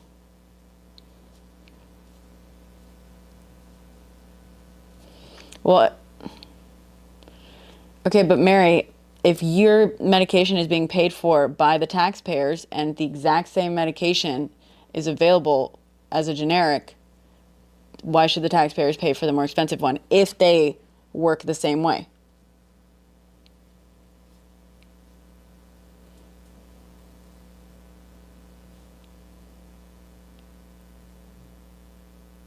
Yes, you are, Mary. And if I say, well, I want the fancy version of my medication, even though the generic one does the exact same thing for me, and I want you to pay 3 times as much just because I like having the name brand, even though the cheap one does the exact same thing for me because it's chemically the exact same thing, why would you be upset about that? And I think you're right. It does depend. Every medication is different. And I'm talking about this like, and by the way, I'm talking about this like having a dad that like literally, my dad lives in a country with universal health care, okay? Plus he's in his 70s and stuff. He is prescribed a medication that they're basically for his like heart. He's got heart issues. And he's prescribed like 3 or 4 different medications. One medication is very expensive to, the thing. And there's one other medication that that basically does the same thing. I don't believe it's technically generic, but they're often treated as interchangeable. Now, they put him on the other medication because it's cheaper, because basically Spain, thing was like, we don't want to cover the expensive version of the medication if we can avoid it, which makes sense, and the cheaper type of the medication that works for almost everyone, that the first one works for, does not work for my dad. It causes him very, very dangerous issues, right? So he has had to basically petition the Social Security system and the universal health care. We call it seguridad social, basically. That's what our health care is. He had to petition them, like with the doctor, similar as how you have to do with insurance companies, by the way. It's like normal fucking thing. And be like, hey, this is why he needs the more expensive one. Because the cheaper one does not work for him. It does not, he is just one of the few people for which they cannot be used interchangeably, right? And then he gets special, dispensation. They say, okay, fine, because the doctor says it, because this, da-da-da, fine. You get to basically request the more expensive one. Now, I think he has to, the doctor has to confirm this once a year or something like that. I don't know what it is. But he had to go through a process. And here's the thing. As much as I'm yeah, that's my dad, right? That's my dad, who obviously I want whatever the medication works for him and stuff. And it's scary that when he tried the alternative, it didn't work. And I hate that. At the same time, I am perfectly capable of understanding why the system is set up in a way to be like, oh, these two medications work the exact same way for 99% of people, and one of them costs 5 times as much as the other one. Yeah. Anytime someone is prescribed one of these, we're going to default them to this one unless this one definitely doesn't work for them the way this one does. It's common sense. It's just kind of in the same way that oh, Jesus Christ, Mary, you're not hearing me and you're being selfish, just FYI. In the same way that when you were put on that medication that does work for you, you can, dude, in the same way that when you were first put on that medication, they assumed it would work for you, but it could have gone terribly fucking wrong. That's true for anything. There's a case in which a generic actually works better for you, right? But you just don't want to try it. There are many cases in which the generic one will actually do much, much better for you. You just have no fucking idea because you're unwilling to try the generic. Because you assume that the name brand one is better, but that's not even chemically true all the time. And so, to basically be well, no, I just know that this is the medication that has to work for me without ever trying any other fucking medication, is ironic, because it's well, you don't actually know that. And ironically, the other one could even be better for you. But,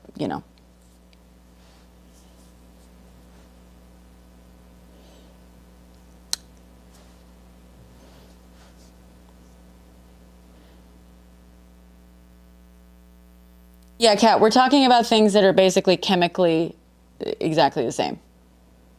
So you're not changing components. Maybe the dye, something like that.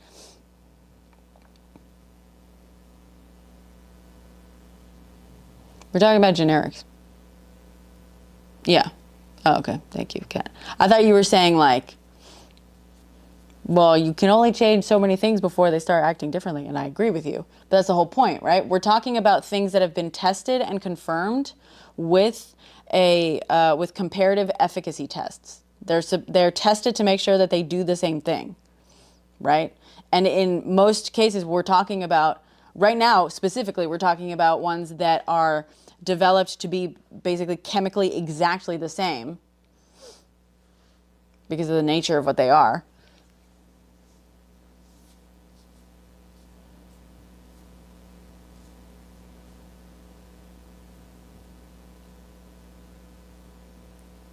Yeah, exactly. But the thing is, you don't understand, but for someone, and my entire point is what Mary is saying. Mary is well, how dare you try to It's like not okay for anyone to try to make me change my medication. And I'm saying like, okay, but if your medication is being paid for by the taxpayers and there's another generic version of the exact same chemical compound available for a fraction of the price, it's just not the name brand version, why the fuck would you think it's wrong that the system that pays for it be like, hey, can you try the cheaper one to see if it works in the same way? Because it has been tested and scientifically it is the exact same molecular structure. Just because you like the name brand, like, and acting like it's outrageous to be asked to do that. And my whole point was like, yeah, sometimes it goes poorly. That's what happened to my dad. And to be clear, for my dad, it wasn't even an actual molecular thing. It wasn't the generic. It was just two different medications that serve the same purpose. And he was asked to basically first try the cheaper one.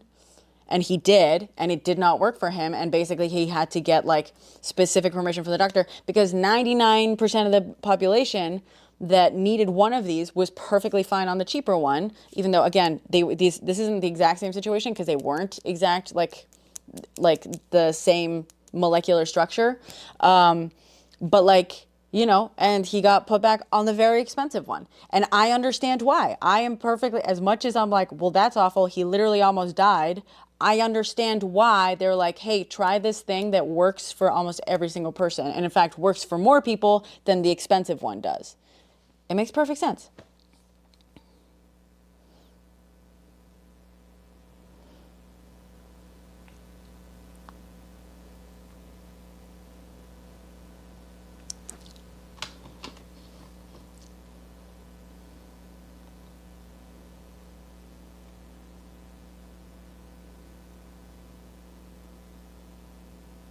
Well, I mean, for my dad, the condition was very risky to try, and they tried it anyway, and they did it, you know? But also, the thing is, like, the thing is also, like, okay, Mary. Like, also, Mary, you're saying that, they're the only medication that is tricky. You're saying that like,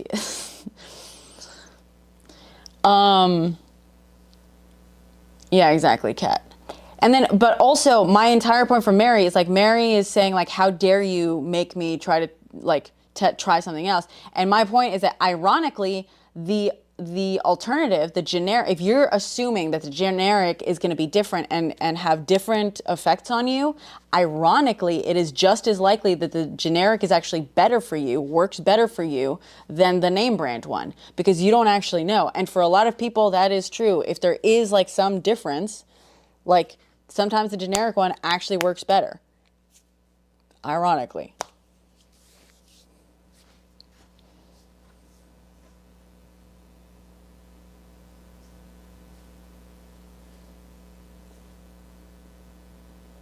Mary, if taxpayer money is keeping you alive, like, why are you what do you fucking mean?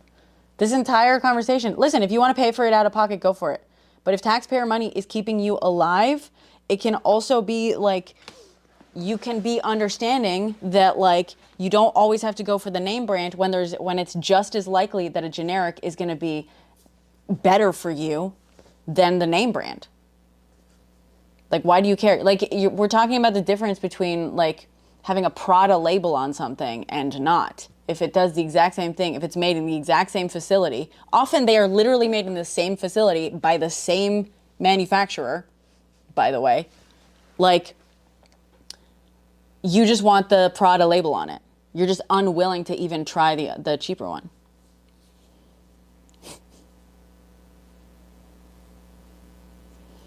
Scientifically, that's not true, Mary. Just because you say it would be different, just because you've grown attached to it, doesn't necessarily mean that it would be different. No, that's your emotions speaking.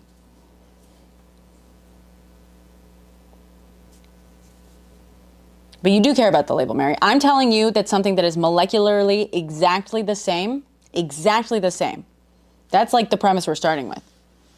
And I've given you examples of things that are even farther apart on the spectrum than two things that are the molecular exact same structure. You're unwilling to try the one that doesn't have the label. All you care about is the label. That's how we started here. I asked you, even if it was the exact same molecular structure, you said no, like it's unfair.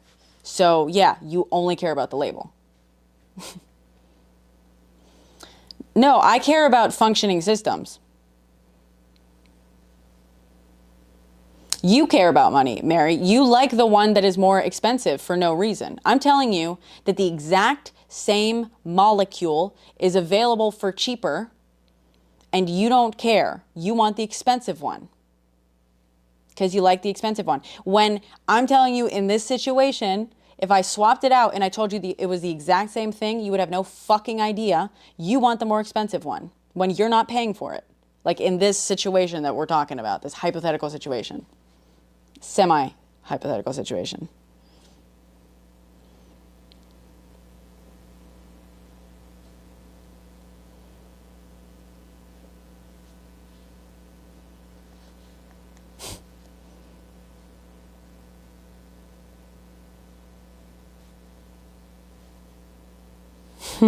Pixel.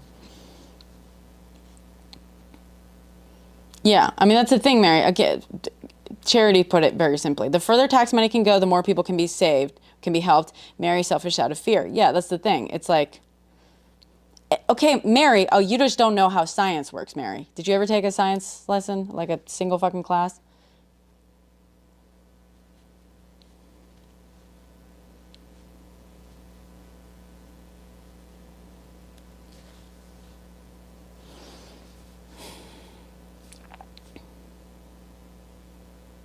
Like, yeah, Mary, if the exact same thing, I'm telling you, if the exact same thing, yeah, and I'm telling you, Mary, that starting on it should have nothing to do with it. And that's a stupid fucking requirement. Starting on it should have nothing to fucking do with it. Because here's the thing, you know what happens? Patents run out, right? Patents run out. So the name brand that you're on, that you started on, tomorrow could lose its patent, which means that tomorrow it could be the exact same thing. And when I say exact, I don't mean like a dupe. I don't mean like a fake, a copy, whatever. I'm saying the exact same facility putting out the exact same product could start doing so and labeling it under a different name and selling it under a different name with the, like, coming out of the exact same fucking machine once the patent runs out, right? And it could be sold, yeah, under different structures. And you are saying that just because you started on a thing when it was patented, you want to cost people more. You are refusing to use the exact same molecular structure if it has a different label. What if the company was sold, let's say? What if the company was sold?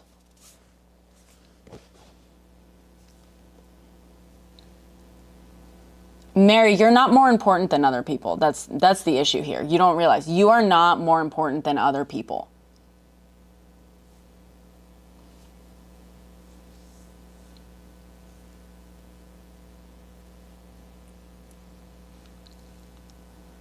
Yeah, and if your doctor, and if like okay, Mary, and the way we're going about it, like, so again, you don't fucking understand how this works, even though it's been explained to you. In my dad's case, I gave you a perfect example. We're talking like universal health care. They were like, hey, we're going to put him on this other version to start. Doctor was like, okay, fine. So what if that happened to you? I'll listen to my doctor. Okay, well, if they tell your doctor, start her on the fucking generic, tough titties, Mary. You know what's funny though? I'm willing to bet that there's actually a pretty good chance. I don't know if you're on like government, like any.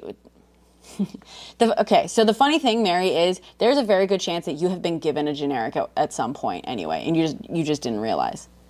I know I have a medication. I have a monthly medication that I get, and I know that every once in a while it is a different manufacturer, and I can tell because it looks different. And I know why. It's because of supply chain issues. But no one ever fucking, I'm prescribed the exact same thing every month. The exact same thing every month. And every once in a while, it gets changed. How much you want to fucking bet the same thing has happened to you, Mary?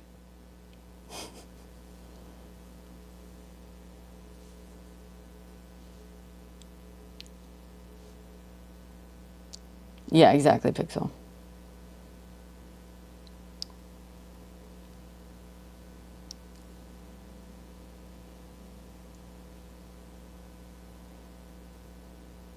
Just not your... Okay, again, Mary, you've probably been given a generic and you didn't even realize.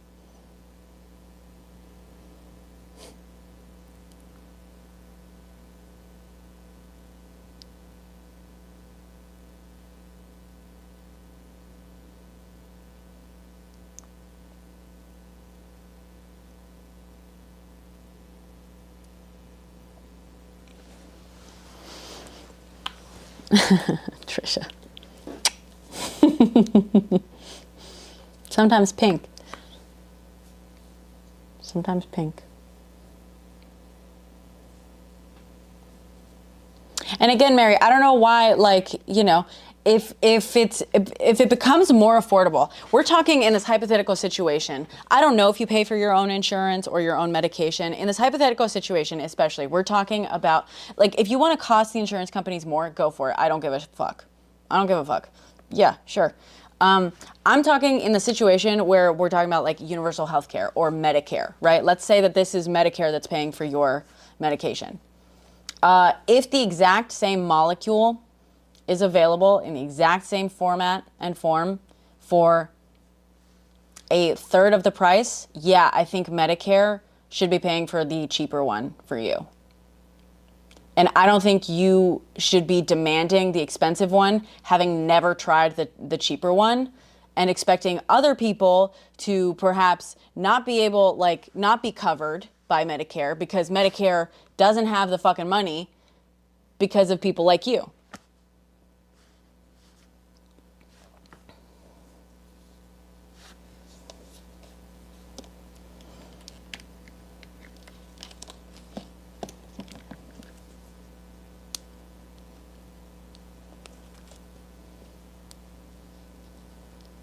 Thank you, Kat. But you don't seem to understand generics, Mary. You don't, just based on, hey, Cold Girl. You don't seem to.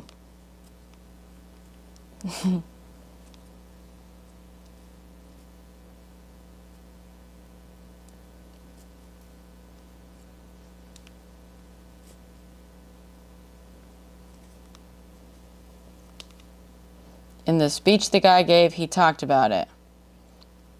What speech what guy gave? What are you fucking talking about, Mary? I don't think you do understand generics.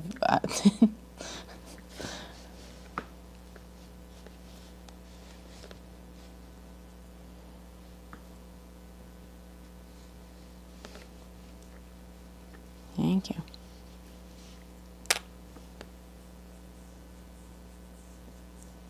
Exactly. Generics are reverse engineered or whatever. I think she was referring to me earlier. You? Are you talking Yeah. about Frank? His speech? I took this opportunity to put together the email that I'm going to send to you while you were Oh, thank you.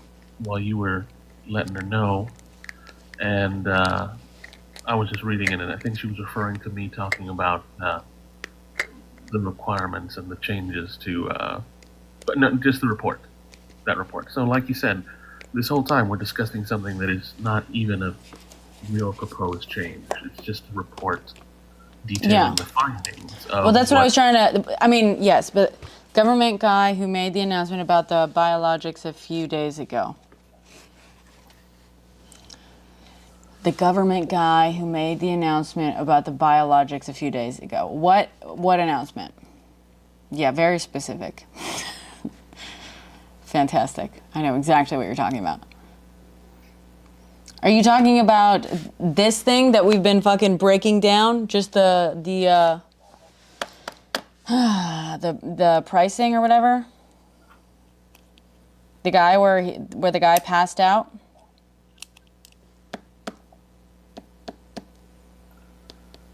Pixel.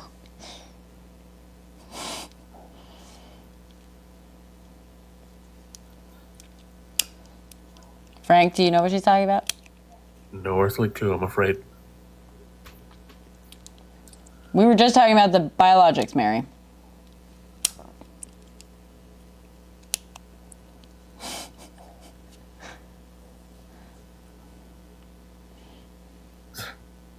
Tyler, that one guy who said that one thing that one time. Oh, yeah. Mary, I would love to look it up, but I'm gonna need a little more from you. Guess you missed it. Yeah, I don't watch every single fucking thing on the TV every moment of the day. I don't know if you noticed this, but like, I actually like fucking research shit. I don't have time. Yeah, I'm not crazy. Thanks, chat.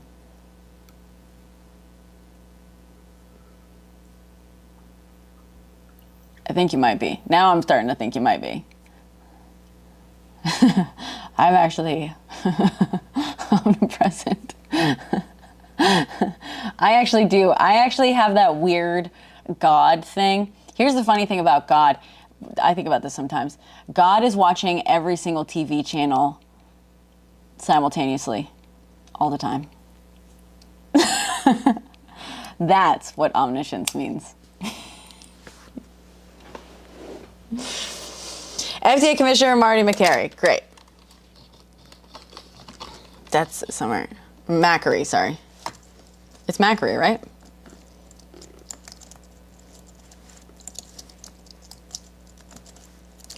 Biologics. Connection to biologics, blah, blah, blah, blah, blah. How can we bring cheaper alternatives to biologics? This guy. So he was talking about the research, which is what Frank was just talking about, I'm going to assume. How can we bring cheaper alternatives to market? You're talking about this? Or something else? Press conference. One day I see McCary's first speech to the FDA focuses on challenging norms and fighting chronic disease. I have a feeling this is what she's talking about. You said it's a press conference. Biosimilar development? Was this in October? Oh, you requested up, sorry. I don't have the thing up.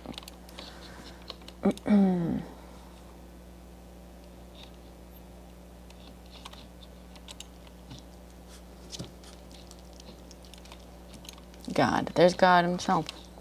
Yeah, I was Watching going to say, channel. I just watched that thing because I figured that's who she was talking about. Yeah. Biosimilars are not the same as bio the sames, and they're not interchangeable, and they should not be rushed. Biosimilars are not the same as bio the sames. Yeah. No, they're not the same, and they're not interchangeable either. Yeah. Most of the time, or some of the time. So there you go. Because they're living organisms. Even if there's a generic brand, because they're living things, they're because of the way they're made, they're not the same. Like if Mary's prescription is a bio medicine, then it may not have a close enough to the same to work. You should leave that to the doctor to decide. Yeah. Not a pharmacist or something. So like biosimilar, not a fucking actual like generic. Not. You understand that a biosimilar, by definition, is not molecularly the exact same, right? So. Yeah, they're not. They're not the same. The biosimilars are not the same. It's not the same fucking thing. The generic brand, the generic makes of those medicines, they're never the same. Yeah. Sometimes they're close but that's enough. why they don't have many generics. That's why. No, not many. But they still really hard have to get approved. Yeah. But that's that's kind of the whole thing that started this thing. Yeah, that person that was doing the speech thing, he was talking about they want to rush that through without doing the all the trials and stuff to make it go faster. Whenever the medical expert says no, let's not do that because it's too risky. What message? Well, that's why we're talking about, I mean, this all started, this is exactly what Frank and I were talking about, of like, they're talking about how to lower the entry to market for potential fucking generics. And it's FDA Commissioner Marty McCary. Yes, Mary, we just found it.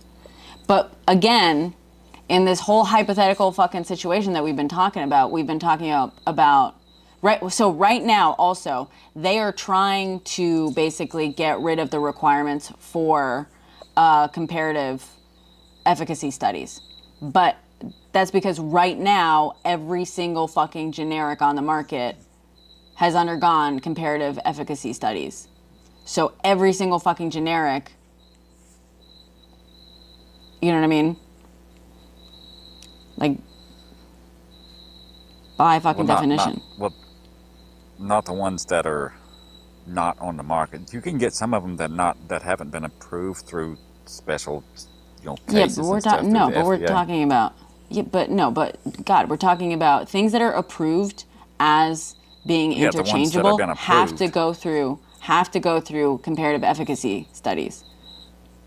Yeah, they're attempting to cut that time in half. That's what they're trying Okay, to do. so Mary, Jesus Christ. But Mary, once again, we're talking in a situation of, well, firstly, every single medicine on the market has gone through comparative efficacy studies. So right now, any medication you could be prescribed as a generic, you don't have to be concerned about in that way. You don't, firstly. Secondly, if we were talking in a situation where the government is fucking paying for whatever, and I hate to fucking break it to you, but in this, unless you're on Medicare, possibly Medicaid, Jesus Mary. Okay, so whatever. Mary is not worth fucking explaining things to any further. She missed what God said about biosimilars, yeah. And I think And- the ones yeah. that were on the market before 2014, they you can still get those. They don't have to go through all the studies and stuff. I think 2014 was the date for that. Mary, you still don't seem to understand that we repeatedly fucking talked about something that was molecularly the exact same thing. Do you think biosimilars are molecularly the exact same thing? Answer yes or no. Are biosimilars molecularly the exact same thing? Yeah, I'm being rude and condescending because you are being selfish.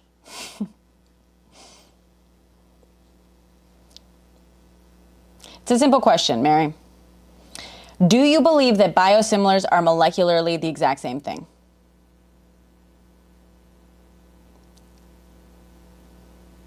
It's not an opinion. Whether biosimilars are molecularly the exact same thing. No, Mary, no. By definition, biosimilars are not molecularly the exact same thing. Yeah, that's why they're called biosimilars and not bio the same. Actually, it has a different name, but I can't remember it. God, I've been trying to find that name for like the last 5 minutes because it was on one of those reports. Bio-interchangeable. That's what it is. It wasn't bio. It was they used another phrase for it, and it's killing me. So I'm tearing through all the things right now. Well, it's been a while since I seen that Professor Dave video, so I'm probably not remembering it right. So Mary, when I am here asking you why the fuck you would refuse to be put on a molecularly, the molecular exact same thing that was cheaper to your medication, do you understand why saying biosimilars has literally no fucking weight or effect on that question?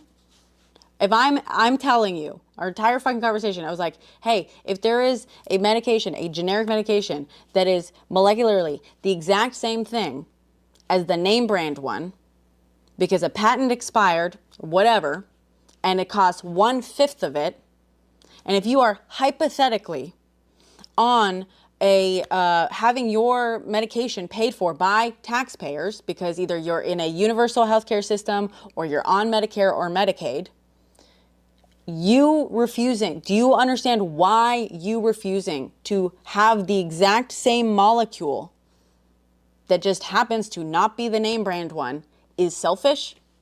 And you go, but biosimilars, they're not the same. You understand how that's not a fucking point? That's not a good point. We're talking about two fucking different things, Mary. How are people so fucking stupid? I don't like people. Those biomedicines are considered interchangeable, and the doctor says you can use the generic brand, then it's okay to use the generic brand because they've been tested for such.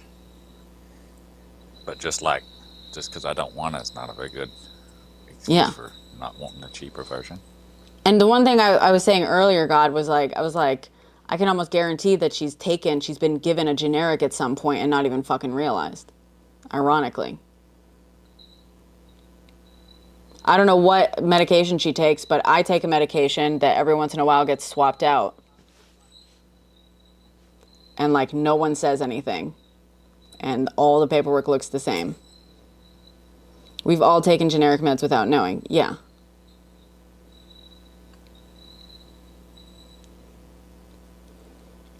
Well, Mary, like, here's the thing. I think that more people than just you are important, but you clearly disagree. You think that your preferences for, like, the expensive versions of things and the name brand things are more important than the ability of a society to collectively afford to keep all of its members healthy, not just you. And I am telling you, your doctor or your pharmacist, often a pharmacist, here's the fucking funny thing, Mary. Often your pharmacist will give you the generic without your doctor even knowing that. Isn't that crazy? Often, very, very often, when your doctor prescribes something, they will put just the name brand one, and the pharmacist will fill it with a generic. And you have no fucking idea, Mary, because you don't understand how this works. And yet you are sitting here basically like denying science, but denying what doctors actually say, denying pharmacists, denying what all the like people who are actually out here in the world, ensuring that people like you stay alive. You are denying that they fucking know that most of the time swapping out a name brand for a generic is going to be fucking fine. So much so that they do it without telling you. And you are instead insisting that it would be unfair and not at all okay for a taxpayer-funded system to pay for a generic instead of a name brand because you assume that you have the name brand every time. You think that it should pay for more. Oh, my camera's about to...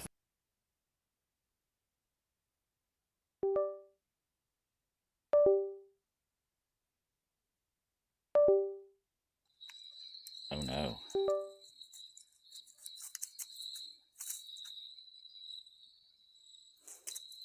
It's all frozen up.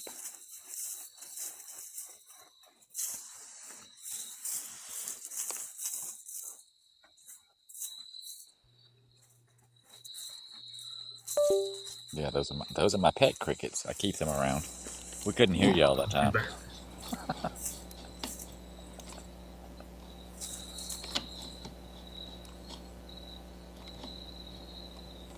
The only time I've taken name brand is whenever it was, doctor's orders not to take the generic, which has only happened like twice in my entire life. It's very rare that a doctor will literally put on the instructions like no genetics, not allowed. Yeah, no generics. Pixel says there's a reason Advil candy coats its ibuprofen because they know besides that the medicine exactly the same as the generic ibuprofen. Exactly. I like the candy coating. I think it makes it go down easier. I do too. It does. They're smoother. They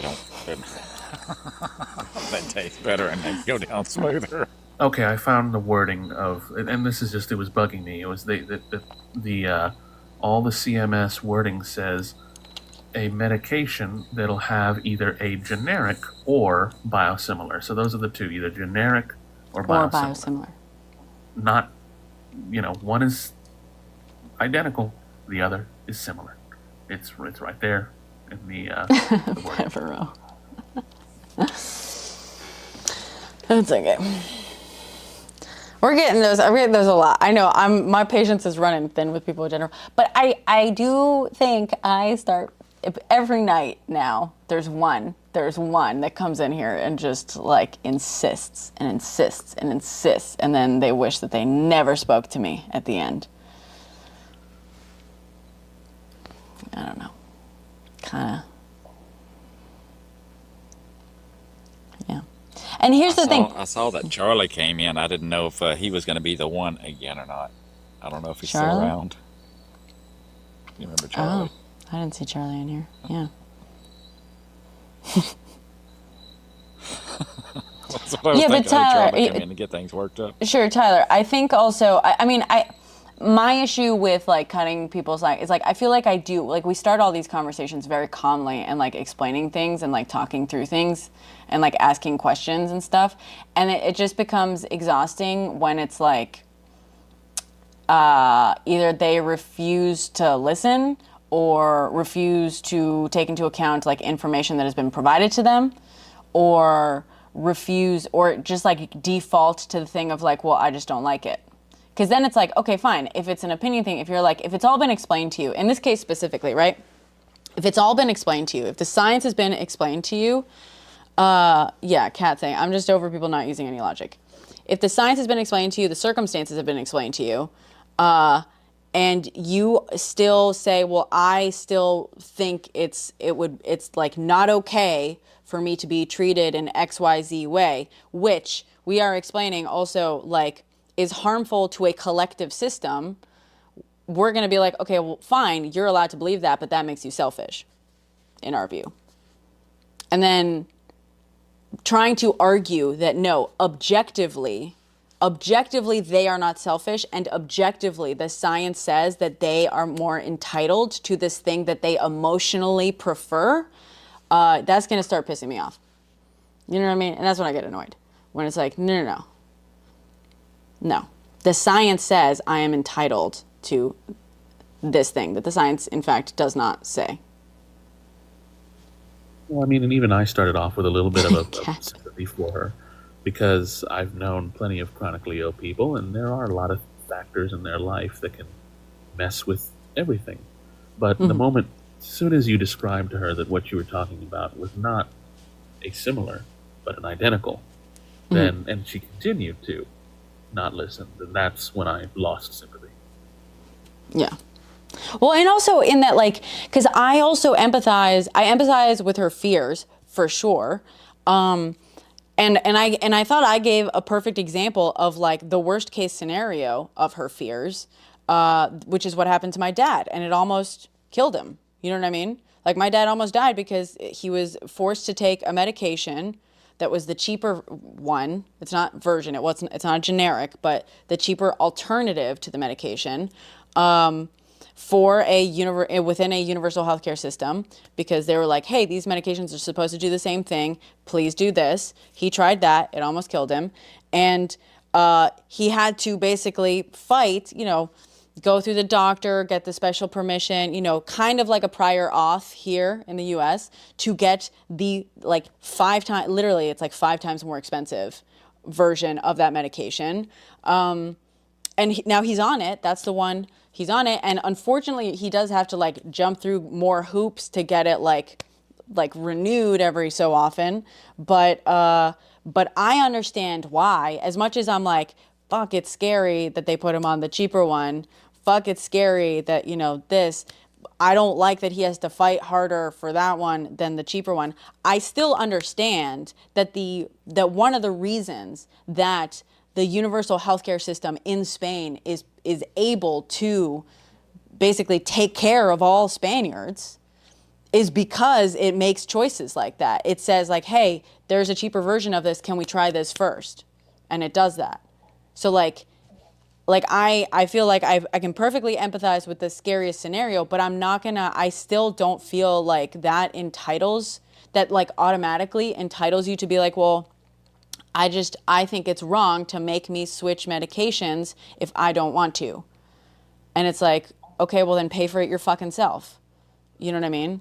If you're not willing to try it, if you're not willing to try something that's like, especially when in the case we were giving, like again, we were explaining if you're not willing to try a generic that is molecularly exactly the same, and you have a problem with that, Like, that's fucking wild. You know what I mean? That's what I started with, Fimo. That's what I did. I did start with that. Well, especially when you think about the fact that what if they tried, in Spain, if they had tried to give everyone the more expensive option the first time around, they would have run out of money, and then other people would not have gotten treatment. So it's not feasible. That's the thing. Yeah, it's like, but I'm special, and doctors can recommend you cheaper alternatives that aren't the same, but those will never be marked as generic for. Yeah, that's the thing. It's like there's different degrees to it. That's the thing, and like, no, it's fine. I don't know.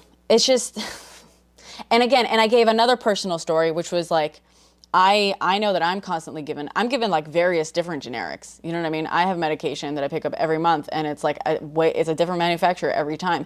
And the funny thing is, like, I do know, and I actually know because I talked to my pharmacist about this like a couple years ago, because of a shortage, that as a result of the shortage, they were having to go to like shittier and shittier manufacturers, right? They were having to go down the line, and I believe basically some regulations loosened in response to the shortage. And the thing that loosened wasn't that there was like different things in them. It was like the like shittier manufacturers just had often a smaller amount of the active ingredient in the thing.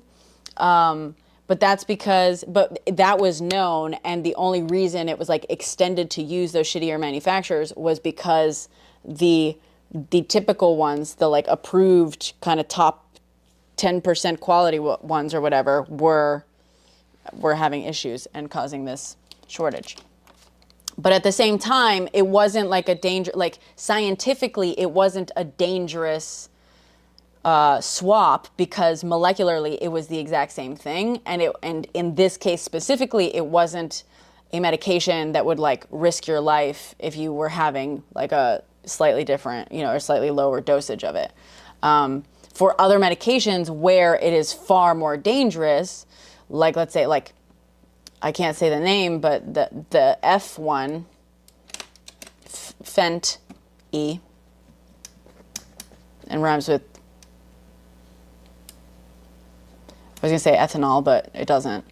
That one, like, that's not gonna be like handled in the exact same thing of like, well, there's a shortage of this, so you can go with the shittier manufacturer that might have slightly different, like, wonkier dosing or whatever.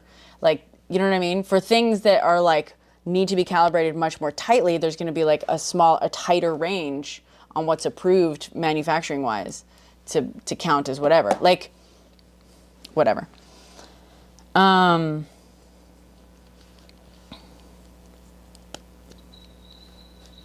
sorry, I may have misheard.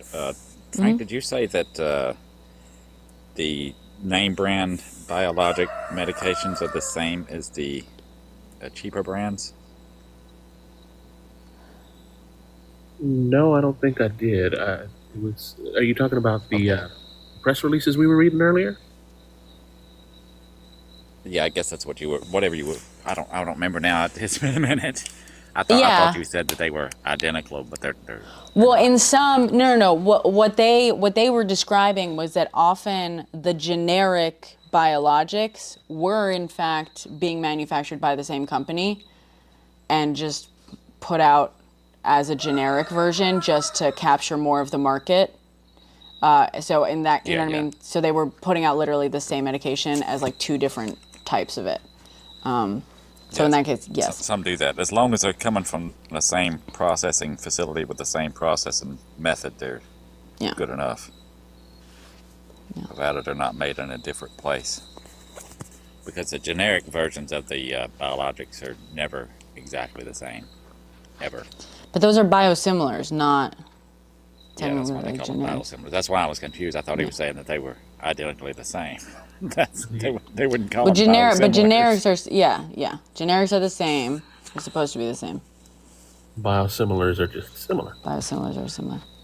But no. The example that I was given, God, was that semaglutide, the medication, gets slapped with one label says Ozempic, one label says Wegovy, but it's the exact same thing, made in the exact Yeah, same.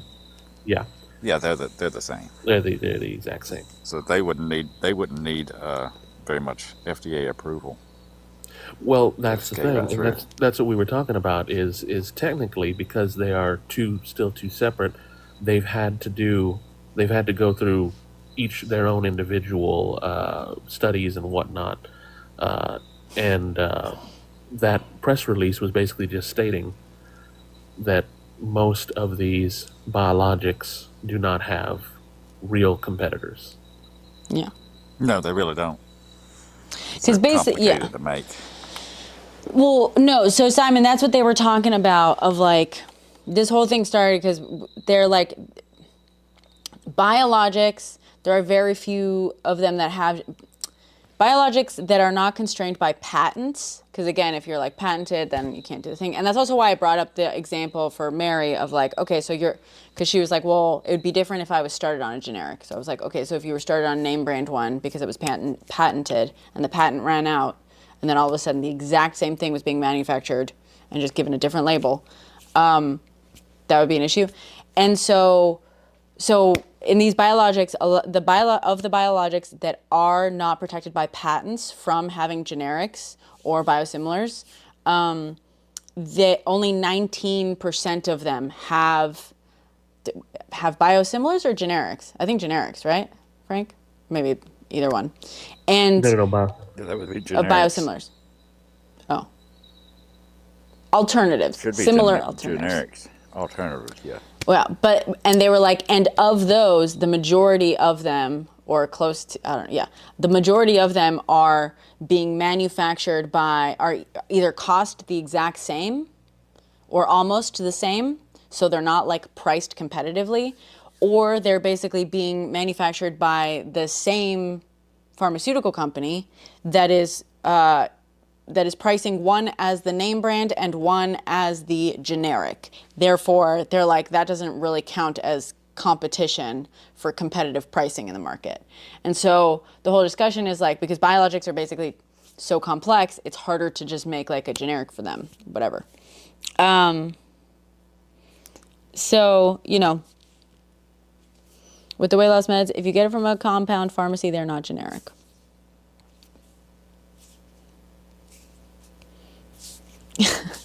Fuck off, Pixel. And I think Kat is right about that, because I did take the so technically when I was on semaglutide, I got it from a compound pharmacy. And I did notice the slightest, most minuscule difference when I switched for a couple of months to name brand Ozempic. Yeah. Just in strength, I was like, whoa! Now I'm taking the fancy stuff. But that's a whole thing with compounding pharmacies. There's a whole documentary about compounding pharmacies also, by the way, that I saw a few years ago. I think it was about compounding pharmacies specifically, but it might have been about it might have actually been partially about the like opioid crisis or something like that. And then within that, it was talking about the compounding pharmacy. But I feel like, could it have been the placebo effect? I'm going to answer that. It could have been. Yeah, But absolutely. compounding pharmacies are sketch. Not all of them. But compounding pharmacies create a very specific sort of situation that can become sketch. Well, I mean, mine was in a very It says they are sketch. yeah, it was in a very bad neighborhood and was not a very nice place. I mean, like, old rundown building, and I was like, this is where I'm getting my Ozempic, but all right, Yeah. and still was getting up to 300 to 500 a month. Like it was getting because I was increasing my dosage. They operate on the edge of all the edges. Oh, really, Simon? FDA policy analysis.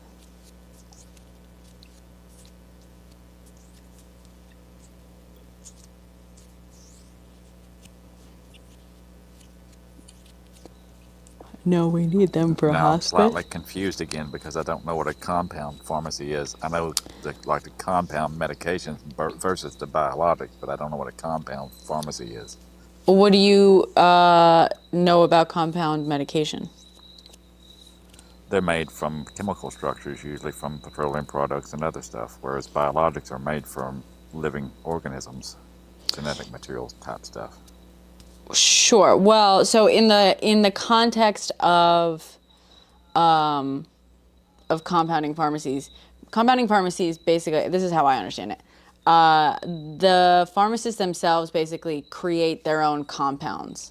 So like they often come in like capsules where they'll take a little bit of Ozempic and then a little bit of, I don't know, filler. Vitamins and other stuff. Vitamins, exactly. And they'll mix it all up, and then they'll put in all the capsules, and then they'll drop it into the capsules, and then they'll cap the capsules, and then that is your medication.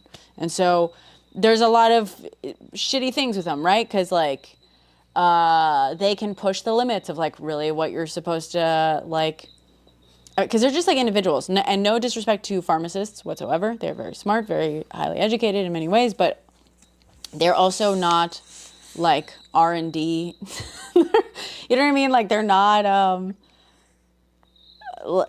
get what you're saying. They could put any kind of fillers in there that they wanted to. Yes and no, but I'm just saying like they could make combinations that perhaps aren't the best. You know what I mean? There are fewer checks and balances. Yeah. They can also be like way over prescribing, or they can be telling you that something is in something that they're giving you and it isn't, you know?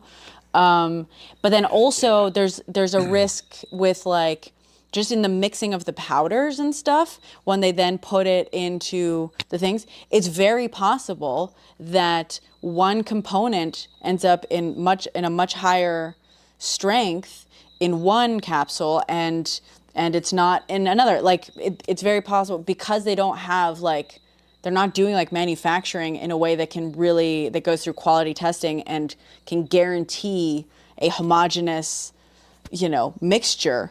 It's very possible that they'll give you all of one medication in one thing. And I mean, not that much, but like they're just mixing powders the way anyone would. Okay, I understand it better now. Yeah. Because I thought that the context I had was the two different kinds of medications that are produced by Big Pharma. Right. When I think of a compounding pharmacy, God, I just think of those old-timey, Old West apothecaries that would be like, oh, you got a sore throat, let me mix you up a little tea of this and that. And A little stick it in your tonic. arm. Some Dr. Pepper and Yeah, stuff. it's a tonic. Yeah. I don't think I've ever been to one of those. Yeah. Oh, I love them. Yeah. Well, because also I think some of them, because I saw this documentary, and I think it was specifically about this one pharmacist, but it was using his story to talk about compounding pharmacies, and it was like really eye-opening. I think like, I mean, they can just like make all sorts of claims about stuff, about like their magical. They make so much money, so they break rules. That too, yeah. That's another thing. Again, yes, and part of the reason, in terms of like the regulation of like they could be telling you that there's a different amount than there is. Like I think this guy was also being like, oh yeah, I'm giving you this thing of this thing, and he was like basically like watering it down or powdering it down. You know what I mean? Basically watering it down to stretch it to make more money, and they just charge you insane prices for it because they're like, well, this is a special mix for you, even if they just like crushed up some ibuprofen and like dumped it into some capsules, and they're like, I made a magical special mix for you. And also because some compounding pharmacies, I think because not all doctors, because you have doctors prescribing shit, but then a lot of compounding pharmacists are like basically coming up with their own compounding things. So there's like some sort of disconnect there, and I don't remember all the details, between what a doctor thinks they're prescribing to you versus what a pharmacist is deciding to give to you or something like that. You know what I mean? Yes, I think I read something about that one time. Yeah. I gotta find that fucking documentary.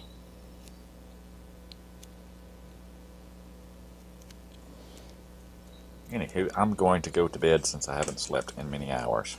Adding sugar, yeah. And I will talk to y'all later. Have a good night, y'all. Okay, good night. Thank you for all your help, God. I'm gonna give my dog, speaking of pain meds, it's time for my dogs. One sec.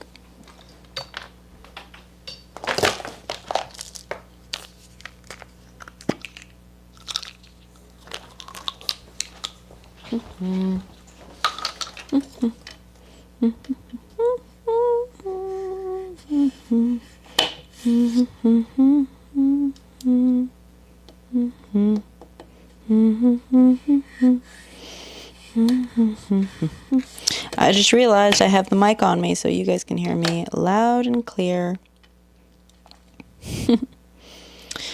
Pew pew. Pew pew pew pew pew pew. Pew pew. Pew pew pew pew pew pew. Pew pew. Pew pew pew pew pew. Uh-oh. Pew pew pew pew pew. Pew pew pew.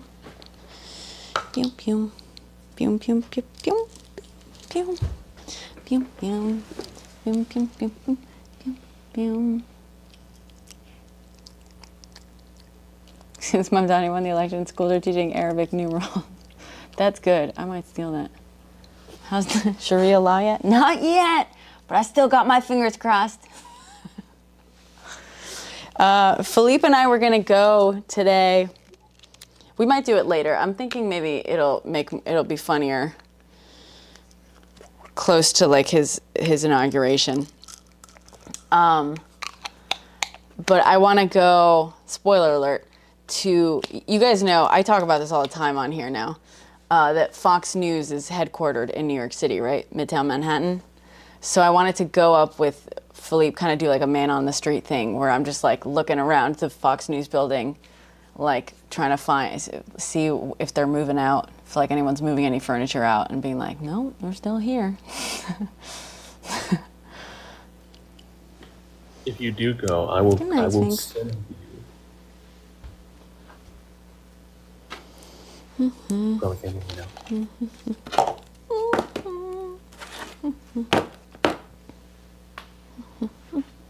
Here you go. You should eat that, Riz. Come on, eat this. So that I can give you more. I can't give us two on an empty stomach. Yeah, JTS, that's kind of what we were working on. On Sirius XM. Sirius XM. Isn't that where Christmas trees tend to go up in flames? Oh yeah, what was that? She's good, Cosmic. Thank you, Kat. I think she's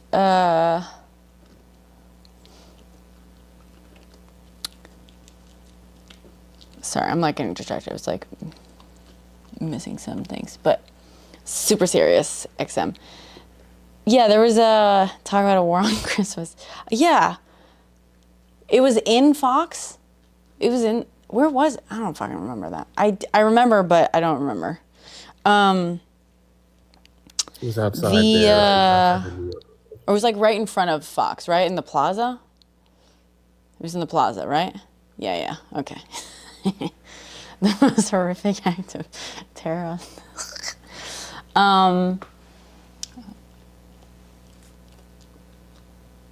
So the oh God, you asked me about Rizzo. I gotta go to sleep soon, but she's been good. They think we're operating on the assumption that it's a slipped disc right now. Come on, eat that. I know. It's just a pill, so it doesn't taste good, but come on. Good girl. Did you eat it? Oh, no, you didn't eat it. Here, how's this? I'll give you this. But you gotta eat the whole thing. With the pill in there too. Reese is actually pretty good about eating pills because she'll eat anything you put in front of her. But anyway, I don't usually need the pockets. She's pretty good. So yeah, so basically they were like, good girl, Riz, definitely eat that thing. Did you eat the whole thing? Oh, you're still eating. You're still going. Okay.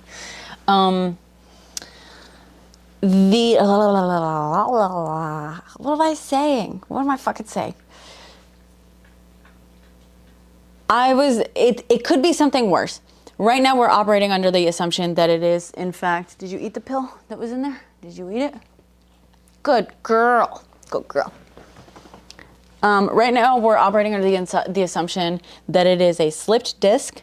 So basically she's on some pain meds, she's on some, thank you, Evan. She's on like a nerve thing, a nerve pain thing. It's also for like seizure meds.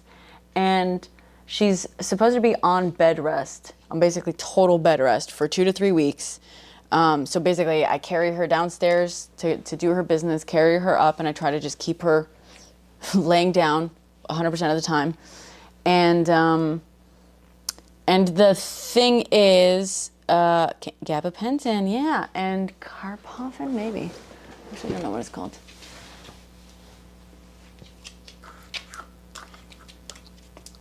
I don't know what Rimadyl, gabapentin and Rimadyl. But so the worrying thing at first, the first day that she got the meds, she was like a little bit better, but she was still like a little bit like wobbly on her back legs. But basically, hopefully, hopefully it'll be healed. Hopefully it's just a slip disc. I am hopeful because when the pain meds like properly kick in for her, at least like today, she was like walking like perfectly normally, and she was just kind of like, eh. And I was like, Jesus Christ, you're not supposed to be doing this. You're not supposed to be running around. You're not supposed to be anything. So, but that to me seems like, okay, she's not paralyzed in her back legs. They just like act as though they're paralyzed when she's in a lot of pain and doesn't want to be moving them and stuff. So my dog is 11.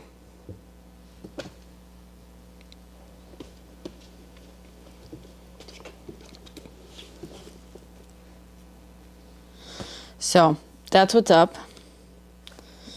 Oh, and she also has a little yeast infection in her ears. That's the brand name for carprofen? I would never let them put my dog on generic. That's why I pay for it myself. To be fair, my dog is not being paid for by universal health care. So I can pay for whatever I want. Here. Oh, girl, let me just give you your eardrops. I know you don't like them. I know.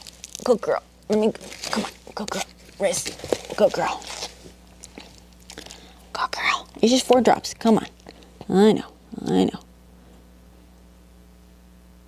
1, 2, 3, 4. Okay, squish. Sorry. Sure. Good girl.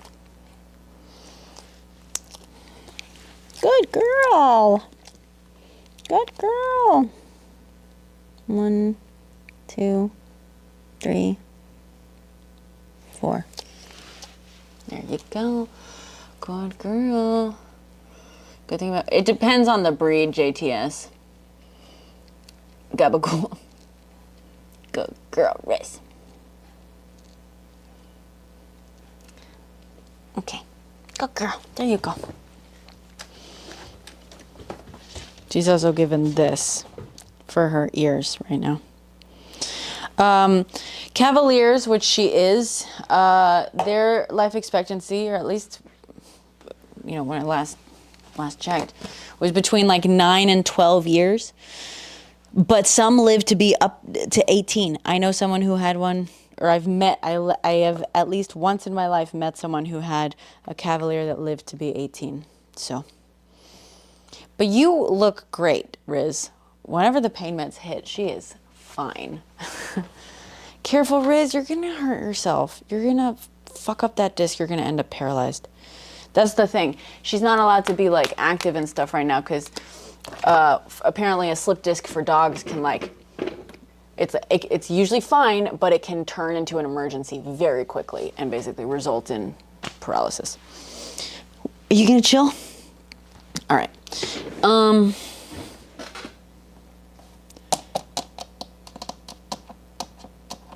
She's invincible to pain.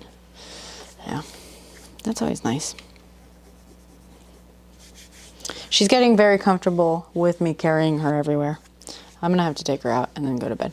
All right, I'm gonna try to, oh fuck, it's almost 5. Okay, I'm gonna go to bed. I love you guys. I was hoping to fucking not stay up all night. My sleep schedule is really messed up right now. Yeah, Lou, but I'm going. All right, thanks for hanging out. I love you guys. This was fun. I'm gonna try to like distill this into a video. I feel like half of it, I was taking copious notes on everything, and I feel like I've already like lost half the plot on it again. It's too much. I'm gonna figure this out. We're gonna figure out how to talk about this. Okay. Thank you guys. Thank you. Make a video about Mary? Nah. All right. Hold on.